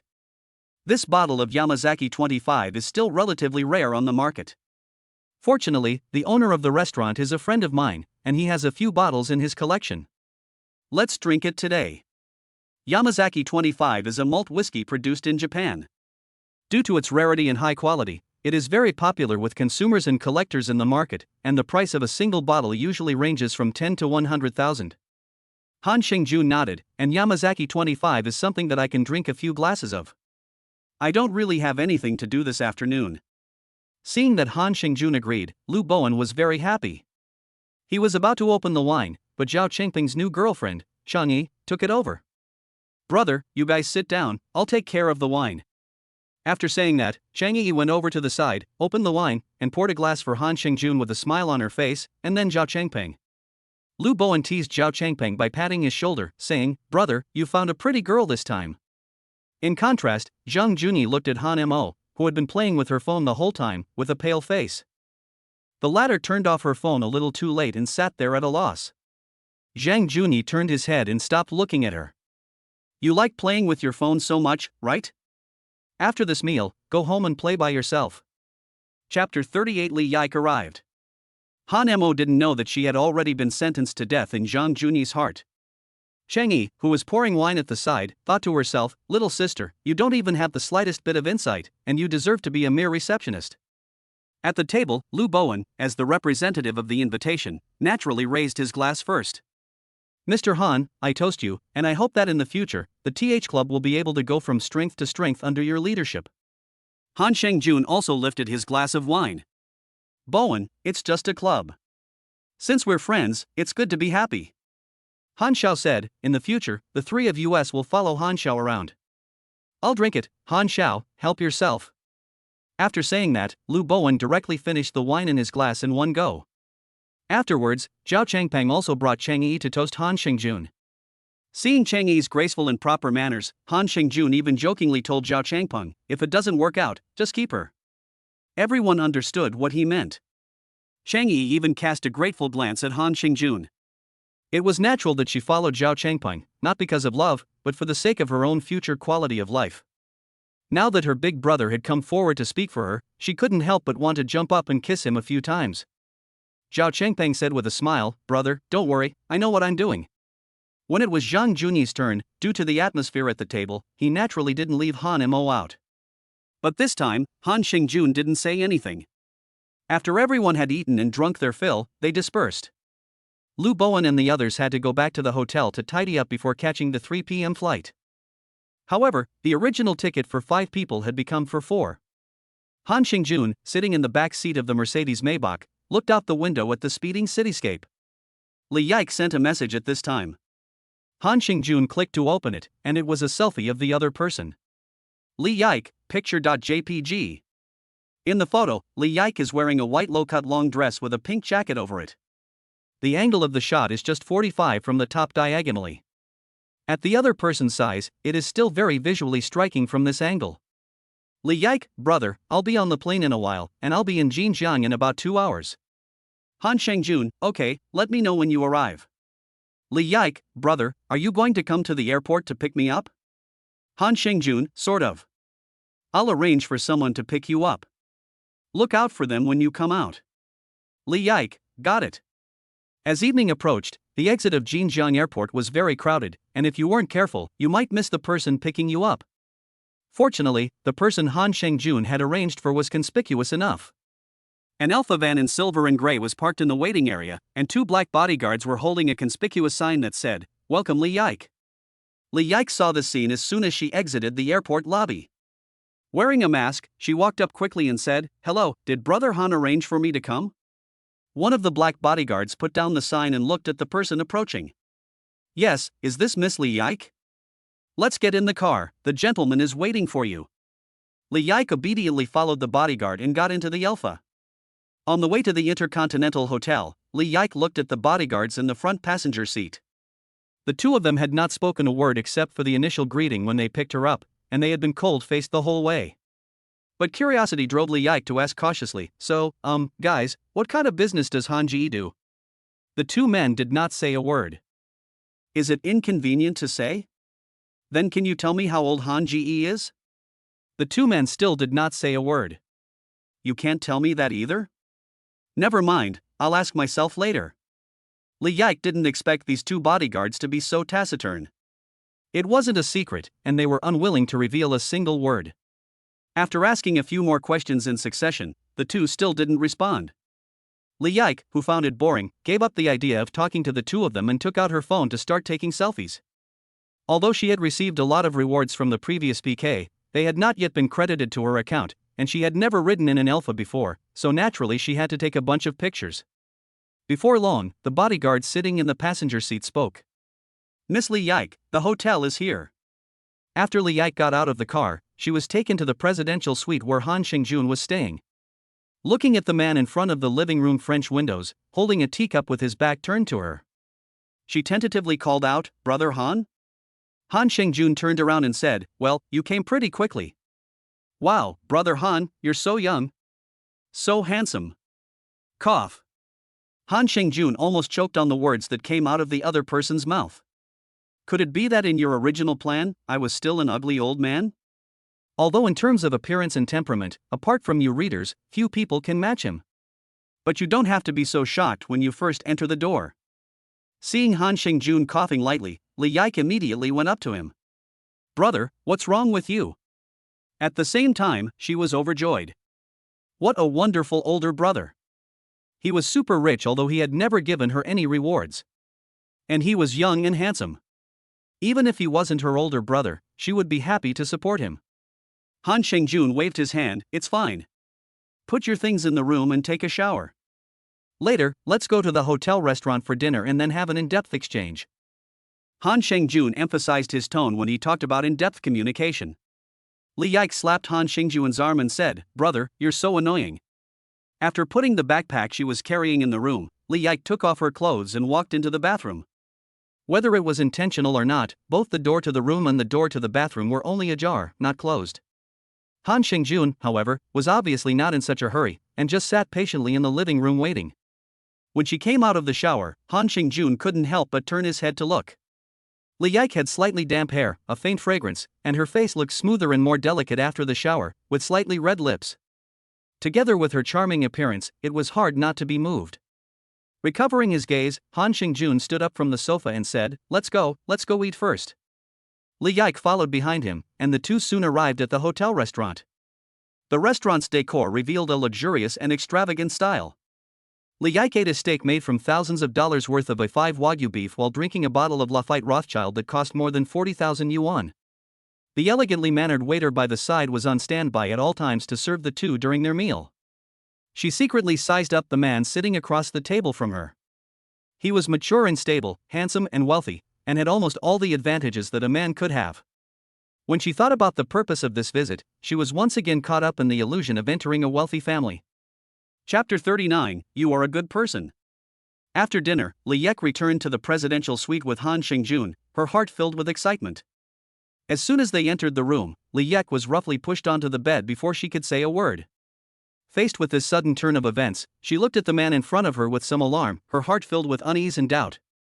Han Shengjun's mouth curled into a faint smile. He took off his jacket very calmly, and then walked step by step towards Li Yike, who was collapsed on the bed. Every step carried a suffocating sense of oppression, making Li Yike's heart grow more and more nervous. "You." Li Yike tried to speak, but Han Shengjun reached out his hand and gently stroked Li Yike's cheek, his fingers tracing her lips, sending a chill down her spine. Facing such a strong Han Shengjun, her heartbeat became more and more intense, and an inexplicable unrest spread in Li Yike's heart. Han Shengjun's eyes flashed with complex emotions, both cold and slightly teasing. "What?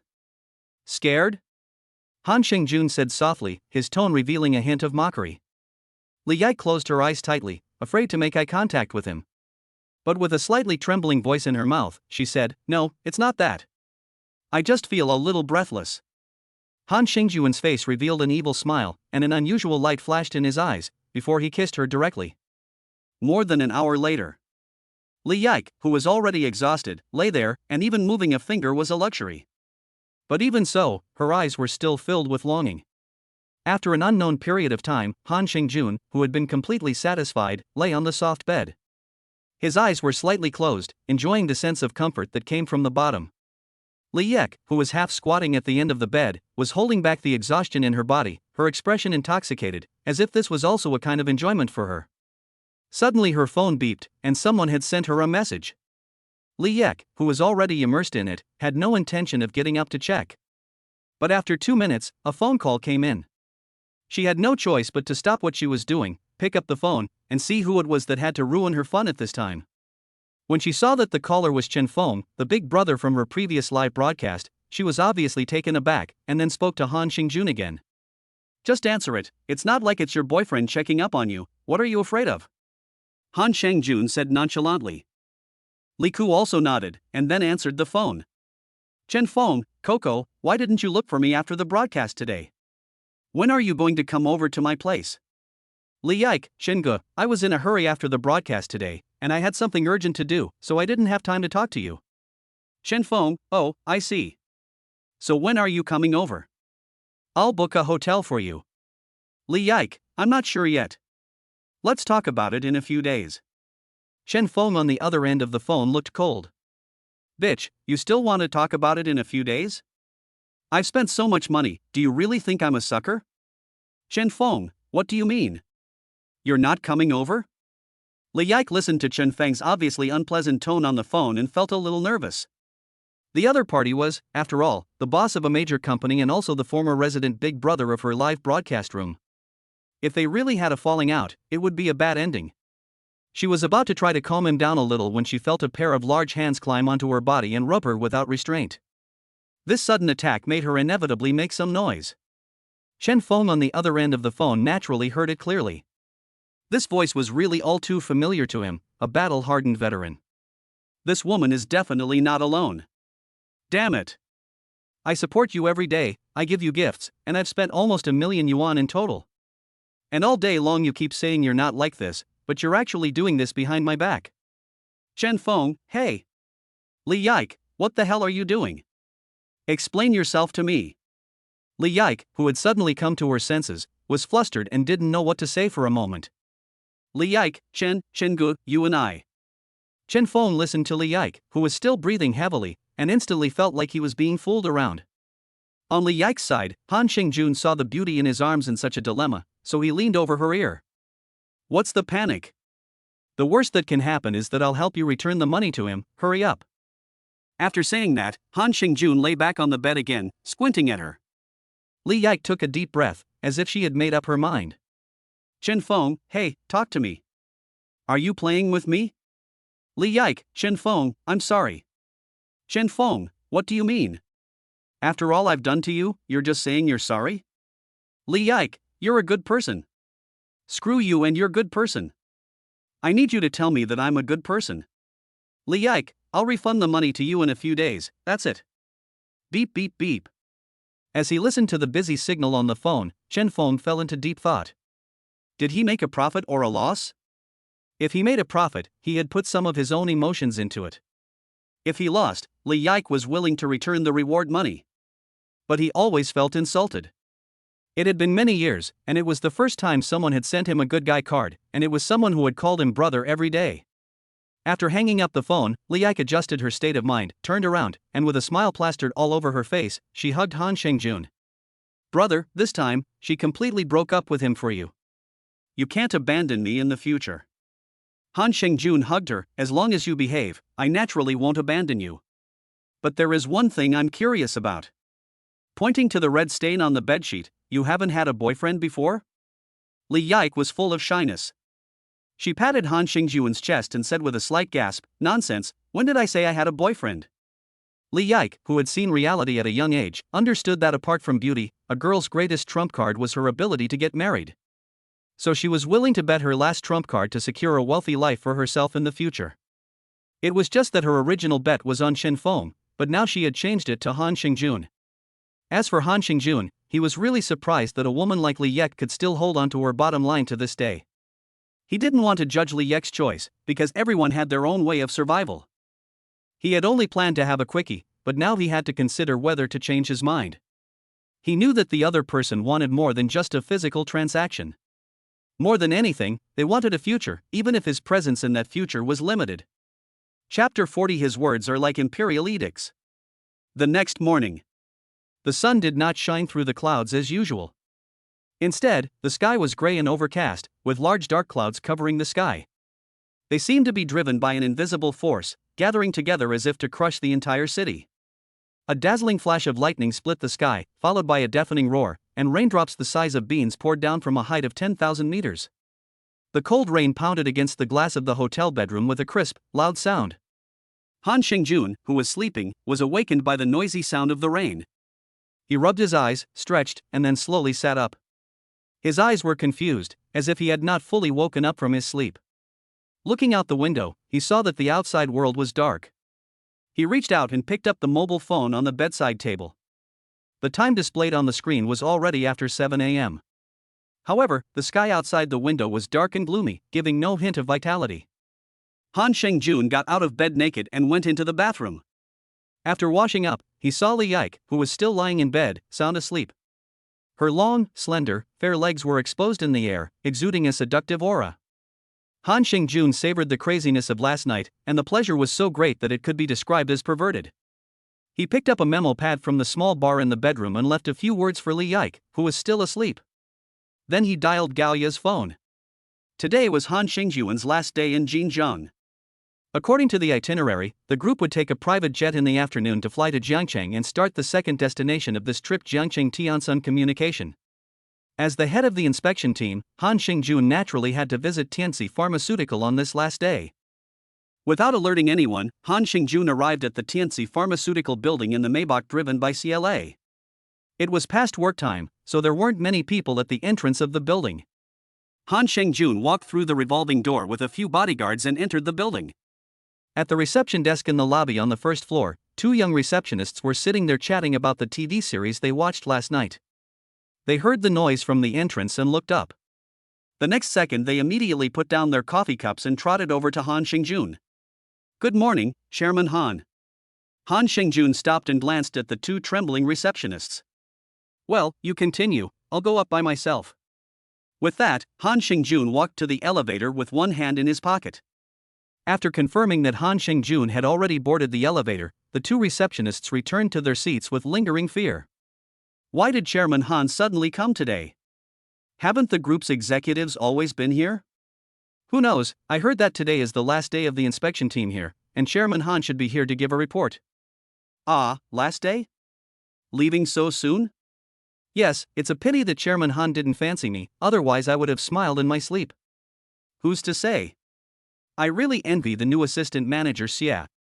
He'll never have to worry about money again in his life. Han Xingjun took the elevator to the top floor. He didn't rush to meet Sun Xingye and the other CEOs from the group. Instead, he went to the assistant manager's office. He saw Xia Wanyu, dressed in professional attire, sitting attentively at her computer, tapping away at the keyboard. Han Xingjun first made a silencing gesture to prevent the others in the office from making a sound. Then he slowed down his pace and came silently behind Xia Wanyu to see what she was busy with. He just quietly watched for a few minutes. Next year's new performance system should not include you. Ah. Xia Wanyu, who was sorting out next year's performance system, was startled by Han Xingjun's unexpected words behind her. She quickly turned her head, and after seeing the person who spoke, her original surprised expression instantly turned into surprise. Why are you free to come here so early today? Han Xingjun rubbed her head and said, Today is the last day, I came to listen to their work report. Xia Wanyu felt a little disappointed. Oh, I forgot, you are leaving today. Is it in the afternoon? Han Xingjun nodded and said, Yes, the departure time is set at 4 p.m. Xia Wanyu thought for a while and then said, Well, are you free at noon? Let's have lunch together. Just dinner? There's still quite some time before 4 p.m. Han Xingjun gave a wicked smile. Xia Wanyu gave him a disgruntled glare. This is the office, with so many colleagues around, how can he be so brazen? Okay, I'm not teasing you anymore, I'll come find you at noon after I finish up in the morning. Xia Wanyu responded softly. In the office of the executive director, Han Xingjun sat upright in the main seat. Below him stood 3 senior group presidents, 6 senior vice presidents, and the general manager and deputy general manager of Tensi Pharmaceutical. After listening to nearly an hour of reports, Han Xingjun waved his hand, dismissing everyone else except Sun Xingye. President Sun, do you know why I specifically asked you to stay? Even Sun Xingye, who was approaching 50, still felt a little nervous when he met with Han Xingjun, who was only in his 20s, alone. It was as if he were an intern meeting his boss for the first time. President Han, I think, perhaps it's because you have some special instructions for me regarding my work?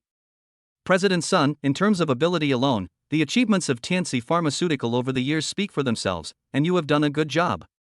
Before the words had finished, Han Xingjun shook his head again. But what I want to say is not about you. Sun Xingye cautiously asked, Is it Miss Xie? Well, I will leave this afternoon and fly to Jiangcheng. Han Xingjun got up from his seat and handed Sun Xingye a document. After I leave, Xia Wanyu will continue to serve as the special assistant to the general manager's office, and her salary will be increased from the original 12K to 35K.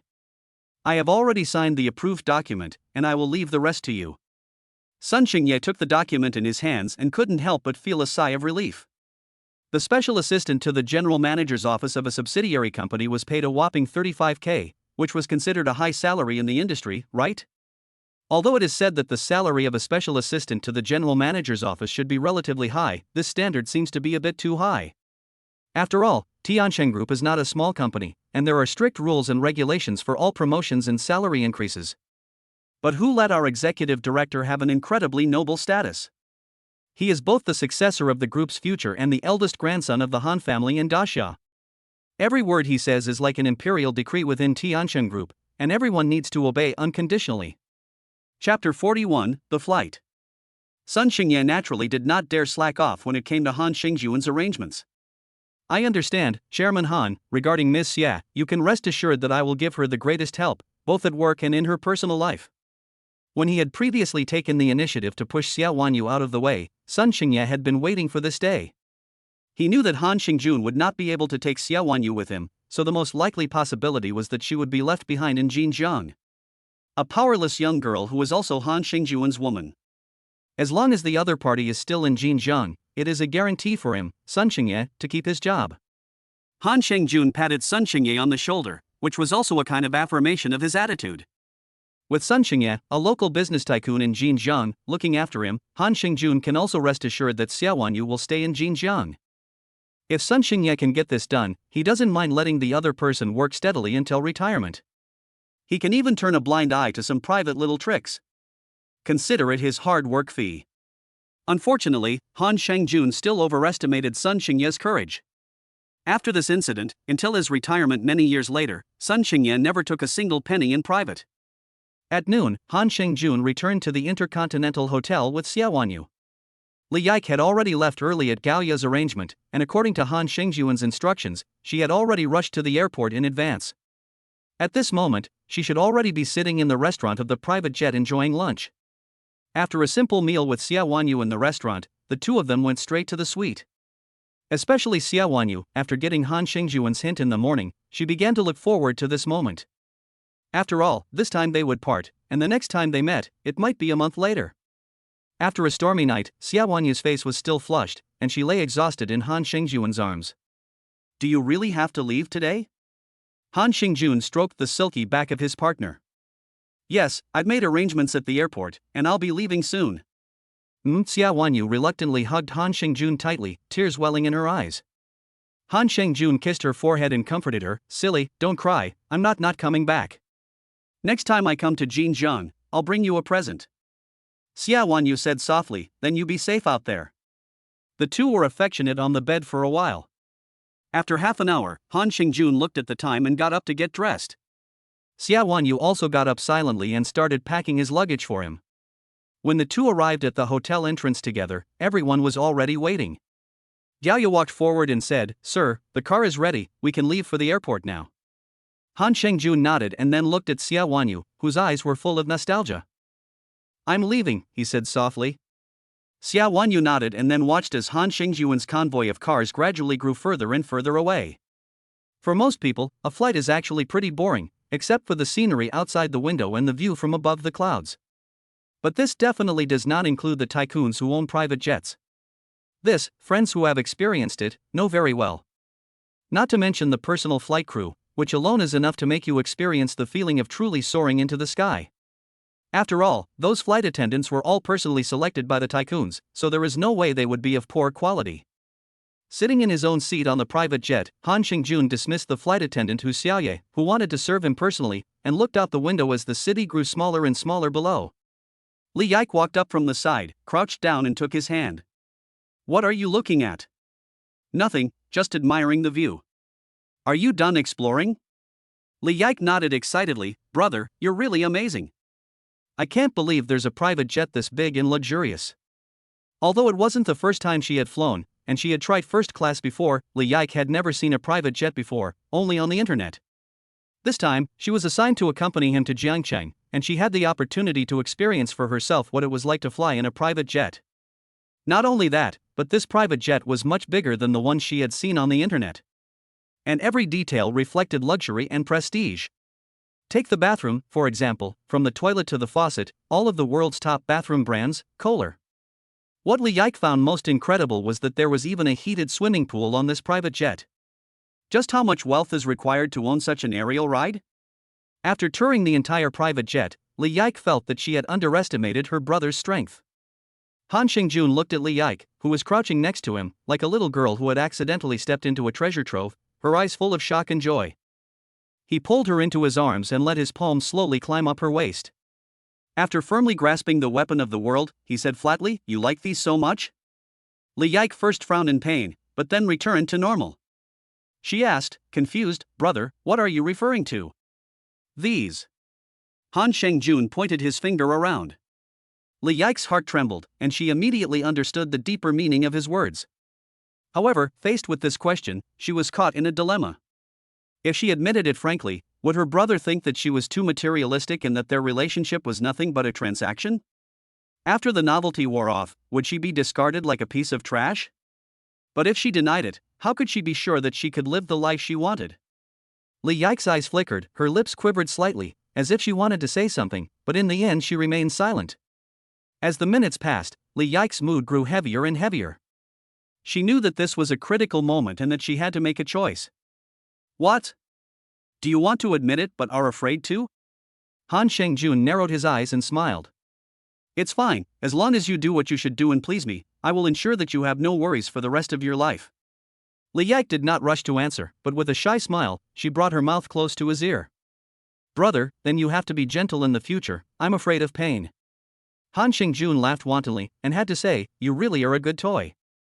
With the stimulation of her body, Li Yike's whole body collapsed onto Han Shengjun's, and her arms couldn't help but wrap tightly around the other person's neck. Brother, please don't, I won't be able to take it. Facing Li Yike's pleas, Han Shengjun of course turned a deaf ear. But he had no intention of doing anything more, just having a bit of fun. After all, it had ended 2 hours ago. Chapter 42, You Don't Understand Him. As evening approached, the afterglow of the sunset shone on the playground of Juncheon University. Xiazi Heo stood at the edge of the playground with a shopping bag in his hand. Opposite him stood a sweet-looking young girl. That was his girlfriend of 3 years, Lin Dandan. Ziheo, let's break up.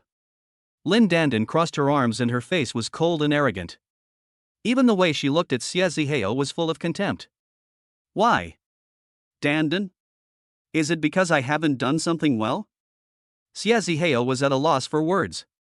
Everything had been fine yesterday, and the two of them had even gone out for hot pot in the evening. The only fly in the ointment was that when they were shopping in the mall, Lin Dandan had fallen in love with a coat that cost over 3,000 yuan. That was already his monthly living expenses. Naturally, Xia Ziheo, who was short of money at the time, couldn't afford it, and Lin Dandan didn't say anything. But thinking that Lin Dandan's birthday was just a few days away, after returning home Xia Ziheo borrowed money from everyone in the dormitory and finally managed to scrape together the money to buy the coat. This afternoon, he lied that he had something to do and could not go, refusing Lin Dandan's invitation to meet. In fact, he ran to buy the coat that the other person had liked last night, and was going to give it to the other person in advance as a birthday present. But who knew that this fucking scene would greet him? Ziheo, to be honest, I have been very happy in these past few years with you. Your dedication, your thoughtfulness, and your constant care have really touched me a lot. Lin Dandan's words were very emotional, but her tone was unusually flat, as if she were telling someone else's story. Xia Ziheo stared intently into Lin Dandan's eyes, and from those eyes he no longer felt the warmth of the past. Dandan, if that's the case, why can't we continue to go forward? Didn't we say that after graduation? Lin Dandan stopped the other person from continuing. Ziheo, I have actually already promised Lu Chao. Xia Ziheo widened his eyes in disbelief and said, Dandan, didn't you say that Lu Chao was just your brother? Don't you know what kind of person he is? He's a scumbag. Last month he got a girl pregnant, and in the end he just gave the girl some money to get an abortion herself. Lin Dandan had naturally heard about this. But at the same time, she also knew that the girl wasn't any good either. Not only did she have multiple boyfriends, she also often stayed out all night with a group of male friends. Lu Chao was just casually dating her and definitely wasn't going to take responsibility. Who knew if the baby was even his? Lin Dandan didn't consider herself the kind of girl who played around, and Lu Chao must have been serious about her. Xia Ziheo, I only wanted to see you again and clear the air because of our past relationship. But please don't go around spreading the word that Chao is a scumbag anymore. You don't know him at all. Xia Ziheo clenched his fists, and even his knuckles turned pale. He tilted his head back and took a deep breath. Is it because of the money? Just because Lu Chao's family is rich? Lin Dandan, are you still the Lin Dandan I know? Why are you so mean to yourself? Xia Ziheo, who was beside himself with emotion, held the other person's arms with both hands, trying to get the other person to give him a reasonable explanation. Enough, Xia Ziheo. Lin Dandan forcefully shook off Xia Ziheo's hands. Wake up. We have to face reality. Lu Chao's family is rich, so I don't have to look at the price tags when buying clothes. He can take me to restaurants where the food costs 1,000 yuan per person, and I can ride in a Maserati instead of taking the bus or subway. And all you can say is that you love me, but what's the point? Xia Ziheo's face turned pale. As a man, his pride had just been trampled underfoot by the woman in front of him. After all these years, all he got in return was "so what? We're over." After saying that, Lin Dandan glanced at the shopping bag in Xie Ziheo's hand, and a flicker of doubt passed through her eyes, but then she returned to her usual self. Go return the clothes as soon as possible and give the money back to the other person. Xie Ziheo stood stupidly in the same place, not even knowing when Lin Dandan had left. He was alone, strolling on the playground in the setting sun. Many people passing by on the playground looked at Xie Ziheo with strange eyes, but he didn't care. At the moment, he just felt that the whole world had abandoned him. Xie Ziheo was disheartened. He didn't understand why love was so fragile in the face of money. Suddenly, a basketball smashed into him, and he came back to his senses. A boy ran over to pick up the ball and apologized repeatedly. Xie Ziheo gave a bitter smile and said it was okay. Looking at the boys departing back, Xie Ziheo remembered his former self, who was also this sunny and cheerful. Now, however, he was distraught over a woman. At that moment, his phone vibrated, and someone sent him a message. Xie Ziheo took out his phone and read it, a WeChat message from his sister Xia Wanyu. Xia Wanyu, Ziheo, is class over yet? Xie Ziheo, yes. Xia Wanyu, are you busy? Xie Ziheo, no. Xie Ziheo, who had just been dumped, didn't want to say another word. If the message hadn't been from his sister, he would have simply not replied. Xia Wanyu, so how have you been at school lately? Xie Ziheo, sister, why did you think of asking this? Xia Wanyu, I feel that something is wrong with you today. Did you have another fight with Dandan? Xie Ziheo held the phone in his hand, his heart filled with mixed emotions. Not to mention a fight, I'm afraid it will be difficult to see each other alone in the future. Xie Ziheo, sister, I broke up with Lin Dandan. Xia Wanyu, aren't you two doing well? Why did you break up? Xie Ziheo briefly told Xia Wanyu the whole story. When he learned that his younger brother had been dating a girl for several years, and she had dumped him for a local second-generation rich kid from Jiangchang, Xia Wanyu's wavering thoughts became clearly tilted. Xia Wanyu, Ziheo, I'll give you a phone number, write it down. Xia Ziheo, sister, whose number are you giving me? Xia Wanyu, someone who can help you. He's in Jiangchang right now. Contact him, and he should be able to solve your problem. Xia Ziheo, sister, I don't want to trouble anyone with this kind of thing. Xia Ziheo, besides, that Lu Chao's family is very rich. I think I'd better forget it. Xia Wanyu, Ziheo, that person is not someone else. Just contact him as you're told. Xia Wanyu, tell him you're my brother, and remember to explain your situation to him. Xie Ziheo was baffled by his sister's ploy. But Xie Ziheo, who had already given up all hope, didn't care anymore. He looked at the number his sister had sent him and dialed it. After ringing for about 20 seconds, the phone was answered. A calm but commanding male voice came from the receiver. This is Han Xingjun, what is it? Chapter 43, is this my brother-in-law? Han Xingjun, who had just landed, came out of the airport with a group of people. Wu Kuan, the general manager of Tianxuan Communications, naturally also came to greet him with the company's senior management. Compared to the Tianxi pharmaceutical side, he also specially brought a group of beautiful women to form a welcome team. All kinds of flower baskets filled the aisle at the exit. Chairman Han, I've been waiting for you to come, welcome. Wu Kuan, who had already received the news, did not go up to shake hands and make a fool of himself. He just smiled broadly, bent down, made a gesture of greeting, and invited Han Xingjun and the others to get in the car. Han Xingjun nodded, and got into the extended-length Lincoln with Gao Ya and CLA. Just as the car was driving on the way to the hotel, Han Xingjun's phone rang. It was a local Jiangcheng number. This is Han Xingjun, what's the matter? Hello, I'm Xia Wanyu's younger brother, my sister told me to contact you. Han Xingjun's original guarded expression slowly eased. It's Ziheo, right? Your sister told me about you. Are you free tonight? Let's go out for dinner. Since he was Xia Wanyu's younger brother, there was no need for Han Xingjun to be deliberately distant. Well, forget about dinner. My sister said to contact you if I need help. But I don't want to trouble others. But my sister insisted that I call this number. I hope I'm not disturbing you. Han Xingjun smiled. Didn't your sister tell you who I am? No, aren't you friends? Well, you've got it more or less right. I'm your sister's boyfriend's friend. Xie Zihao was stunned. This person is my sister's boyfriend? So he's my sister's brother-in-law?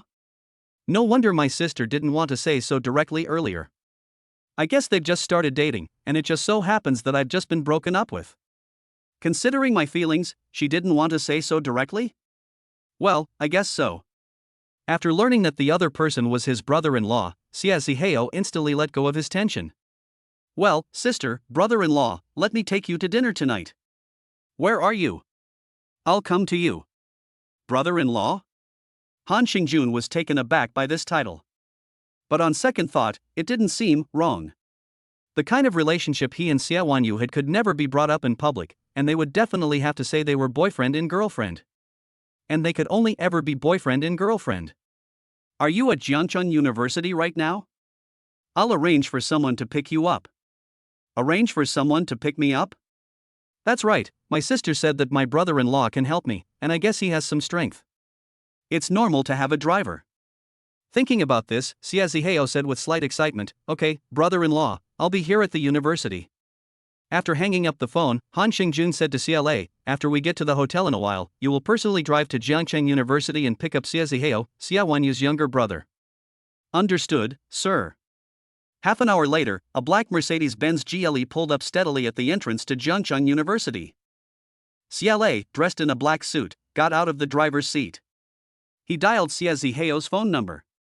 Xie Zihao, I'm already at the school gate, you can come out now. Xie Zihao, who had received the call, wasted no time, quickly ran to the school gate, and quickly found CLA in the crowd. It was mainly CLA's appearance and temperament that made him stand out from the surrounding college students and easily be seen in the crowd. Sitting in the passenger seat of the Mercedes-Benz GLE, Xie Zihao was very happy inside.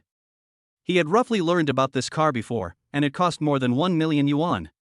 It seems that his brother-in-law really does have some strength.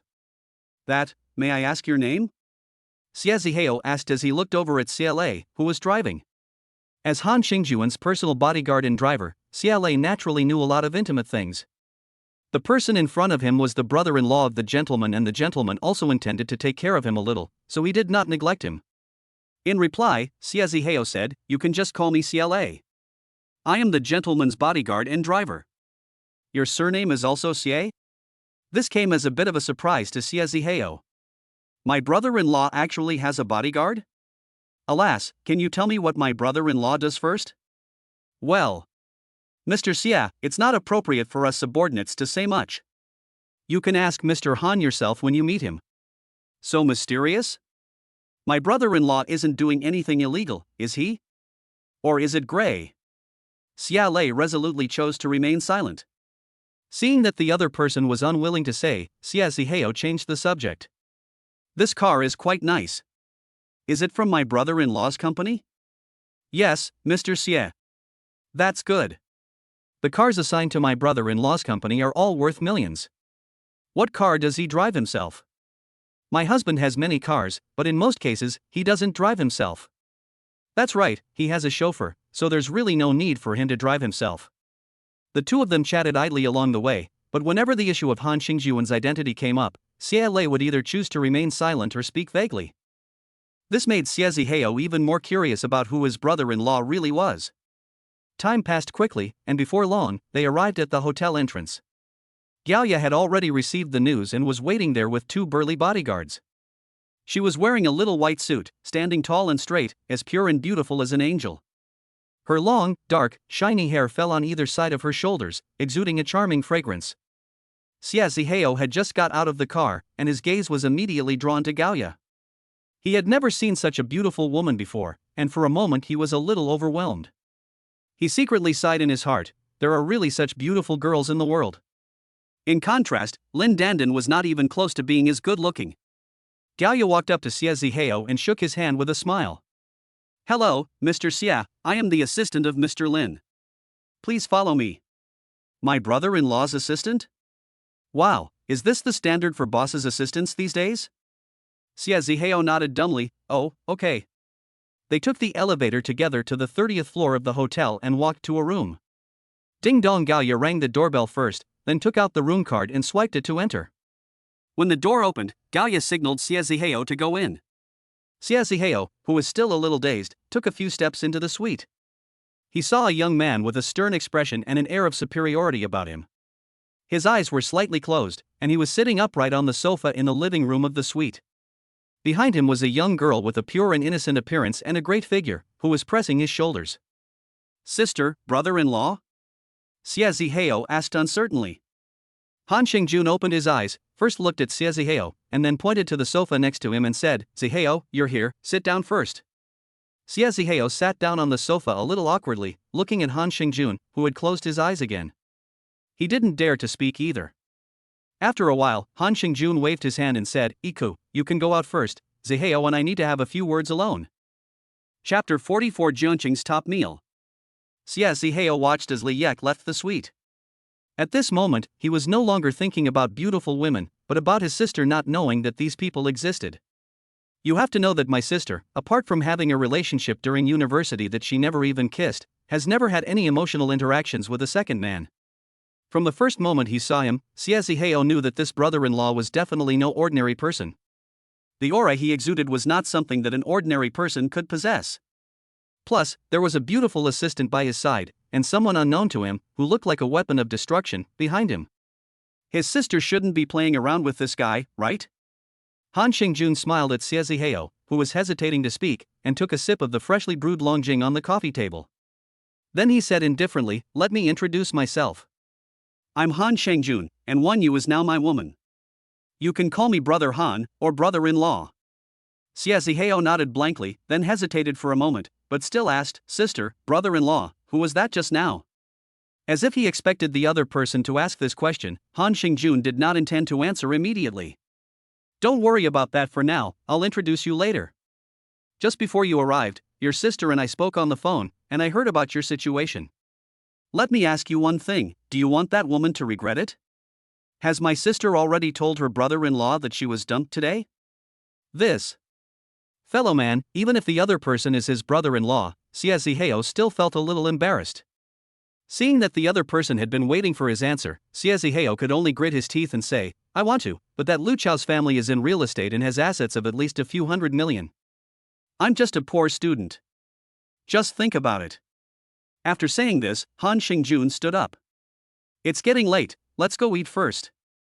Xiaziheo, who was a little confused, could only follow Han Xingjun's arrangements. Following Han Xingjun to the hotel lobby, Xiaziheo witnessed with his own eyes a scene that could only be seen in TV dramas. A dozen black-clad bodyguards stood side by side in the passage leading to the entrance of the hotel elevator. Upon seeing Han Xingjun arrive, they all bowed. As Han Xingjun moved, the bodyguards behind him followed one after the other. Outside the hotel entrance, where parking is strictly prohibited, there was a long limousine Lincoln parked.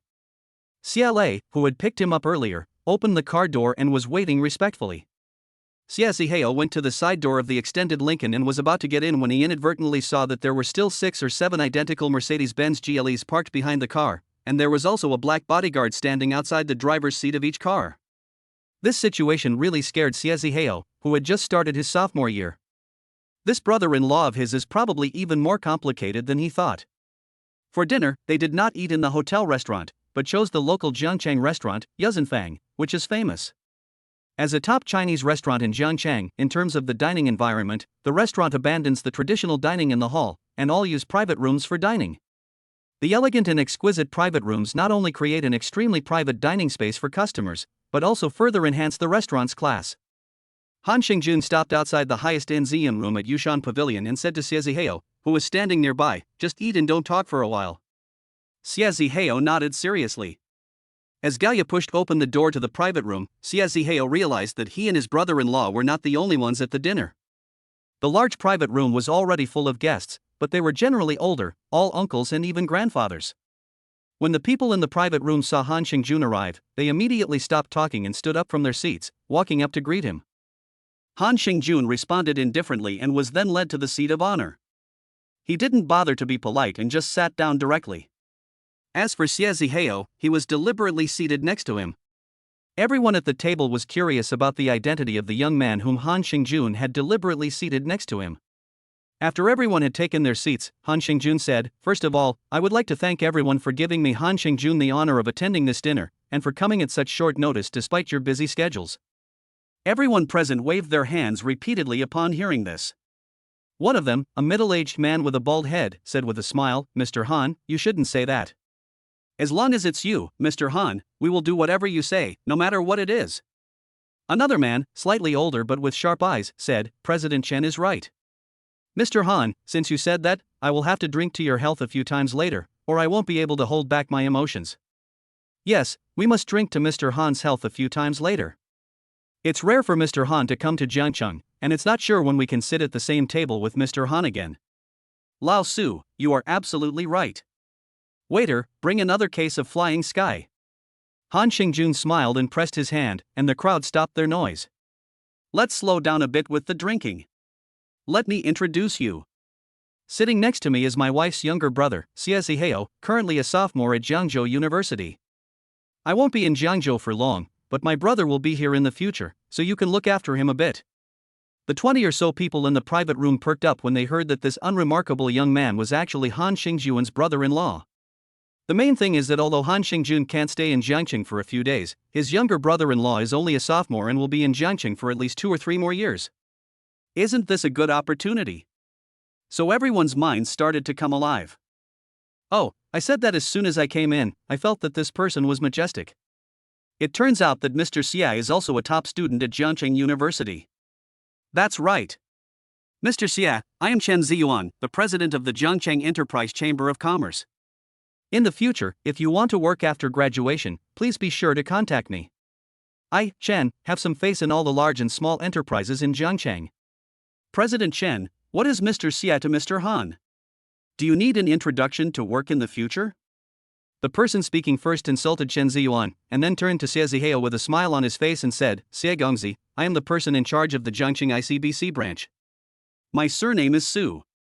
In the future, if you want to buy a house or start a business in Jiangzhou, you can just come to me directly for any financial needs." Lao Su, you're really something, bringing business to Mr. Han's dinner table. Secretary Tan, I wouldn't say I'm soliciting business. I'm telling Mr. Xia that if he needs help, just let me know, and I'll take care of it for him. Su said somewhat unhappily. Secretary Tan laughed. "Xia, I work for the Municipal Party Committee, and Director Lu, who is in charge of education, was also promoted by me. If you need help at school in the future, just give me a call." By the time he finished speaking, Xie Ziheo had already completely lost it. Who are all these people sitting at the table? Chapter 45, Do you know the Dashahan family? After more than 10 minutes, and with everyone offering to introduce themselves, Xie Ziheo finally figured out who these people were. At first, Xie Ziheo thought that the person his sister had asked him to contact was just some urban white-collar worker with a little ability, and that he had probably come to Jiangcheng for work. He thought at the time, even if I contact the other person, can I still expect him to help me win Lin Dandan back? But when he saw CLA, the bodyguard, and the Mercedes-Benz SUV worth millions, he began to suspect that this person might not be an ordinary office worker, but a company boss with some strength.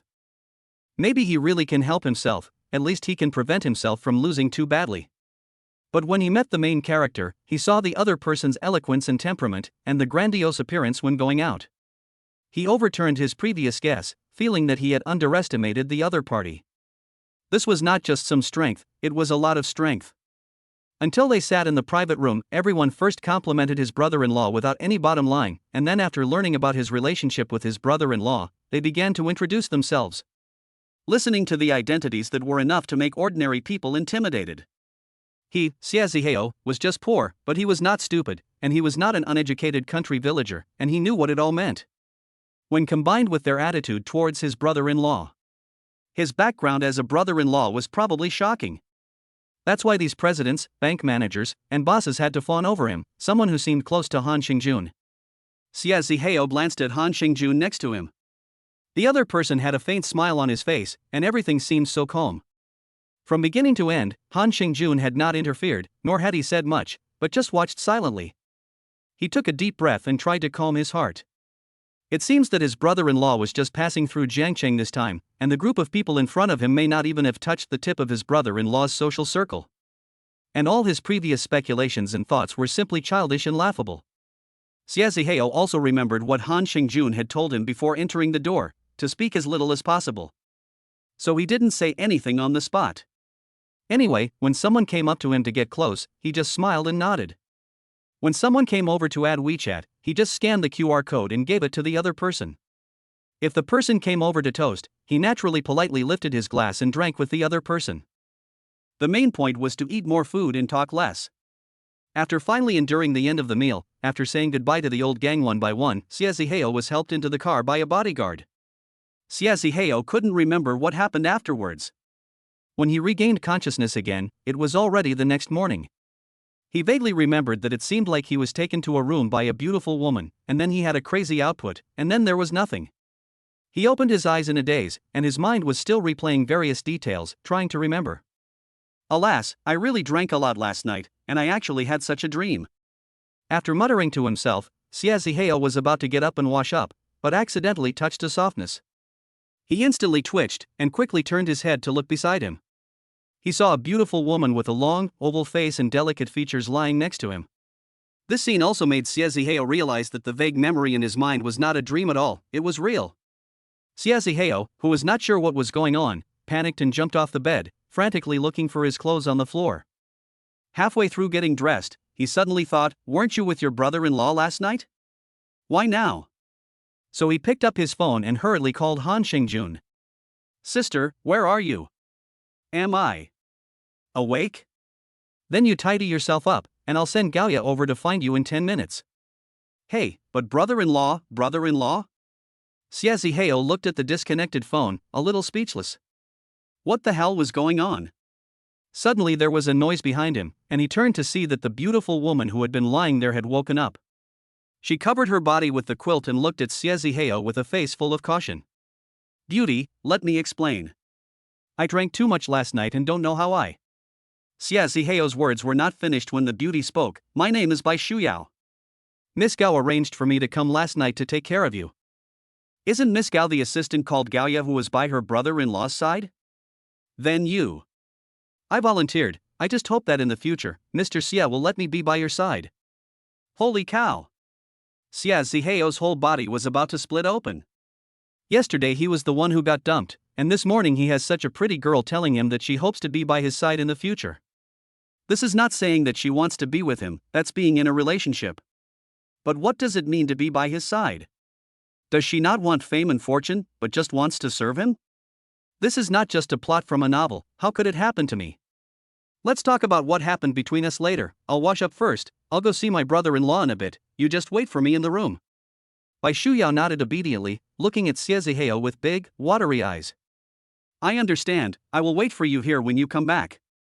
Socializing looked at the appearance of this girl and felt a flutter in his heart. He quickly took a deep breath and dove into the bathroom. When Socializing arrived at Han Shengjuan's suite, he was eating breakfast that the hotel had just delivered. "Sit down and eat together," Han Shengjun said. Socializing went to the opposite side of Han Shengjun and sat down. "Brother-in-law, who are you really? What was the matter with Bai Shuyao last night? And are you really my sister's boyfriend?" Han Shengjun put down the food in his hands, wiped his mouth with a paper towel, and then looked up at Socializing across the table.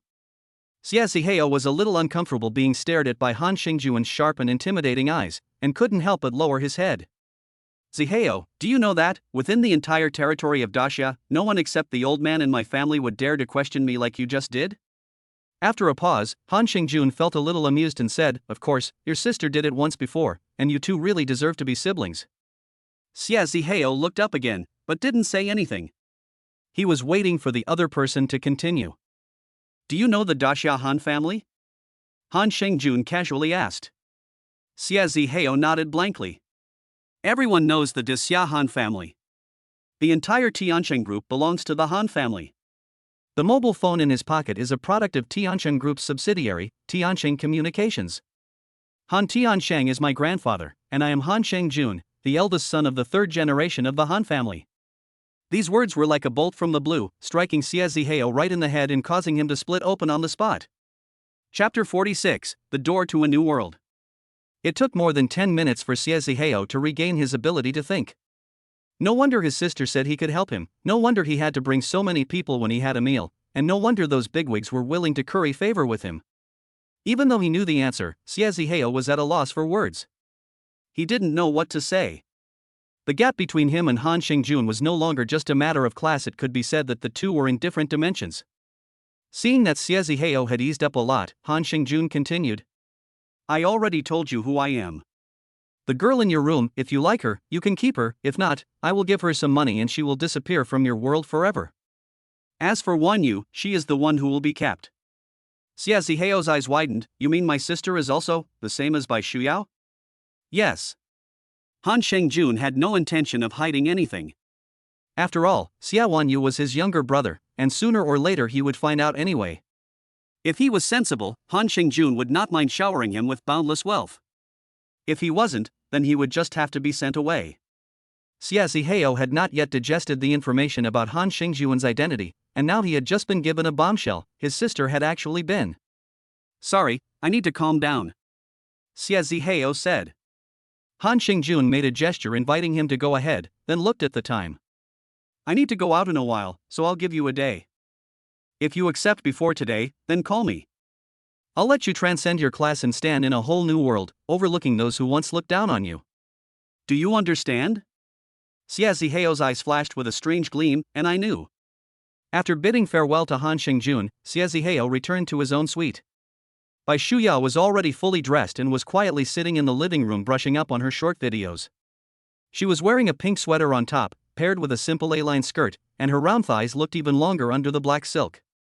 When she saw Xie Zihao come back, she immediately put down her phone and jumped into his arms, very excited. Sniffing the faint fragrance in his arms, Xie Zihao had even forgotten the heart-wrenching pain from yesterday afternoon. Indeed, only a better girl can quickly soothe the pain brought on by another girl. This made him wonder if Han Xingjun had this intention when he made the arrangement. After a moment, Xie Zihao pulled Bai Shuyao onto the sofa and wanted to chat with her first. Is your family from Jiangcheng? No, I'm a freshman at Jiangcheng Normal University, Bai Shuyao said. Then how do you know Assistant Gao? Xie Zihao didn't have the nerve to ask her directly how she came up with this idea. You mean Sister Gao? I only met her last night, too. She was introduced to me by an older student at our school. I know what you want to ask. My family needs a lot of money, so that's why I'm here. The two of them chatted for a while longer, and Xie Zihao, who now knew the whole story, found it even more difficult to abandon the girl in front of him. During that time, Xie Zihao didn't ask the other person what she needed the money for. That was someone else's family matter, and he didn't want to intervene too much. He just knew that if he wanted to keep Bai Shuyao, he would have to accept her sister's situation, otherwise he didn't think she would want to follow a poor student like him. Xie Zihao, who was in a state of confusion, told Bai Shuyao to go back to school first, and that he needed to be alone to think things over. After the two exchanged contact information, Xie Zihao left the hotel and took a taxi back to Jiangcheng University. As soon as he entered his dorm room, his three roommates surrounded him and asked him where he had been last night and why he hadn't come to class that morning. Mouse, we heard that Lin Dandan broke up with you, is it true? Well, it happened yesterday afternoon. Xie Zihao spoke bluntly. I already said it's true, and you're still asking. I saw Lin Dandan leave in a Maserati last night with my own eyes. I guess the woman didn't come back last night either, she must have spent the night at a hotel. His roommate's words were like a thorn, once again deeply piercing Xie Zihao's heart. We've already broken up, her affairs have nothing to do with me in the future. Rat, don't take it personally, a woman like that is not worth it, I'll introduce you to someone else later. Exactly, Rat, there's still a long time in the 4 years of college, and Jiangcheng University is famous for its beautiful women. Take Xia Zimu, who is in the same grade as us, in terms of appearance and body shape, she is 100,000 miles ahead of Lin Dandan. You mean Xia Zimu? She is a popular internet celebrity anchor, and she has a big brother. The noise in the dormitory made Xie Zihao feel uncomfortable, so he simply pushed open the door and walked out. He lowered his head and wandered around the campus. At this time, a man and a woman came walking from the opposite direction, chatting and laughing. Hey, isn't that Zihao? A teasing voice came from ahead. Xie Zihao looked up, and sure enough, it was Lu Chao, and he was arm in arm with his ex-girlfriend Lin Dandan. Looking at you with your head hung low, I heard from someone in your dorm that you didn't come back last night? What, going out to get drunk by yourself, ha? Xie Zihao glared at the other person, Shen Xiao, I'll be damned. Lu Chao looked at Xie Zihao with a face full of indifference, and when he saw him clenching his fists, he said even more teasingly, Yo, angry? I can see from your stance that you want to fight or something. Come on, I'll just stand here and not move, I dare you to get physical. Lu Chao's eyes were full of contempt. Xia Zihao, furious, suppressed the urge in his heart and looked at Lin Dandan on the side. Is this what you want to see, humiliate a man who once truly gave his heart to you by holding him down? Lin Dandan still felt guilty towards Xia Zihao in the end, and she tugged Chen Chao's arm. Brother Chao, let's go, there's no need to waste any more time here. Lu Chao ignored her and continued to mock, you little loser, you're afraid to fight? That's right, you're afraid to fight. Otherwise, I'll make you pay for those underpants you're selling. You're such a coward that you can't even show your teeth when your woman's being snatched. Ha ha ha. Xia Zihao said in a low voice, Lu Chao, just tell me what you want. It's just that you're relying on your family's wealth, isn't it? I'm rich, so what? You're just a poor loser. If you're so great, you and I can fight it out. If you're better than me, I'll kneel down and apologize.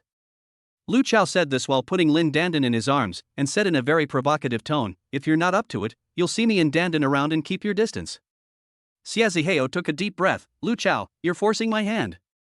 Lu Chao clapped his hands and let out a strange cry, come on, let me see how you plan to do it.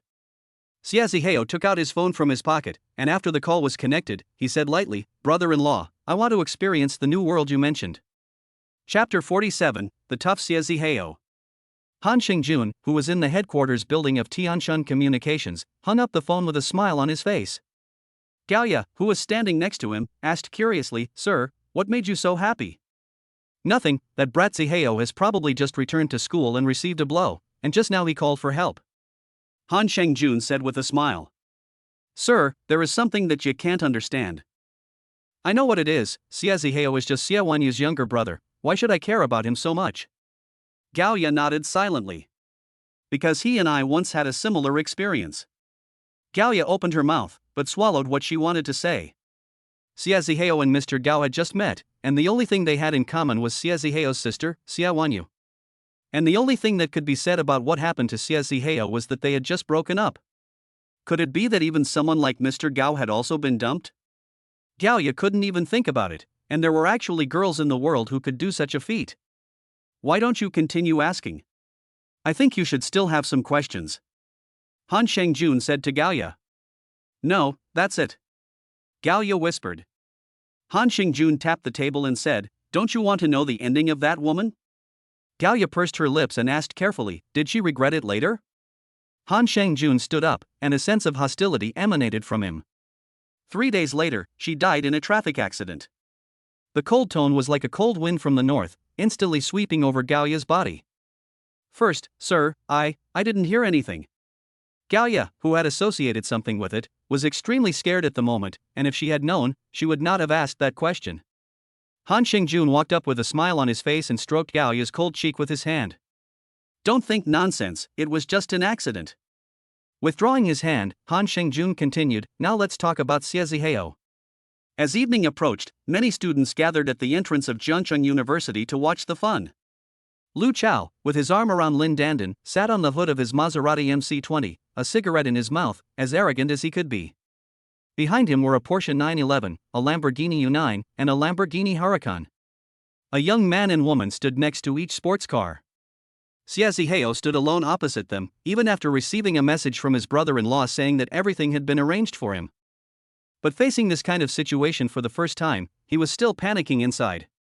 Lu Chao flicked the remaining end of his cigarette at Xia Zihao. Brat, it's about time, we have other plans for the evening, so don't dawdle. Kneel down, kowtow, and call me father, and this will be over for today. Boom. Boom. Boom. As soon as Lu Chao finished speaking, a roar of engines could be heard from not far away. Everyone looked in the direction of the sound. They saw a line of unique supercars driving in an orderly manner towards them. There were McLaren, Ferrari, Pagani, Koenigsegg, etc., a total of more than 20 cars, and the worst ones were all Lamborghini. The onlookers around them took out their phones and started taking pictures. It's rare to see even one of these supercars normally, and I never thought that so many would gather today. Is this a group outing by someone's supercar club? Lu Chao's face started to look ugly, and instead of sitting arrogantly on the hood of the car, he got up from it. When all the supercars had driven up close, a man with gold-rimmed glasses got out of the lead Koenigsegg. The man had an air of arrogance about him. After scanning the crowd, he walked up to Xie Zihao and said, "Young Master Xie, I heard that someone looks down on us and wants to show off. Which one of you is it?" The people in the supercars behind them also came down one after the other and stood next to Xie Zihao. "Young Master Xie, we also want to see where this overconfident dragon comes from." One of them even pointed directly at Lu Chao and the others. "Which one of you is so cocky? Stand up and show me." For a moment, the entire scene fell into a polar reversal. The few people behind Lu Chao saw the situation was not good, and they directly hugged their respective girlfriends and got into the car, leaving in a panic. The man with the gold-rimmed glasses walked up to Lu Chao with his hands in his pockets. "It seems that you are the one?" Lu Chao just wanted to open his mouth to defend himself a few words, but the man with the gold-rimmed glasses directly raised his hand and slapped him. Pop! 5 red fingerprints appeared on Lu Chao's side face, but he didn't dare to make a sound. Lin Dandan, who was standing next to him, was also dumbfounded. What was going on? Originally, she and Lu Chao had thought that Xie Zihao would beat up his face, act like a big shot, and rent a few cars that cost hundreds of thousands of dollars. But this plot development was a bit beyond their expectations. Could it be that Xie Zihao was hiding some other identity? In fact, a top second generation? Xie Zihao, who was being feted like a king, was also extremely arrogant at the moment. So this was what it felt like to be rich. He slowly walked up to Lin Dandan and said the line he had been thinking of for a long time. "Lin Dandan, you have been dreaming of climbing into Lu Chao's bed, but in my eyes, he is not even worth a shit." Lin Dandan already regretted it. She really regretted it. It wasn't entirely because of the money. After all, Lu Chao's family's conditions were already the ceiling for ordinary people.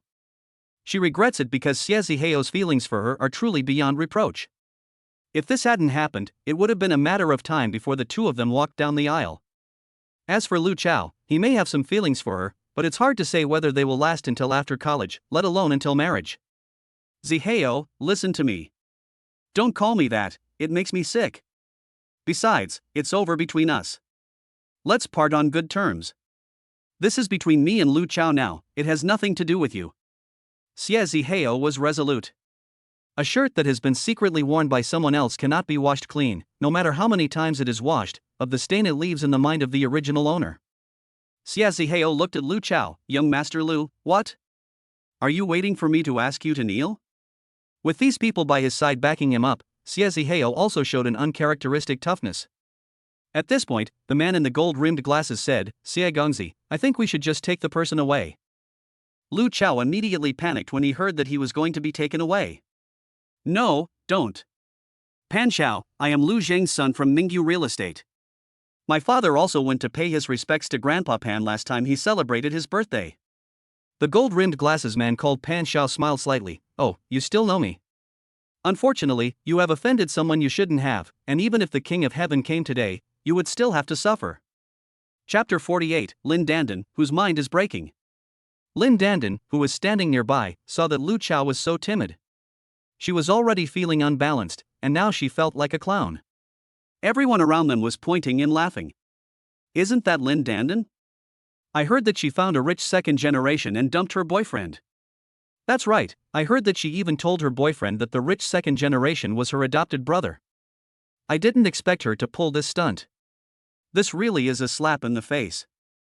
I guess she never dreamed that her boyfriend, whom she originally didn't think much of, was also a rich kid."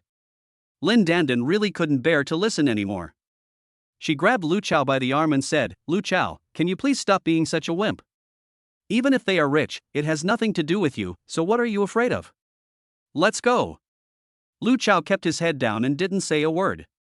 No matter how Lin Dandan tugged at him, he just stood there. Pan Xiao, who wore gold-rimmed glasses, smiled and said, "Little sister, I don't think this kid would dare to leave even if his father came today." Lin Dandan was not convinced. "Why? If you guys mess around, I'll call the police." The other man next to her crossed his arms and said with disdain, "Go ahead and call the police. Mingyu Real Estate and I are very familiar with Pan Xiao. Pan Xiao, do you think we should let the bank withdraw the loan directly, or should I cut off their family's upstream channels first?" Pan Xiao stared at Lu Chao, who was already trembling all over, lifted his hand and straightened the other person's collar, and spoke the final words that crushed him. "Kid, you may not know yet, but the 2 directors of the Housing and Construction Bureau and the Quality Supervision Bureau interviewed your father Lu Zheng 20 minutes ago. It may not be long before your father calls you. Lu Chao suddenly felt his heartbeat slow down by half a beat. If the other party really wanted to get to him and make the bank pull the loan, there was still a way to borrow some money, and at most, sell some assets, and they could still get through it. Cutting off the supply would just mean that they couldn't carry out the project for a short period of time, and at most, they would find another supply channel elsewhere. It would be a bit of trouble, but they could still solve it. But if these people really had the ability to make those two people go down, then their company would be doomed. Lu Chao said to Xie Zihao with a worried heart, "Zihao, brother Hao, can you let me off? Follow our previous agreement, and as for what happens afterwards, that depends on my mood," said Xie Zihao. Lu Chao nodded, and then, under Lin Dandan's incredulous gaze, slowly knelt down. The people around them immediately exploded. Many of them knew Lu Chao. This guy usually acted like he owned the world because his family was rich, and he treated everyone with contempt. From time to time, he drove his Maserati MC20 to the school gate and blew up the street. It was as if he was afraid that no one knew he was rich. Now, this headstrong guy had actually knelt down directly in front of another person of the same age in front of so many people. Lu Chao had already given up, so he might as well do the rest. He gritted his teeth. Bang! Bang! Bang! He bowed 3 times in a row to Xie Zihao. Afterwards, he was about to get up, but Xie Zihao stepped on his shoulders with one foot. "Did you forget something?" Lu Chao clenched his fists, lowered his head, and said in a very low voice, "Brother Hao, don't go too far." "Have I gone too far?" "I don't think so," Xie Zihao said. Looking at the two different people in front of him, Xie Zihao and Lin Dandan, who was already desperate to find a crack in the ground and disappear into it, couldn't figure it out in her heart. Was Xie Zihao pretending before? Is this the real him? But he's obviously so awesome, why did he keep it a secret from me? Even if it was a test, the two of them had been together for 3 years, it shouldn't take that long.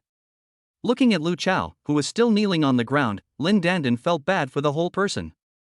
She had dumped a rich playboy who loved her dearly and fallen for a vain, frivolous playboy. Was she stupid? She could have had a considerate lover and a bright future with wealth. But now she felt like a fool. Lin Dandan's state of mind completely collapsed. Just as Lu Chao was still hesitating about whether to abandon his last line of defense, his phone rang. Xie Zihao playfully released his foot, indicating that he should answer the phone. Lu Chao guessed what kind of call it was. He fumbled to take out his phone, and it was his father Lu Zhang calling. After hesitating for a moment, he pressed the answer button. "You little shit. Who the hell did you piss off out there? You're nothing but a good-for-nothing who just hangs out all day. You're going to ruin our family. Do you understand?" As soon as the call was connected, Lu Zhang's roar came over the phone. From the tone of his voice, it sounded as if he wanted to come out of the phone and strangle his unworthy son himself. Lu Chao trembled and said, "Dad, listen to me. Don't you dare bullshit me. I don't care where you are or what you're doing, you contact the other party right now. Whether it's an apology or an apology, even if you have to kneel down, you have to get the other party to forgive you. Otherwise, from now on, the Lu family will have no use for you, loser." After saying this, Lu Zhang hung up the phone directly. Lu Chao, who had lost the last shred of hope, finally shouted out that word. After he said it, he was like a deflated balloon, and collapsed on the ground. "Get lost, and don't let me see you again," Xie Zihao said indifferently. Lu Chao got up from the ground like a dog that had lost its family, and dejectedly prepared to get into the car. "Wait.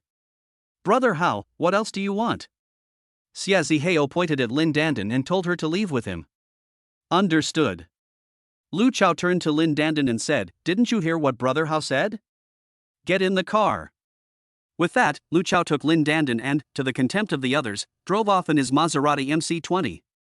Xie Zihao also got into the Koenigsegg at Pan Shao's invitation. The others also got into their cars and followed the Koenigsegg as it drove off. Sitting in the passenger seat of the Koenigsegg, Xie Zihao looked over at Pan Shao, who was driving, and said with a slight hint of gratitude, "That Pan Shao, I just want to thank you." Pan Shao smiled and glanced at Xie Zihao, then said, "Xie Gongzi, don't call me Pan Shao. My full name is Pan Shixiang. Xie Gongzi can call me Shao Pan or Shixiang.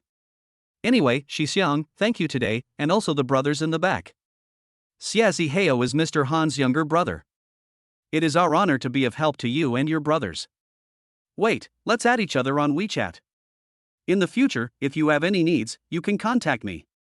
I, Pan Shixiang, am still quite capable in this small area of Jiangchang. Xia Zihao couldn't help but once again marvel at the strength of his brother-in-law. For such a top young master who drives a multi-million supercar, his brother-in-law can use him at will, and he himself has never even shown his face from beginning to end. Chapter 49, I'll Take You Somewhere. The convoy of supercars, led by the Koenigsegg, sped all the way to the headquarters building of Tencent. Xia Zihao in the car asked somewhat puzzled, Xiong, what are we doing here? I'm not sure either. Before we came, Mr. Han told me to drive straight here after we finished. There must be another arrangement. You'll know when you meet Mr. Han. Hearing that his brother-in-law had arranged it, Xia Zihao didn't ask any more questions. It was already past 7 p.m. and, in theory, everyone should have gone home for the day. But the entire building was still brightly lit. Xia Zihao got off the Koenigsegg and wondered what his brother-in-law had wanted him to come here for. Pan Shixiang also got out of the car. Mr. Xia, if there's nothing else, we'll be going back first. Some other time, we can connect on WeChat and go out for a drink. Okay, then you guys be careful on the way home.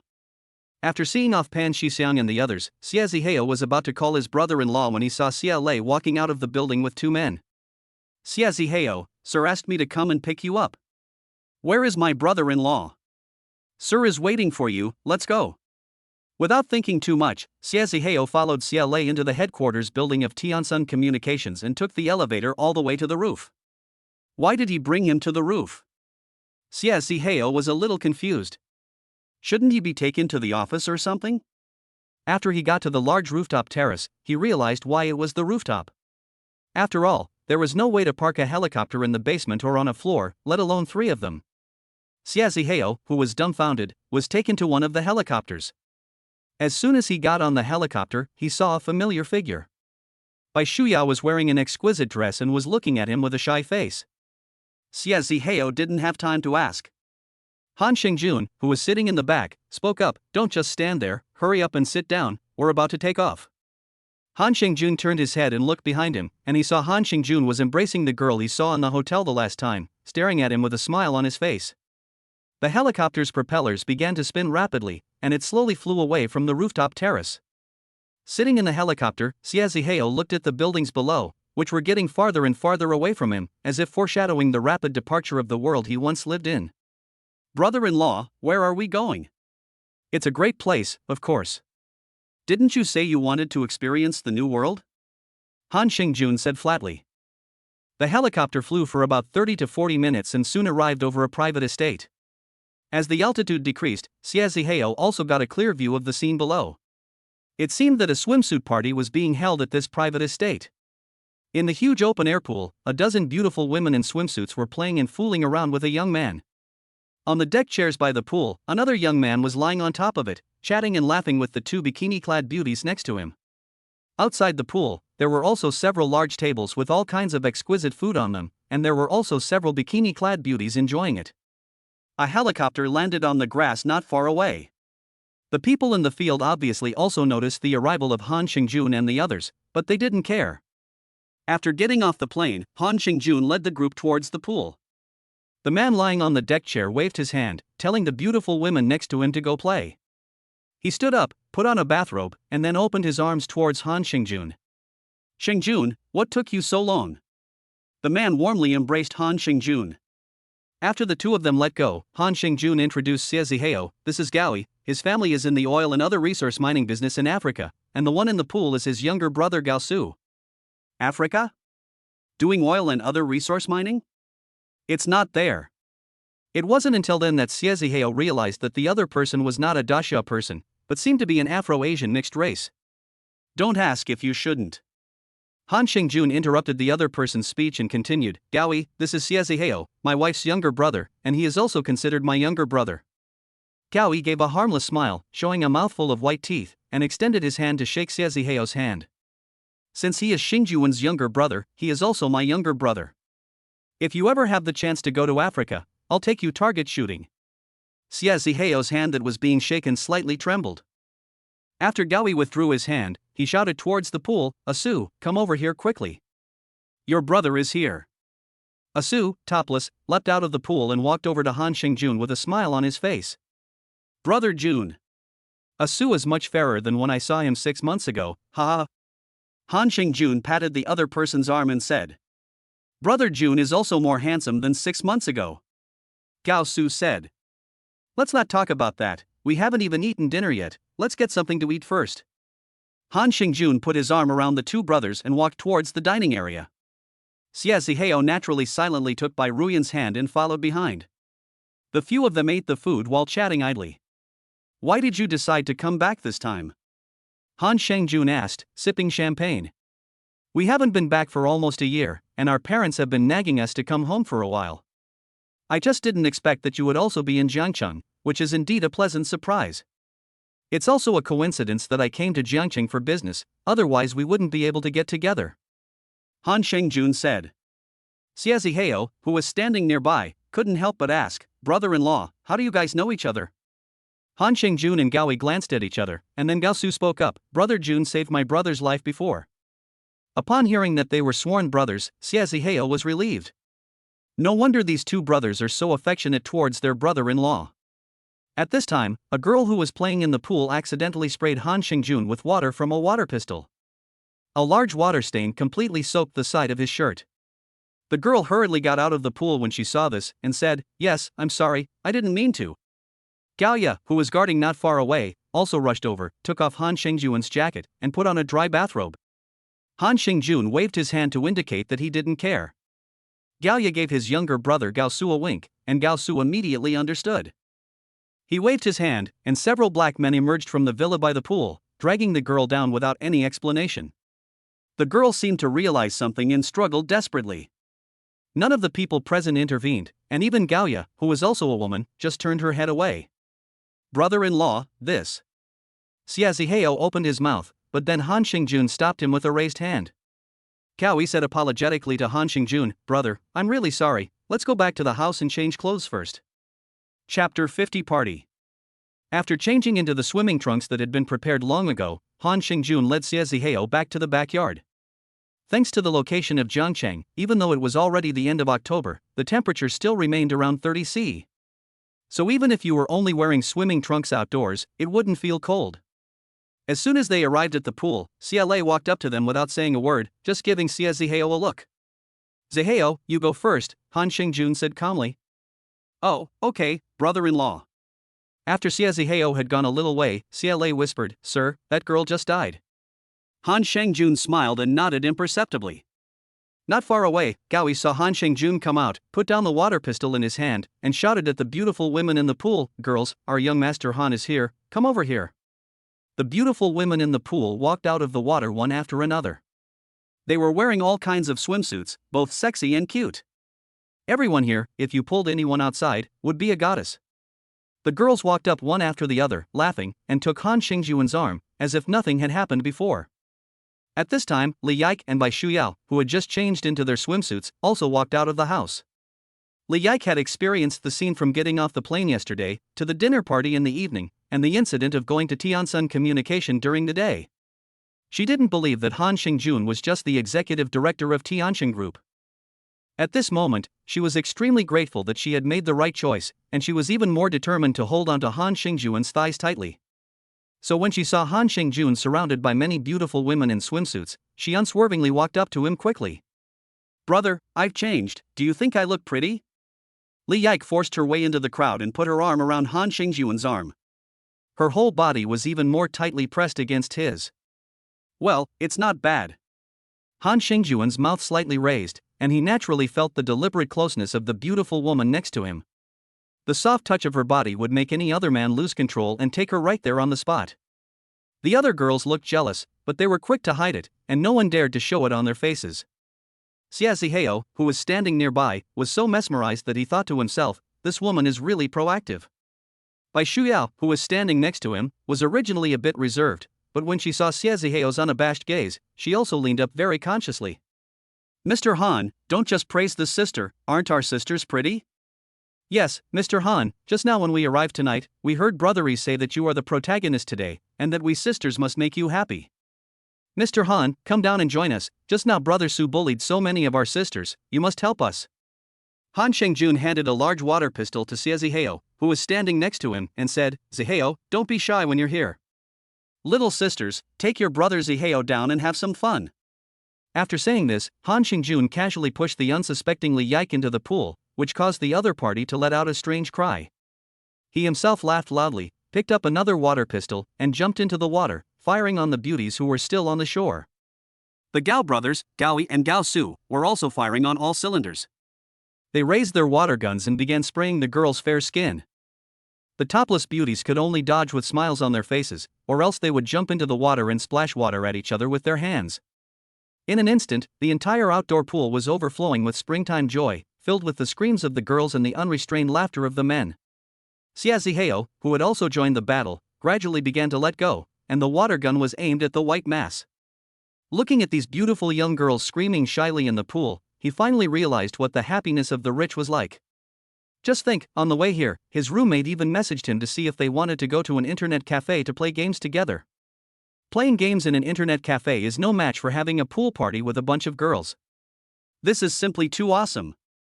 Not to mention by Shu Yao in her arms, just one of the random girls here would make her look like a loser. As the water war in the pool progressed, the atmosphere began to change. I don't know who started it, but perhaps they found it ineffective to splash water with their hands, so they took off their tops and used them as weapons to fight back. At first there were 3 or 4, but soon there were more than 10. I could see that things were getting out of hand. As the only woman outside the pool, Gao Ya sensibly retreated indoors. More than an hour later, Zihao, who had put his swimming trunks back on, was lying on a deck chair by the pool, with 2 beautiful women below him giving him a leg massage. Bai Shuya was standing at the top of the deck chair, her face flushed, pinching Zihao's shoulder. "Brother-in-law, this life is really great." Zihao turned his head and said to Han Xingjun beside him. Looking at the satisfied smile on the other person's face, Han Xingjun stroked Li Yike's hair below him and said flatly, "This is just the beginning. If you're tired, let's go back inside and have a drink. Ae and Asu, are you done yet? If you're done, let's go back inside and have a drink, and I'll sleep over tonight." Gao Ya, with a towel draped around his neck, wiped his slightly damp hair and walked over. "Xingjun, I knew you were coming today, so I specially got you a bottle of Yamazaki 55. "That's nice of you," Han Xingjun said with a smile. Not far from the pool, Gao Su casually pushed the half-lying beauty in front of him away from the railing, then dove into the pool and surfaced the next second. "Brother Jun, don't just mess with me this time like last time," Gao Su said while swimming towards the group. "Ha ha ha, let's get started then." Served by Li Yike, Han Xingjun put on his swimming trunks, got up and led the way into the house. After entering the villa, everyone sat around on the sofa, each with at least 2 female companions.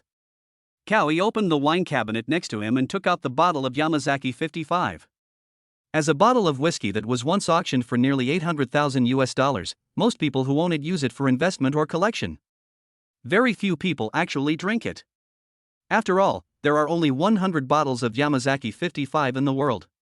Even if we don't mention its high price, it's one less bottle after you drink it. Gao Ya didn't say a word, and directly after opening it, poured a glass for everyone. "I toast you, Xingjun. Brother Jun, I toast you too." The Gao brothers raised their glasses together and looked at Han Xingjun. Zihao didn't lag behind, raising his glass. "Brother-in-law, I toast you." Han Xingjun smiled and picked up his glass. "To brothers, bottoms up." A few people toasted each other, and soon the high-proof whiskey made them start to feel tipsy. In the end, they all returned to their rooms unsteadily, supported by their respective girlfriends. Chapter 51, A New Look. The next morning. After breakfast, Han Xingjun was invited by the Gao brothers to the living room. After sitting down, the maid brought a cup of steaming coffee and then retreated, leaving the room empty except for Han Xingjun and the Gao brothers. "Xingjun, try it and see if it's to your liking." "I brought it back from Colombia," Gao Ya said with a smile. Han Xingjun lifted the cup and tasted it slightly. The taste was indeed rich and delicate, with a unique flavor. "It's pretty good. When we leave later, I'll have someone bring some back." "Xingjun, if you like it, I'll arrange for someone to deliver it to Linhai every month in the future." "You said it, so I'll take you up on it." Han Xingjun smiled. "We're brothers, we don't need to lie. But how long are you planning to stay in Jiangqing this time?" "It depends. If nothing special happens, I'll be gone in 3 or 5 days." The Gao brothers exchanged glances, and Gao Ya said with a smile, "That's perfect. I've invested in a golf club in Jiangqing, and it's scheduled to open the day after tomorrow. You should come and support me then. A golf club? Han Xingjun had played golf before, but he really didn't expect the two brothers to invest in this.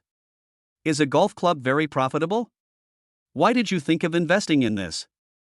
It's not profitable at all. With the membership fee of 100,000 yuan, plus the rental of the venue and activities, you'd be lucky to make 20 to 30 million yuan a year. The club I bought has to spend nearly 10 million yuan a year just on the maintenance of the venue and the high salaries of the caddies. Han Xingjun smiled. Not for the money? So it's just for fun? More or less.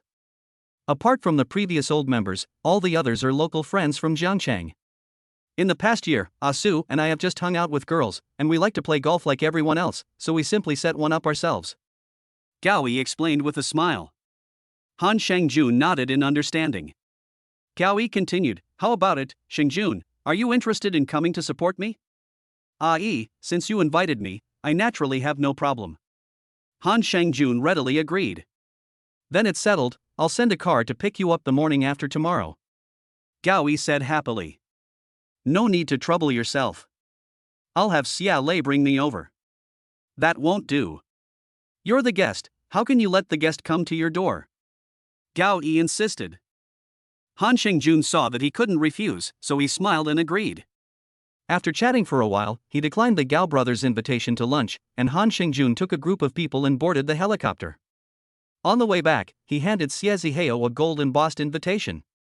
Special invitation to Jiangchang Yunding International Golf Club. Upon opening it, Xie Zihao's name was printed on it, along with an invitation to the opening. The date was the day after tomorrow. Brother-in-law, what is this? The Gao brothers had nothing to do, so they invested in a golf club in Jiangchang, which would open the day after tomorrow. You should go and have a look. Without exception, the people who will be there should be well-known figures in Jiangchang. It will be good for you to make more acquaintances. Xie Zihao was instantly overjoyed, thank you brother-in-law. You don't have to thank me, I didn't arrange it, it was the Gao brothers' own decision. It's also a face-saving gesture for your brother-in-law, otherwise a big shot like them would never even look at a little nobody like me. Han Xingjun smiled, when we get there in a bit, don't rush back to school. Brother-in-law, is there something else you need? Xie Zihao asked, confused. Since your brother-in-law has been calling for so long, I naturally won't treat you badly. Tell Saleh to take you to buy some gear, otherwise if you go like this the day after tomorrow, it'll be my face that'll be lost. Got it, brother-in-law. Xie Zihao nodded very understandingly. After returning to the rooftop of the Tianshan Communication Building, Han Xingjun called Xie Lei over, gave him a few instructions, and then took Gao Ya and the others downstairs. Xie Zihao looked at Bai Shuyao, the girl who had always spoken so little, and saw that she was silently following behind him. Yodio, you go back first, I'll pick you up the day after tomorrow. Bai Shuyao obediently nodded, and said, well, then, be careful on the way, I'll go back first. After saying that, she leaned into Xie Zihao's face and gave him a soft kiss before quietly leaving. Xia Lei walked over to Xie Zihao and said, Xie Gongzi, sir has already given me his orders, let's go. Okay, thank you, Lei. The two men took the elevator all the way down to the basement, where Xie Lei unlocked a silver Bentley Continental. Xie Zihao was excited when he saw the luxury car in front of him. This was one of his all-time favorite cars, and he had seen countless videos of it on TikTok. He had also fantasized about owning one, but it was just a fantasy. Lei, are we taking this car? What about your Mercedes-Benz GLE? It's the same. It's company property anyway. Get in. Oh, okay. Xie Zihao couldn't hide his excitement as he got into the car he had always dreamed of driving for the first time. Especially when the car started, the flip screen on the front center console excited his nerves even more. It's so damn cool. Soon, the two arrived at a high-end shopping mall in Jiangchang. The gentleman said, today, you just spend, I'll take care of the bill. Xia Lei said without a hint of emotion. You can't go without clothes, shoes, and a watch. So the two of them shopped at Gucci, Louis Vuitton, and Armani, and completely changed Xie Zihao inside and out. When he stood in the crowd again, wearing an inexpensive but fashionable suit and a pair of exquisite black casual leather shoes, he looked exceptionally eye-catching. Xia Lei looked at the dressed-up Xie Zihao and nodded unconsciously. Mr. Xia, all you need now is a watch. Patek Philippe or Vacheron Constantin, do you have a preference? Xie Zihao was a little confused. Well, Lei, how about a Rolex? A Rolex is fine, as long as you're satisfied, Xia Lei said with a routine. In the end, Xia Zihao chose a silver Rolex worth 300,000 yuan, which was considered decent. Coming out of the Rolex watch store, Xia Zihao, feeling refreshed, was carrying shopping bags from various luxury goods stores, looking every bit the part of a wealthy young man. Once they arrived in the basement and had just put the shopping bags in the car, Xia Lei handed something to Xia Zihao. The moment he opened his hand to look at it, his breathing became a little rapid. That thing was none other than the car key to a Bentley Continental. Mr. Xia explained that the car now belonged to him, but the title still belonged to the company, and he could keep driving it if he liked. This is mine? Chapter 52, If you don't come, I'll go over there. Xia Zihao's eyes widened, and his mouth opened wide. His face was full of shock and disbelief, staring at the luxury car in front of him, which was worth 3 to 4 million. His heartbeat suddenly accelerated, as if it was about to jump out of his throat. His mind went blank, and only one question kept circling: did this car really just give it to me? This feeling was really too unreal, like a beautiful dream, making him feel not quite real. Although he knew that his sister had an extraordinary relationship with Han Xingjun, he had only followed Han Xingjun's lead and called him brother-in-law a few times. If it were anyone else, they would not hesitate to do anything, not even if they had to kneel on the ground and call him father. Because any hesitation for even a second would be disrespectful to the car. After all, this is a Bentley Continental, the dream car of many men. Xia Lei, on the other hand, doesn't think about it so much. He just follows his boss's instructions. His boss did arrange it that way, so now the Bentley Continental belongs to you. After a gentle 2 minutes, Xia Zihao came to terms with the gift. But then he thought of a serious problem. He can't afford this thing. Even if the big guy belongs to the company and the insurance doesn't have to be paid for, he's just a poor student after all, and he can't even afford the gas, so what's the point? Brother Lei, let me ask you something. Yes, what is it? How is the fuel consumption of the Bentley Continental? You know, I'm just a college student, so. Xia Lei suddenly understood, and a rare smile appeared on his face. Of course, sir also understands your situation, so let me transfer some money to you when I hand over the car to you. Xia Zihao's eyes lit up. Is there such a good thing waiting for me? Brother-in-law is so considerate. I must tell my sister about this. Where can I find such a good brother-in-law? I must seize the opportunity. Xia Lei first took out his mobile phone and looked at it. Mr. Xia, do you think 2 million is enough? It's enough. It's really more than enough. He originally thought it would only be a few 100,000, at most a couple of 100,000. It's still his own small-mindedness. It's enough, completely enough. Xia Lei nodded and, according to the card number provided by Xia Zihao, directly transferred the 2 million. Your ICBC account number 8510 UnionPay has a balance of 2 million yuan and a remaining balance of 2,788.74 yuan. Looking at the 2 million yuan balance in his bank card, the feeling of unreality hit him again. Xia Zihao had never seen that much money in his bank card before. Or rather, most people would never have the opportunity to have that much money at once in their lives. Xia Zihao, my task is complete. If there is nothing else, I will take my leave. Xia Lei's voice pulled Xia Zihao back to reality. Brother Lei, I'll walk you back. No need, I just contacted someone to drive over, they should be here by now. Before leaving, Xia Lei paused. He turned around and looked at Xia Zihao, who was gently stroking the body of the Bentley Continental. Xia Zihao. What is it, Brother Lei? I still have to remind you that what the gentleman can give you is all there is, and I hope you can do the right thing. Xia Zihao put away his delighted expression and said with a serious face, I understand, Lego, please thank him for me. A heartfelt thank you. Xia Lei's figure disappeared into the basement. Xia Zihao took a deep breath, looked at the car keys in his hand, then pulled open the car door and got in. As the engine started, the unique roar of the Bentley Continental resounded throughout the basement. Half an hour later.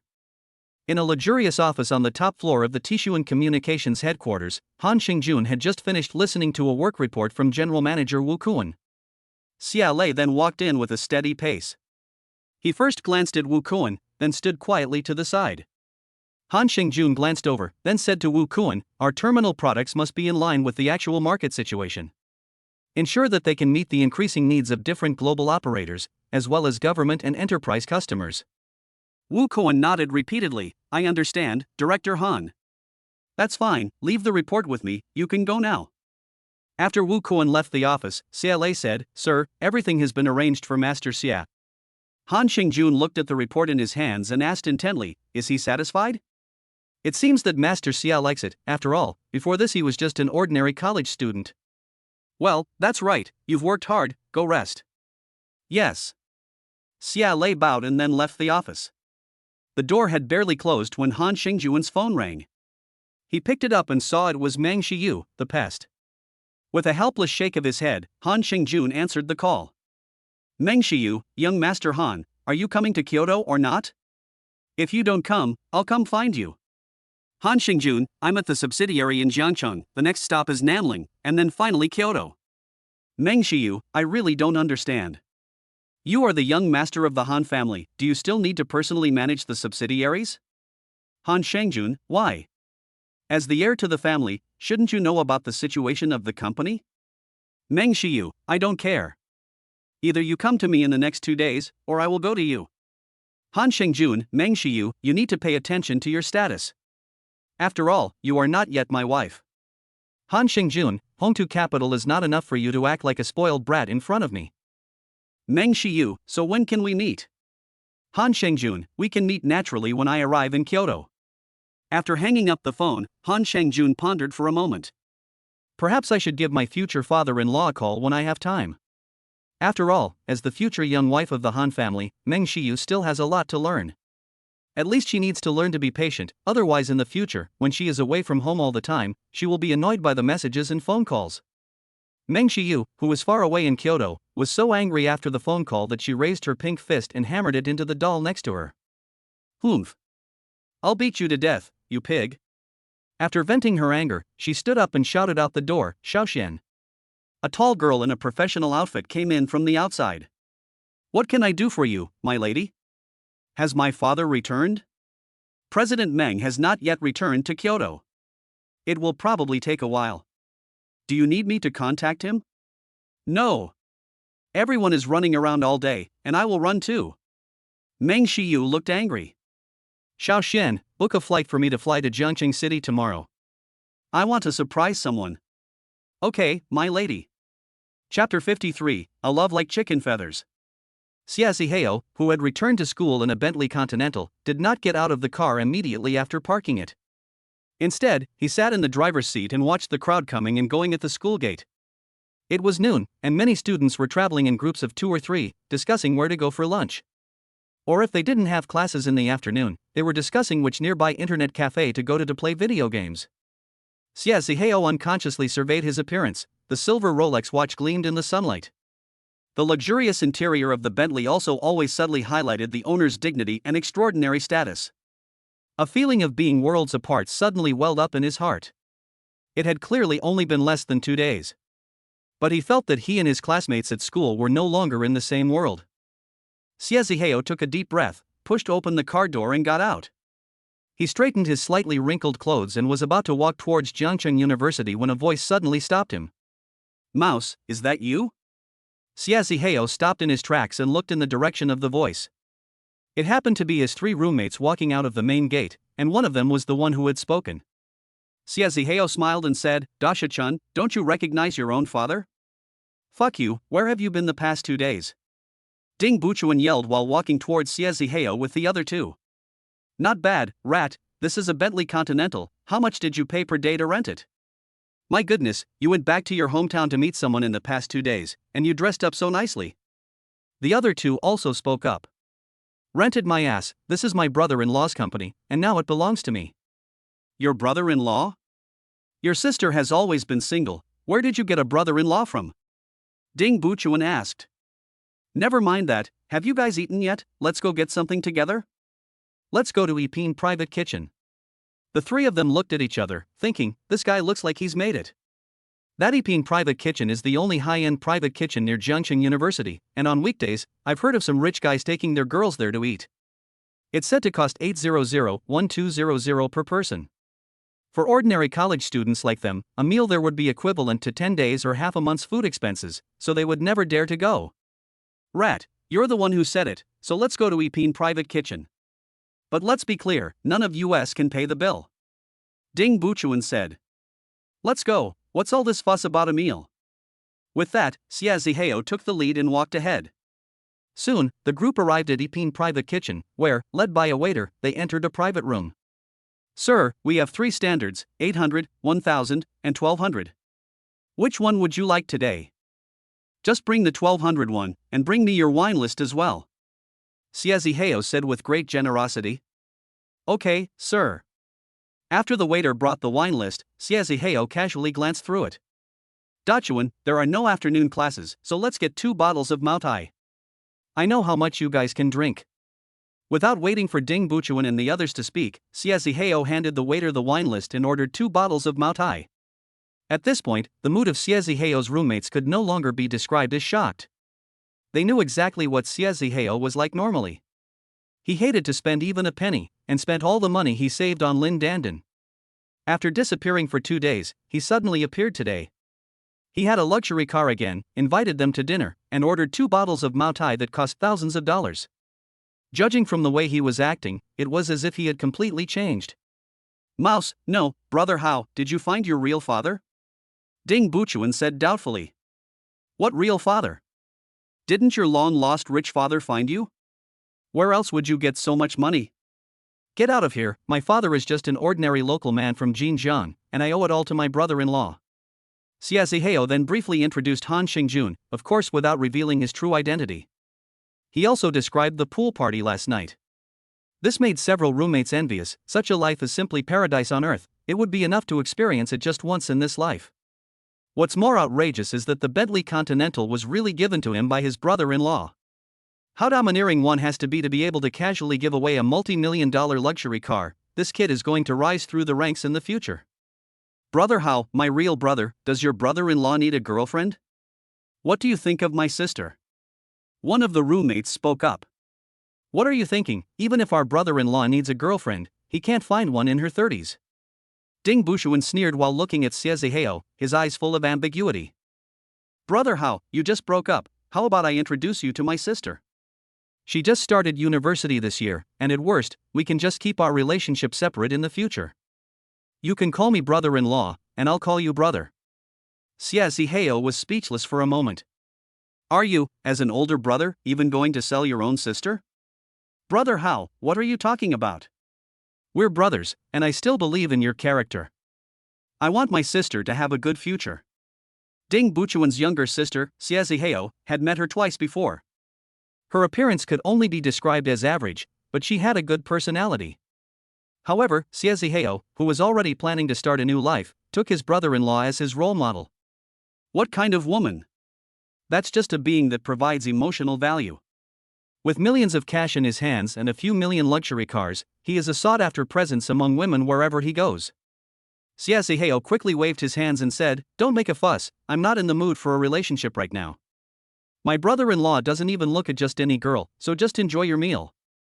He muttered to himself, "From now on, I will never be that innocent idiot again. With money in hand, I can have any girl I want." Just take last night as an example. All the girls in the swimming pool were top-notch beauties, and they all submitted obediently.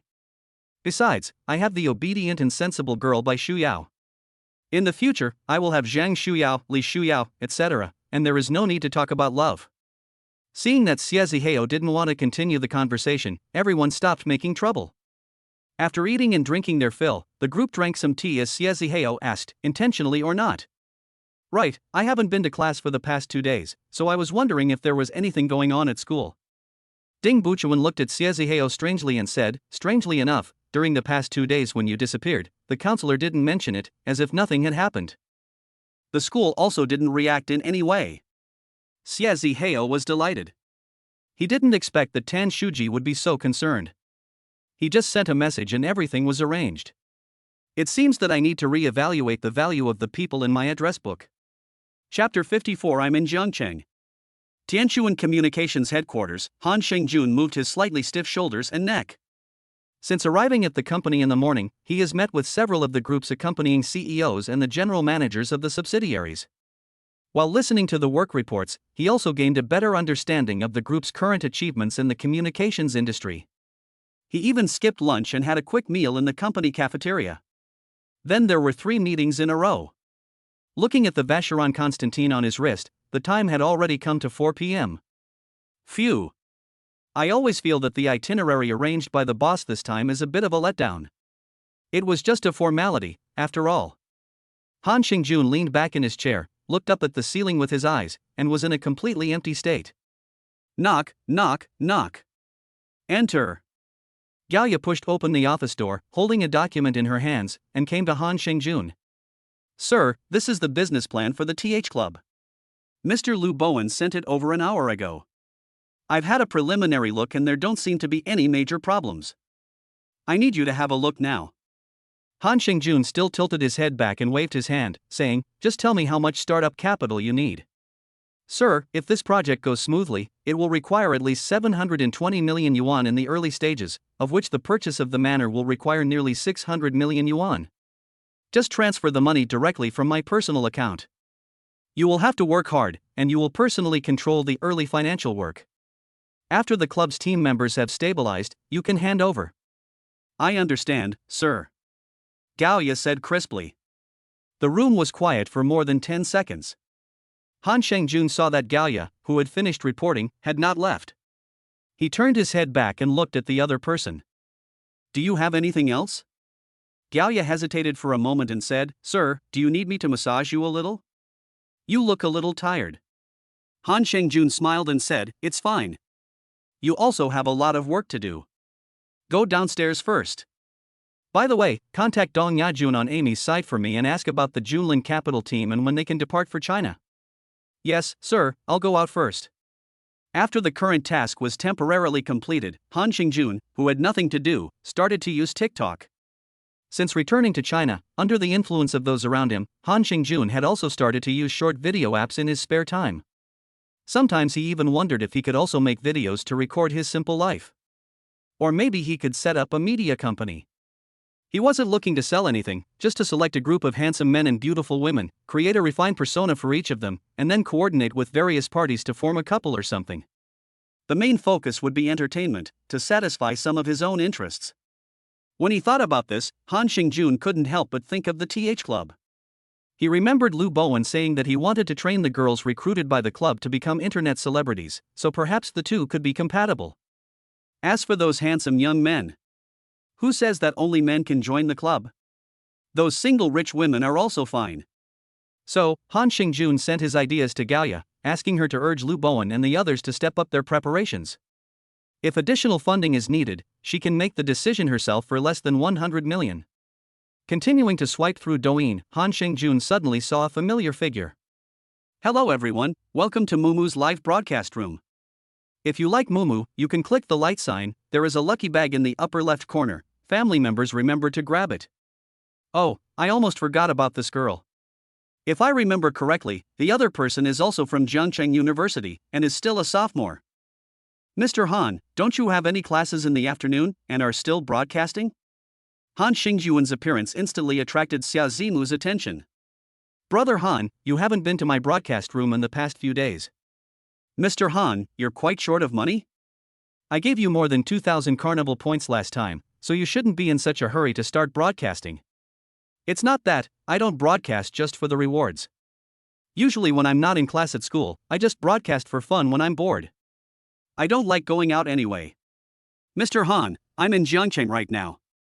Han Xingjun's comment instantly made Xia Zimu a little nervous. She remembered what the other person had said a few days ago, that when he came to Jiangcheng, he wanted her to keep him company.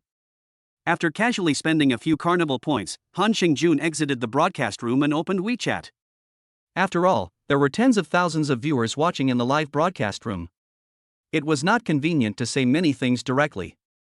Han Xingjun, have you been waiting for me obediently? Mumu, brother Han, thank you for the carnival just now. Have you really come to Jiangcheng? Han Xingjun, yes, I just arrived a couple of days ago. Mumu, I thought you were joking. Han Xingjun, there is no need to lie to you. What is your location? Send me an address, and let's have dinner together tonight. Xia Zimu looked at the other person's message, but hesitated to reply. She was considering whether or not to agree. After all, This was a big brother who had spent millions on her, and if she were to easily stand him up, the other person would definitely not let it go. Men really only think about that. Han Shengjun, what's wrong? Do you want to cancel the appointment? Xia Zimu gritted her teeth, and in the end, she made up her mind and agreed to the appointment. After all, she would not be the one to lose out. Numo, why not? Come over then. Numo, location shared. Han Shengjun, I'll pick you up in 2 hours. After ending the chat, Xia Zimu didn't feel like doing anything anymore, and hastily ended today's live broadcast. After thinking about it, she decided to give her best friend a call. Xiaolu, are you doing anything tonight? Can you accompany me to a dinner? It's fine, but what kind of dinner is it? It's the guy I told you about last time. He's in Jiangcheng and wants to take me out to dinner.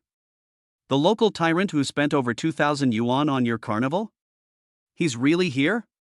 Then don't waste any time, just grab him. Why are you calling me? I'm just a little scared. Can you keep me company tonight? The girl on the other end of the phone was speechless. You're kidding, right? The guy has already spent millions on you, what the hell are you worried about? If a guy treated me like that, I'd jump on him right away, I wouldn't wait for him to come to me. Xia Zimu bit her lip. I'm a virgin, no matter what I say. Just tell me if you're coming or not. Okay, wait half an hour for me, I'll come over right now, and I'll just take a look at what your local tyrant brother looks like. With a nervous heart, Xia Zimu took off the clothes she wore during the live broadcast, revealing her flawless white body as she walked into the bathroom. More than half an hour later, Xia Zimu, who had just finished showering, was drying her hair when she heard a knock at the door. Chapter 55, The Shocked Xia Zimu. Opened the door and there stood a girl with a fashionable appearance and a petite figure. Hey, Mumu, you even washed up specially for your evening appointment, didn't you? The girl started flirting as soon as she entered. Xia Zimu impatiently slapped the other person's arm. Li Lu, what are you talking about? I take a shower every time I go off the air, okay? Li Lu shrugged her shoulders, looking unconvinced. Come on, you little slut, I know you. Ignoring Xia Zimu's glare, Li Lu continued, did he say when he was coming over? Around 6 or 7 o'clock, he'll send me a message when he's almost here. Okay, then take advantage of this time and let me help you get dressed up. 2 hours later, a Mercedes Maybach and 4 SUVs pulled up in front of Xia Zimu's rented apartment building. More than 10 bodyguards got out of the car first, and quickly spread out in a formation of 552 with Han Xingjuan's car at the center. Xia Lei jogged all the way to the back door of the Maybach and opened the door. Han Xingjun got out of the car, leaned against the side of the car, and waited for Xia Zimu to come downstairs. Everyone passing by stopped and looked on. Who is this big shot? This is a bit too much. The young man in the middle is so handsome, no, I have to take a picture. Why do I feel that the person in the middle looks a bit familiar?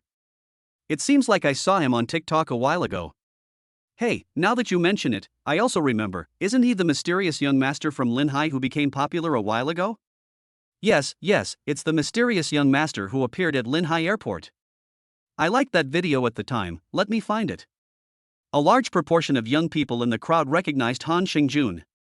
Previously, when he left Linhai City, the scene at the airport was filmed by many netizens and uploaded to Douyin. Once the video was posted, it went viral, and the comments section was full of speculation about the identity of the man in the video. Unfortunately, no one who knew anything about it dared to speak up easily. Then it just faded into obscurity. I never thought I'd be recognized again today. I found it, it's this guy. Yes, I thought he'd come to our city. My goodness, who is this guy? It goes without saying, he must be the son of some big shot. Who else would have the ability to do this? I'm really envious. That handsome guy looks to be in his early 20s, and he has all this at such a young age. What are you envious of? You can do it too. Nonsense, if I don't say it, I'm just a hack writer. Even if I were the platinum god, it wouldn't help. You've got it wrong. What I mean is, just wait until you're born again in your next life, and you'll be fine. After receiving Han Xingjuan's message, Xia Zimu did not hurry downstairs, but stood in front of the window and looked downstairs. When she saw Han Xingjun standing next to a Maybach with his hands in his pockets, surrounded by a group of bodyguards, she widened her eyes and could not make a sound for a long time. Li Lu saw Xia Zimu's dumbfounded look and came up to her very puzzled. Look at how scared you are, is your brother too handsome? Let me take a look. The next second, Li Lu covered her mouth and looked at Xia Zimu beside her. Musi, I'm afraid your big brother is not an ordinary person. I don't know either. Let's hurry down, don't let people wait. Xia Zimu nodded stupidly and let Li Lu pull him out of the room. After a while, the two took the elevator to the first floor, and they carefully walked out of the unit door. As soon as Xia Zimu came out, she locked eyes with Han Xingjun. Looking at the other man's handsome appearance and noble temperament, she didn't know what to say for a moment. Li Lu also cautiously observed the group of people in front of her. The black-clad bodyguards standing around each had sunglasses on and stood expressionless. Their waists were bulging, as if they were carrying something, but it definitely wasn't a walkie-talkie or anything like that.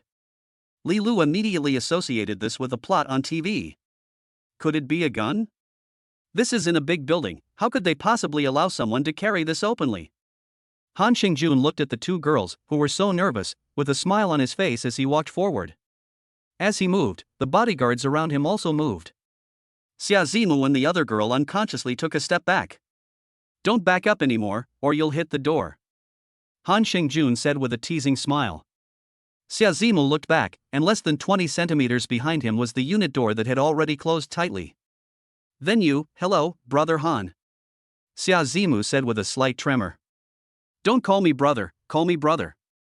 Is this your friend? Aha, she is my best friend, come here to accompany me, her name is Li Lu. Han Xingjuan's sharp gaze looked at Li Lu on the side. The other person is not tall, about 1.6 meters, and is of the petite type, dressed very fashionably. Then get in the car together and have dinner together tonight, Han Xingjun said with a smile. Li Lu, who had originally agreed to accompany them, was now having second thoughts. Mumo, I suddenly remembered that I have something to do at home tonight, so I'll go first. After saying this, she let go of Xia Zimu's hand and turned to go towards her BMW M4. However, Xia Zimu immediately grabbed her hand. Xia Zimu whispered, Lulu, if you run away today, we won't be sisters anymore. Unable to bear the other person's scrutinizing gaze, Li Lu had to give up and accompany the other person to the Maybach with a stiff upper lip. However, when it was time to get in the car, she took advantage of the fact that Xia Zimu had just gotten in the car to quickly close the back door, then pulled open the passenger door and got in. After the car started, the atmosphere in the car was very tense the whole way. Xia Zimu, who was sitting in the back row with Han Xingjun, took the initiative to speak in order to break the suffocating atmosphere. Brother Han, where are we going to eat? She tried her best to keep her voice calm. A French restaurant, I heard that their Marseille fish soup is pretty good, just go try it. Han Xingjun sniffed the fragrance in the air and nonchalantly put his arm around Xia Zimu's shoulders. Feeling a distinct tremor in the other person's body, he smiled and said, Don't be so nervous, we have a long night ahead of us. We're both adults, so we naturally understand what this means. Xia Zimu's face instantly turned red, and he nodded like a chicken pecking at rice, emitting a slight mem from his nasal passages. The car drove smoothly on the highway, and it wasn't long before they arrived at the restaurant. Gao Ya, who had been waiting here early, was standing at the entrance with the restaurant staff waiting respectfully. Han Xingjun held Xia Zimu's soft and delicate little hand, while Li Lu followed behind them in silence. The three of them walked into the restaurant amidst a chorus of greetings. Chapter 56, The Disadvantages of a Supercar. After entering the restaurant, Xia Zimu realized that the restaurant, which should have been full, was unusually quiet. Both the hall and the booths were empty. With a puzzled look, she looked at Han Xingjun, who was holding her hand. Han Xingjun smiled knowingly. He first took Xia Zimu to the most central seat, and the two waiters waiting there respectfully pulled out the seats for the three of them. After everyone was seated, Han Xingjun slowly said, Originally, I didn't plan on dining with anyone else tonight except you, so I arranged in advance for someone to reserve this restaurant. Xia Zimu was once again shocked by the other person's generosity. Although she was a minor celebrity on the internet and had made some money this year, she was still just a sophomore in college. She didn't know much about such a high-end French restaurant. However, from the restaurant's decor to the waiter's appearance and attire, it was clear that the restaurant must be of a high standard. It took more than just financial resources to be able to reserve such a French restaurant in such a short time, and it also required strong social connections. It was just a meal, after all, was it really necessary? Before she could think about it much longer, the waiter on the side enthusiastically handed her the menu and recommended some specialty dishes to them.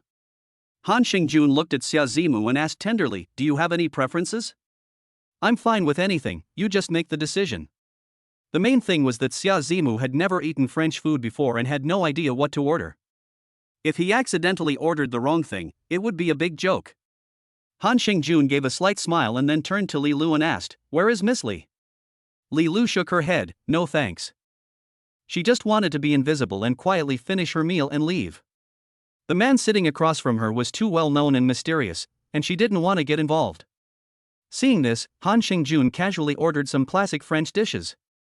Since they were having French food, they naturally had to order a bottle of Romanée Conti from the Burgundy region of France.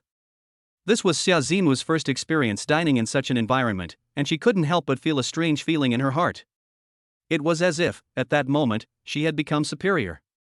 Since the entire restaurant was serving only this table, the dishes were quickly served and were all on the table in no time. Han Xingjun raised his red wine glass and looked at the two people across from him. "Let's formally introduce ourselves. My name is Han Xingjun, it's a pleasure to meet you both." Li Lu, who was still waiting for the rest of the text, was dumbfounded. "That's it? Normally, shouldn't you mention where you're from and what you do?" Xia Zimu also raised his glass. "Brother Han, my full name is Xia Zimu, thank you for your hospitality today." "Xia Zimu, that's a very nice name," Han Xingjun said. "Brother, I'll just call you Brother Han. I'm Mumu's best friend Li Lu. You can just call me Xiaolu. My family is in the advertising industry." "I don't know what you do, Brother Han." "It seems very impressive," Li Lu asked curiously, holding a wine glass. "Is it really that impressive?" Han Xingjun laughed. "My family is involved in a lot of industries, but personally, I've only done finance so far. The company team is still in the US, and I only returned to Daxia a while ago." "I see." Li Lu nodded thoughtfully. "Is it true that the other person is an elite returnee?" The other person just didn't seem willing to talk about his family much, and Li Lu didn't ask anymore. So the three of them ate and chatted. Han Xingjun gave them a very comfortable, relaxed feeling. The topics they talked about were basically his experiences living abroad, such as diving, skiing, and various parties, as well as the humanities and cuisine of various places, travel experiences, and so on. It was completely unlike the other people around them, who always subtly revealed their dissatisfaction with the status quo and anxiety about the future. Just like Xia Zimu, she now has no idea what she can do after graduating from university, apart from live streaming. To be honest, she doesn't like live streaming. If she had a choice, she would rather be able to just lie down and relax. Han Xingjun's series of relaxing and enjoyable life experiences made her slowly relax from her initial nervousness and start chatting about the interesting things around her. "Do you guys know that yesterday afternoon, there were 20-30 supercars in front of our Jiangcheng University? I heard that it was a woman who cheated on a rich second generation, but it turned out that her ex-boyfriend was the real rich guy, and he called 20-30 of his friends over at once, each of them driving a supercar. The scene was so crazy that it made me look dumbfounded." Li Lu was instantly interested, and she hurriedly asked, "So what happened then?" Xia Zimu took a sip of red wine and said with a flushed face, "And then?" "And then?" The rich girl's ex-boyfriend got down on his knees and called him dad, and the girl immediately regretted asking for a reunion. But her ex-boyfriend simply ignored her and got into a Koenigsegg or something and drove off in a really cool sports car. "It was a Koenigsegg," Han Xingjun said indifferently. "It seems to be called that name, it looks super cool," Xia Zimu said excitedly. "Well, the design of this car is really top-notch in the world. The only drawback, which is also a common problem with all supercars, is that it can only pull a beautiful woman. So usually I just collect them, and rarely would I actually drive them." Han Xingjun's comment directly broke the ice between the two women. The only drawback is that it can only pull a beautiful woman. But it makes sense. If Han Xingjun were driving a supercar today, then one of them would have to take the other car. "Han, you mean you have one too?" As a woman with some capital, Li Lu had more or less heard of supercars and knew their prices and rarity. "I do own a Koenigsegg, but it's in Linhai. I also have a collection of top supercars like Pagani, Ferrari Enzo and LaFerrari, and Lamborghini Veneno. They're more like oversized toys to me than real means of transport." Han Xingjun did not say this to sound cool, it was completely true. A person of his status rarely needs to drive himself. And for something like a supercar, if you have a driver, it is not as comfortable as a sedan. In this way, for Han Xingjun, naturally, a supercar becomes more of a collection than a use. But Li Lu did not think so, but she did not doubt what the other person said. Han Xingjun spoke in a tone that was exactly like he was talking about something very commonplace. The two women didn't know what to say anymore, but fortunately, Han Xingjun had no intention of continuing the conversation. After the three of them finished dinner, they looked at the time and saw that it was still early, so Han Xingjun suggested finding a bar to sit in. The two women, who couldn't hold their alcohol, had already started to feel a little tipsy after just a glass of red wine. Xia Zimu definitely couldn't escape, but Li Lu said she didn't want to do it no matter what, saying that there was a curfew at home and she couldn't go back too late. Han Xingjun didn't insist either, because the girl wasn't his target tonight anyway. He arranged for someone to send her away. Then he walked out of the restaurant with Xia Zimu, who had a slight blush on her face, and got into the car. Chapter 57, Let's Do It Again. Han Xingjun looked at the beauty in his arms. She had originally had the face of a good girl, but at the moment, under the influence of alcohol, her face was rosy and delicate. Her slightly pouted lips and dazed eyes made her look like a ripe apple, waiting to be picked. The kind of extremely seductive aura she exuded was even more intense in the small space of the car. It was as if she wanted to fill the entire car. At this time, CLA, who was sitting in the driver's seat, had already started the car. He took a careful look at the two people in the rearview mirror and then asked in a low voice, "Sir, which bar are we going to?" Upon hearing this, Han Xingjun looked down at the person in his arms and a faint smile appeared at the corner of his mouth. He gently tightened his embrace of the delicate body in his arms and said lightly, "No more bars, let's go straight back to the hotel." After saying this, he lightly patted the girl's back, as if to comfort her. "Yes, sir." Xia Zimu, leaning against Han Xingjun's chest, trembled slightly. Her heart was filled with nervousness and anticipation. She knew what was going to happen next, but she couldn't control her pounding heart. Her heartbeat started to quicken. Her mind went blank, and she completely lost the ability to think. She had fantasized about this scenario countless times, and now it was finally going to become a reality. She felt both excited and scared. Han Xingjun tightly embraced Xia Zimu, feeling her nervousness and unease. Listening to Xia Zimu's gradually rapid breathing, Han Xingjun's mouth curled up into a smile. He liked seeing girls so nervous and shy. The hand that had originally been around her shoulders slowly slid from Xia Zimu's back to her waist. This sudden change made her body tremble involuntarily. Xia Zimu's hands clutched Han Xingjun's clothes tightly, trying to keep herself calm. However, her body was out of control and was gradually becoming hot. The Maybach drove smoothly on the highway, and CLA in the driver's seat dared not look around when he sensed some slight movement from behind. He stared straight ahead without looking away, and his palms began to sweat unconsciously. "What's wrong with my husband today? Is he going to start having sex right here in the car?" Han Xingjun in the back seat felt Xia Zimu's intertwined emotions of nervousness, fear, and anticipation. The feeling of bullying a newbie greatly satisfied his desire to conquer, and he enjoyed it more and more. When the two arrived at the presidential suite of the hotel, the helpless Xia Zimu lowered her head and stood there, like a student waiting for a lecture from the teacher. Han Xingjun didn't say a word, walked up to her and picked her up, scaring her into screaming. Then she was thrown directly onto the bed. The next morning, sunlight poured into the room through the window, bringing a touch of warmth and brightness to the whole space. Han Xingjun opened his eyes, stretched, and then walked straight into the bathroom, naked, to wash up. After returning to the bedroom, he glanced at the messy room. In front of the huge French windows, the sofa, which had originally been neatly arranged, had been roughly moved to the side. Xia Zimu's personal clothing was also scattered on the floor. And the hotel's display items placed on the writing desk had also been thrown haphazardly on the floor, with only a custom LV belt on top. On the soft bed, Xia Zimu was sound asleep. Her body was slightly curled up into a ball, and a few not too obvious marks of strangulation were imprinted on her pale arms. Han Xingjun slowly withdrew his gaze and then walked towards the window. He stood there quietly, overlooking the bustling scene below. It was just after 8 o'clock in the morning, and the roads and streets were packed with people hurrying to work. Some people were driving while cursing, complaining that there were always idiots changing lanes in front of them. Others were running out of the subway station, a cup of soy milk in their hands, because they were going to be late. However, these busy people could never imagine it. In the presidential suite of the five-star hotel by the roadside, a person was standing very comfortably above their heads, silently watching it all. Behind him, on the bed, lay another person, a peerless beauty who had just experienced a stormy baptism last night. The space between the two was like a chasm that ordinary people could never cross. It separates people who share the same sky but live in two different worlds, Han Gu. Sleepy Xia Zimu wrapped the quilt around him and muttered softly, as if he were talking in his sleep. Han Shengjun heard the sound and turned around, looking at Xia Zimu, who had already woken up. Why didn't he sleep longer? Xia Zimu blinked, as if he hadn't fully woken up yet. She stared at Han Shengjun's unclothed body, especially when she saw the guy who had made her die and come back to life last night, and she unconsciously averted her gaze. I still have to go to school today.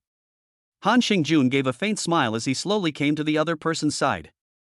He stroked the other person's cheek and said, "Well, you get up and wash up first, and I'll arrange for someone to take you back later."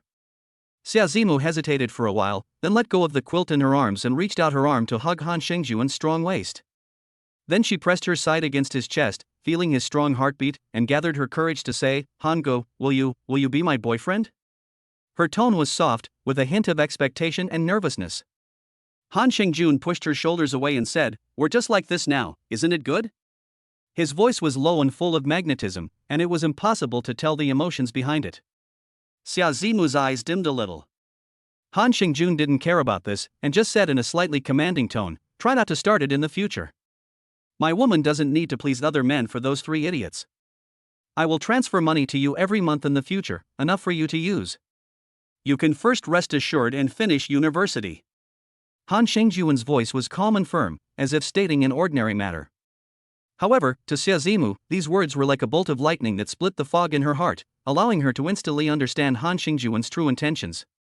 She took a deep breath to try to calm the waves in her heart. Then, as if relieved of something, she obediently nodded her head to indicate her acceptance of this arrangement. Han Shengjun glanced at Xia Zimu's delicate body, which was as smooth as porcelain and without a single flaw, and a ripple of emotion could not help but well up in his heart. He got up from the bed and looked down condescendingly at the lovely girl below, reaching down to lift her chin. Their gazes met, and Xia Zimu felt his burning gaze. "It's still early, let's do it again." Han Shengjun's low voice sounded in Xia Zimu's ear, with an imperious tone. A seductive blush spread across Xia Zimu's face, and she lightly nibbled her lips and responded softly, "Mm." "Oh." With a soft whimper, the room was once again filled with an ambiguous atmosphere. Chapter 58, Something Went Wrong. 2 hours later, a Maybach was driving on the road to the airport. Han Shengjun, sitting in the back, helplessly stroked his forehead.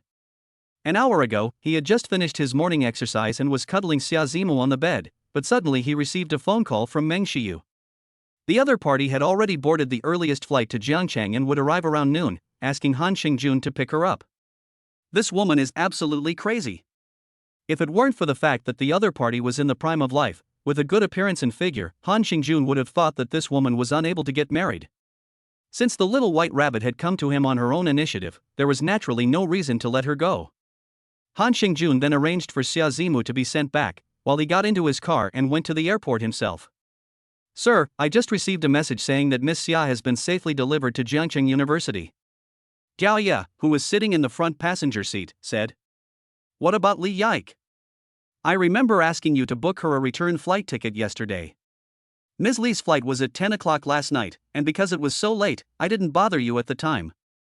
Han Shengjun nodded and said, "Well, that's good. From now on, 1 million yuan will be transferred to each of their accounts every month. Xia Zimu is still in college, so it's fine, but as for Li Yike, when she finishes her own aftermath, she will be sent to Linhai.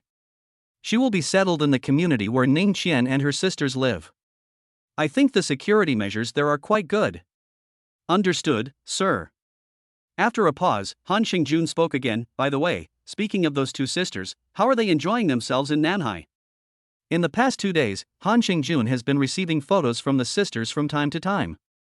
There are both scenic photos taken outside and some intimate photos taken in the hotel. Naturally, Han Shengjun is not stingy with his praise. The 2 Miss Nings are having a great time in Nanhai.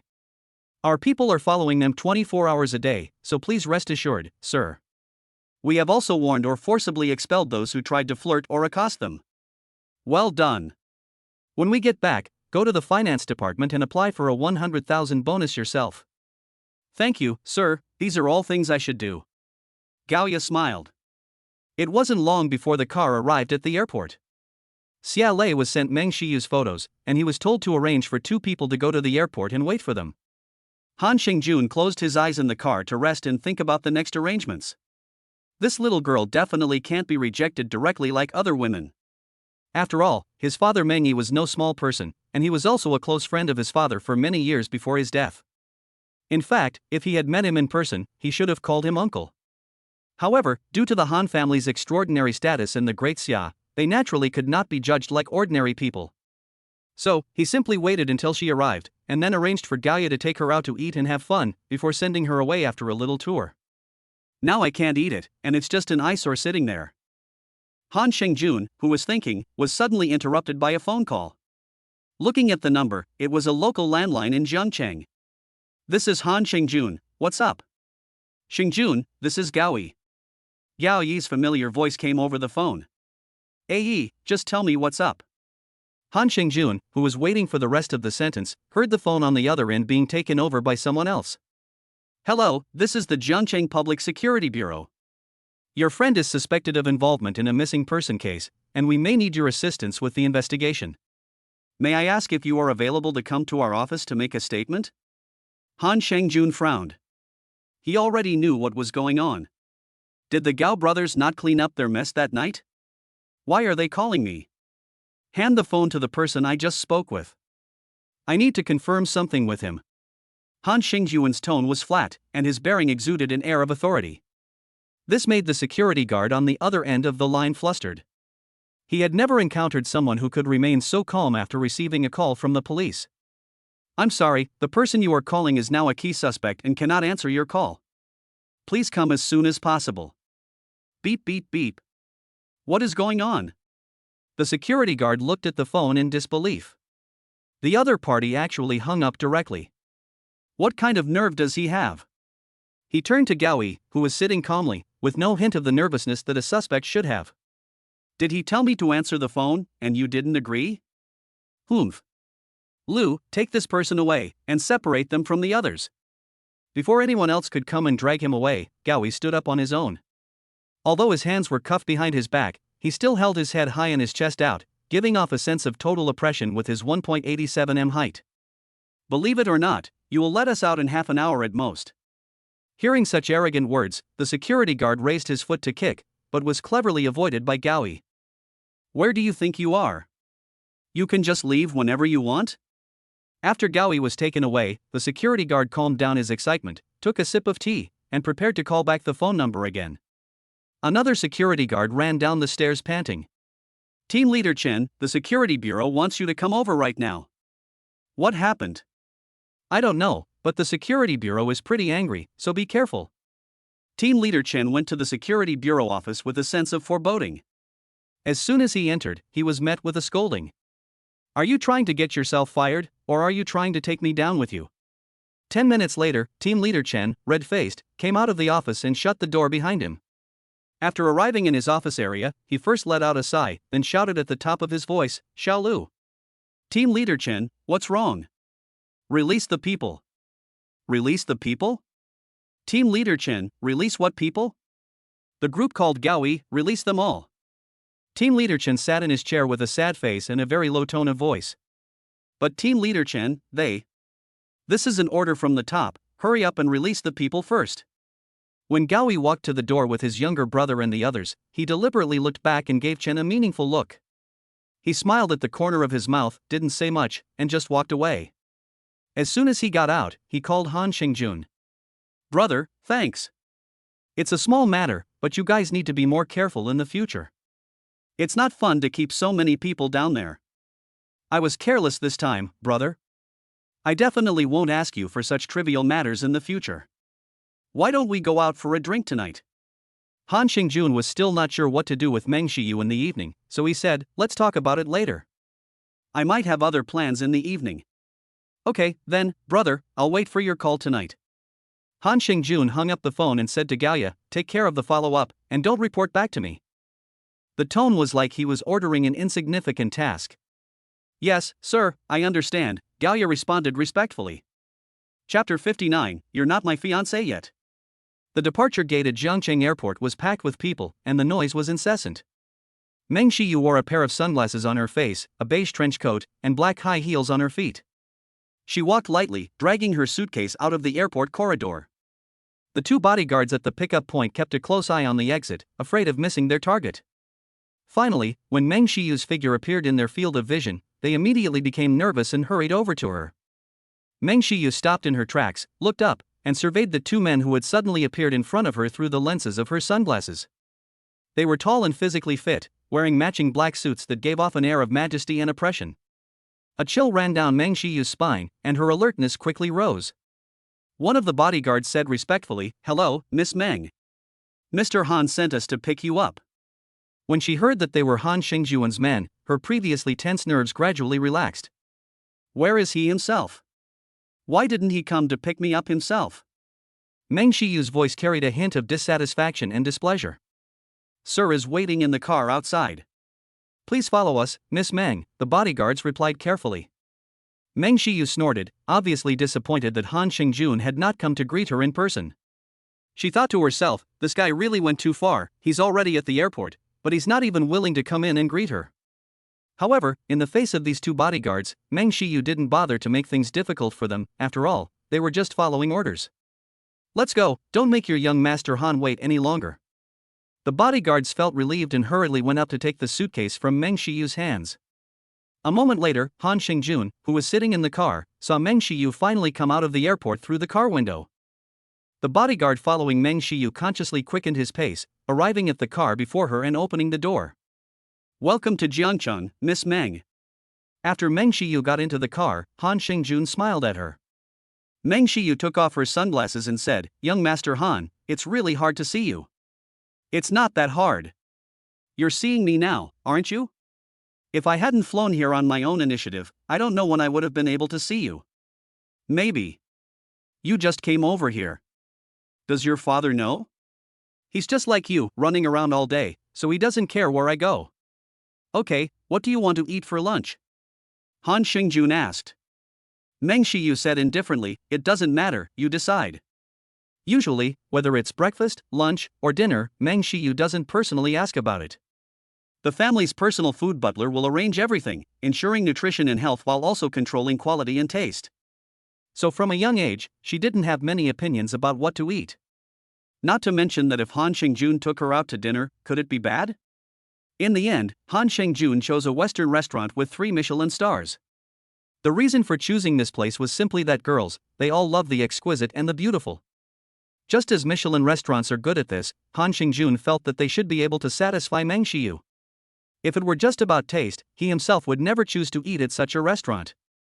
After arriving at the restaurant, and having declined the option of a set menu, the two casually ordered some dishes. "Miss Meng, what would you like to drink at lunch?" After ordering, Han Xingjun handed Meng Shiyu the wine list.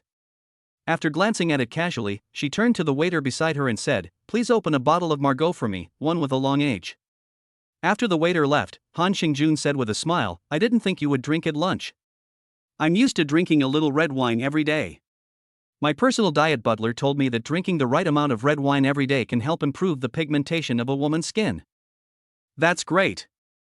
I didn't think Miss Meng, being so young, would pay so much attention to maintenance." "That's normal. Among all the rich girls Han Xingjun knows, none of them haven't paid attention to it since they were young. Plus, they don't participate in labor and don't have much pressure in life.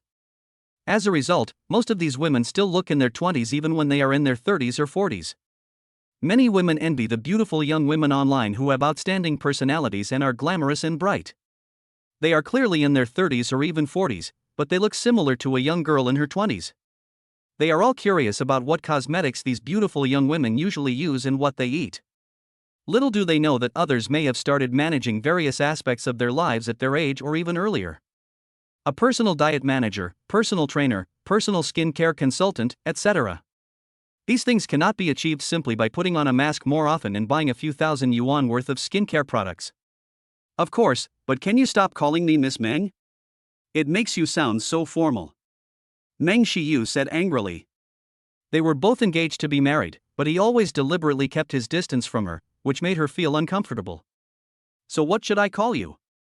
I remember that the last time we met was at a reception at Amy's place, and I called you Miss Meng at the time." "That's different, because at the time I didn't know that my fiancé was you." Meng Shiyu pouted. "Forget it, just call me Shiyu." Shiyu, what is it that you are so eager to see me this time? Hey, Han Xingjun, you're being really rude. You're my fiancé, I'm your fiancé, do I need a reason to see you? Han Xingjun raised one finger and said with a smile, Shiyu, let me remind you one last time. Regarding the marriage between the Han and Meng families, I just don't object, but before the official engagement, you cannot yet claim to be my Han Xingjun's fiancé. Meng Shiyu was not angry after hearing this, but just muttered, it's the same old story, my father says this and you say that. Then I want to get to know you a little more before the engagement, is that okay? Han Xingjun ultimately did not refuse, but only asked the other party not to follow him around all day. He would arrange for 2 people to accompany her, and when they were free, they would go out and shop. Okay, but I also have a request, which is that when you are not entertaining, you must at least have dinner with me in the evenings. After a moment's thought, Han Xingjun agreed to this request. After all, this side is full of his own people, and whether or not there is entertainment is still up to him. To be honest, he really didn't want to think about getting married so early. If he hadn't promised the old man that he would let him hold a great-grandchild within 3 years, he would have at least considered getting married after he turned 30. Chapter 60 Invaluable. After dinner, Meng Shiyu suggested that Han Xingjun accompany her on a stroll through Jiangcheng, as it was her first time in the city. Han Xingjun didn't want to pay too much attention to it, but it was really inappropriate to just ignore someone who had just arrived at noon. Let's go, I'll show you around. It's just that I haven't been anywhere since I came to Jiangcheng. He led Meng Shiyu to the car and asked Xia Lei to choose 2 famous local attractions. Fortunately, it was neither a holiday nor a rest day, otherwise just waiting in line would have taken up a lot of time. The 2 of them spent the afternoon strolling around, accompanied by a large entourage of bodyguards. As evening approached, Han Xingjun and Meng Shiyu sat on a bench at the top of a scenic spot, quietly watching the sunset. Behind them were a group of vigilant bodyguards, constantly observing the movements around them. Xingjun, this is really beautiful.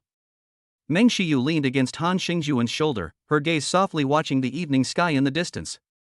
Han Xingjun nodded slightly without saying a word. His gaze, however, was always fixed on the city at the foot of the mountain.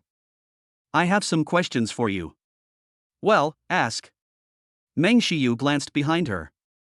Why do you have to bring so many people with you when you travel, and they all have guns, right? From the moment they first met, Meng Shiyu had noticed something was wrong. Who would need to bring so many bodyguards when they were out and about? It made people wonder how many enemies they had out there.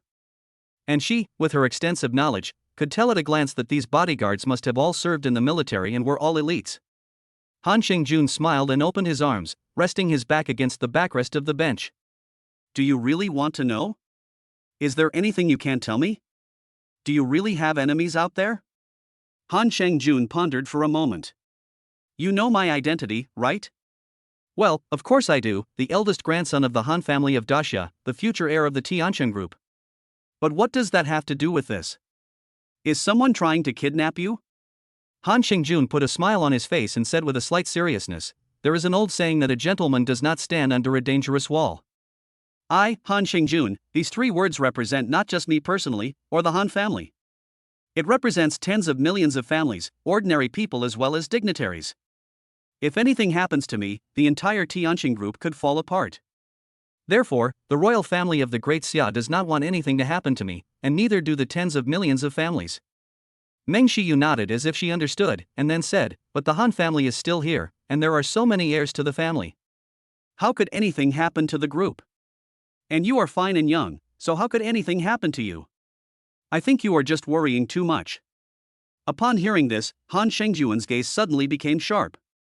A cold chill spread from his body, making Meng Shiyu on the side involuntarily shiver. Strange, why do I suddenly feel a little cold? Meng Shiyu muttered. Han Xingjun just said lightly, when my parents were killed in an accident, I was studying abroad and was assassinated 11 times within half a year. Meng Shiyu's eyes widened. She had never heard her father talk about this, nor had she seen it on the internet. Someone actually tried to assassinate the Han family's eldest grandson? Meng Shiyu was so scared that she quickly looked around, afraid that a few assassins might suddenly appear and shoot her too. Han Xingjun looked amused at Meng Shiyu's reaction and then patted her on the head. Don't worry, that was a long time ago, and the person in charge is long gone. That's why I take so many people with me wherever I go. It's better to be safe than sorry. After all, my father is also getting old, and his health hasn't been very good in the past 2 years. So that's it. Meng Xiu patted her chest with a lingering fear. Let's go, it's time to go down the mountain. On the way back to the hotel, Han Xingjun said, when we get to the hotel, I'll have Gao Ya arrange a presidential suite for you, and you can take a shower and rest. Tonight, we'll just grab a bite at the Socializing restaurant next door, and then take you to experience the bars in Jiangchang. Okay. After returning to the hotel and taking a quick shower, Han Xingjun changed into a new set of clothes and called Gao Ya. I said we'd have a drink tonight, and you arranged the place. Send me the location later. No problem, buddy. Oh, and don't arrange a girl for me tonight. I'll introduce you to someone. Buddy, it's not going to be your wife, is it? Gao Ya on the other end of the phone grinned with evil intent. It's more or less like that. You'll find out when the time comes. After arranging the evening schedule, Han Xingjun sent another message to Meng Xiu, telling her to meet him in the lobby on the first floor of the hotel. As a Western restaurant located next to a 5-star hotel, the specifications of Champs-Élysées are naturally not low. Usually, the people who come here to eat are either guests of the hotel next door or high-income people in the city. Of course, with a minimum per capita consumption level of 3000 plus, the average person would not come here to eat either. Since he just wanted to eat something casual, Han Xingjun did not choose to charter the restaurant or anything like that. He chose a seat by the window and sat down with Meng Xiu. Han Xingjun had just finished ordering and had incidentally opened a bottle of Lafite when he saw that the woman at the table next to them was broadcasting live. Hey, family, this is the Champs-Élysées restaurant. The host has really gone all out this time, so please give it a thumbs up, family. The female host was average looking, but she had the advantage of a beautiful face, so she looked exceptionally beautiful and moving in the live broadcast room. Han Xingjun glanced at her, then quickly averted his gaze. At this moment, the female hostess seemed to notice Han Xingjun and quietly turned the camera to the side. Family members, look, that man over there is so handsome, it's obvious that he's a rich guy bringing his girlfriend here to eat. The people in the live broadcast room also saw Han Xingjun, but their attention was more focused on Meng Xiu. After all, Meng Xiu, who was already extremely good looking, was even more like a fairy under the blessing of beauty enhancement, which was rare in the world. Netizens urged the anchor to go up and chat with her, and one guy even rewarded the anchor with a carnival ticket, telling him to get Meng Xiu's WeChat. He also promised to post another carnival after success. This made the female anchor very excited. If she were a man, she would probably not be able to get it. After all, the people who can come here to eat are definitely not ordinary people. But she is a girl. As long as she is thick-skinned, it shouldn't be too difficult. The female anchor was secretly delighted in her heart.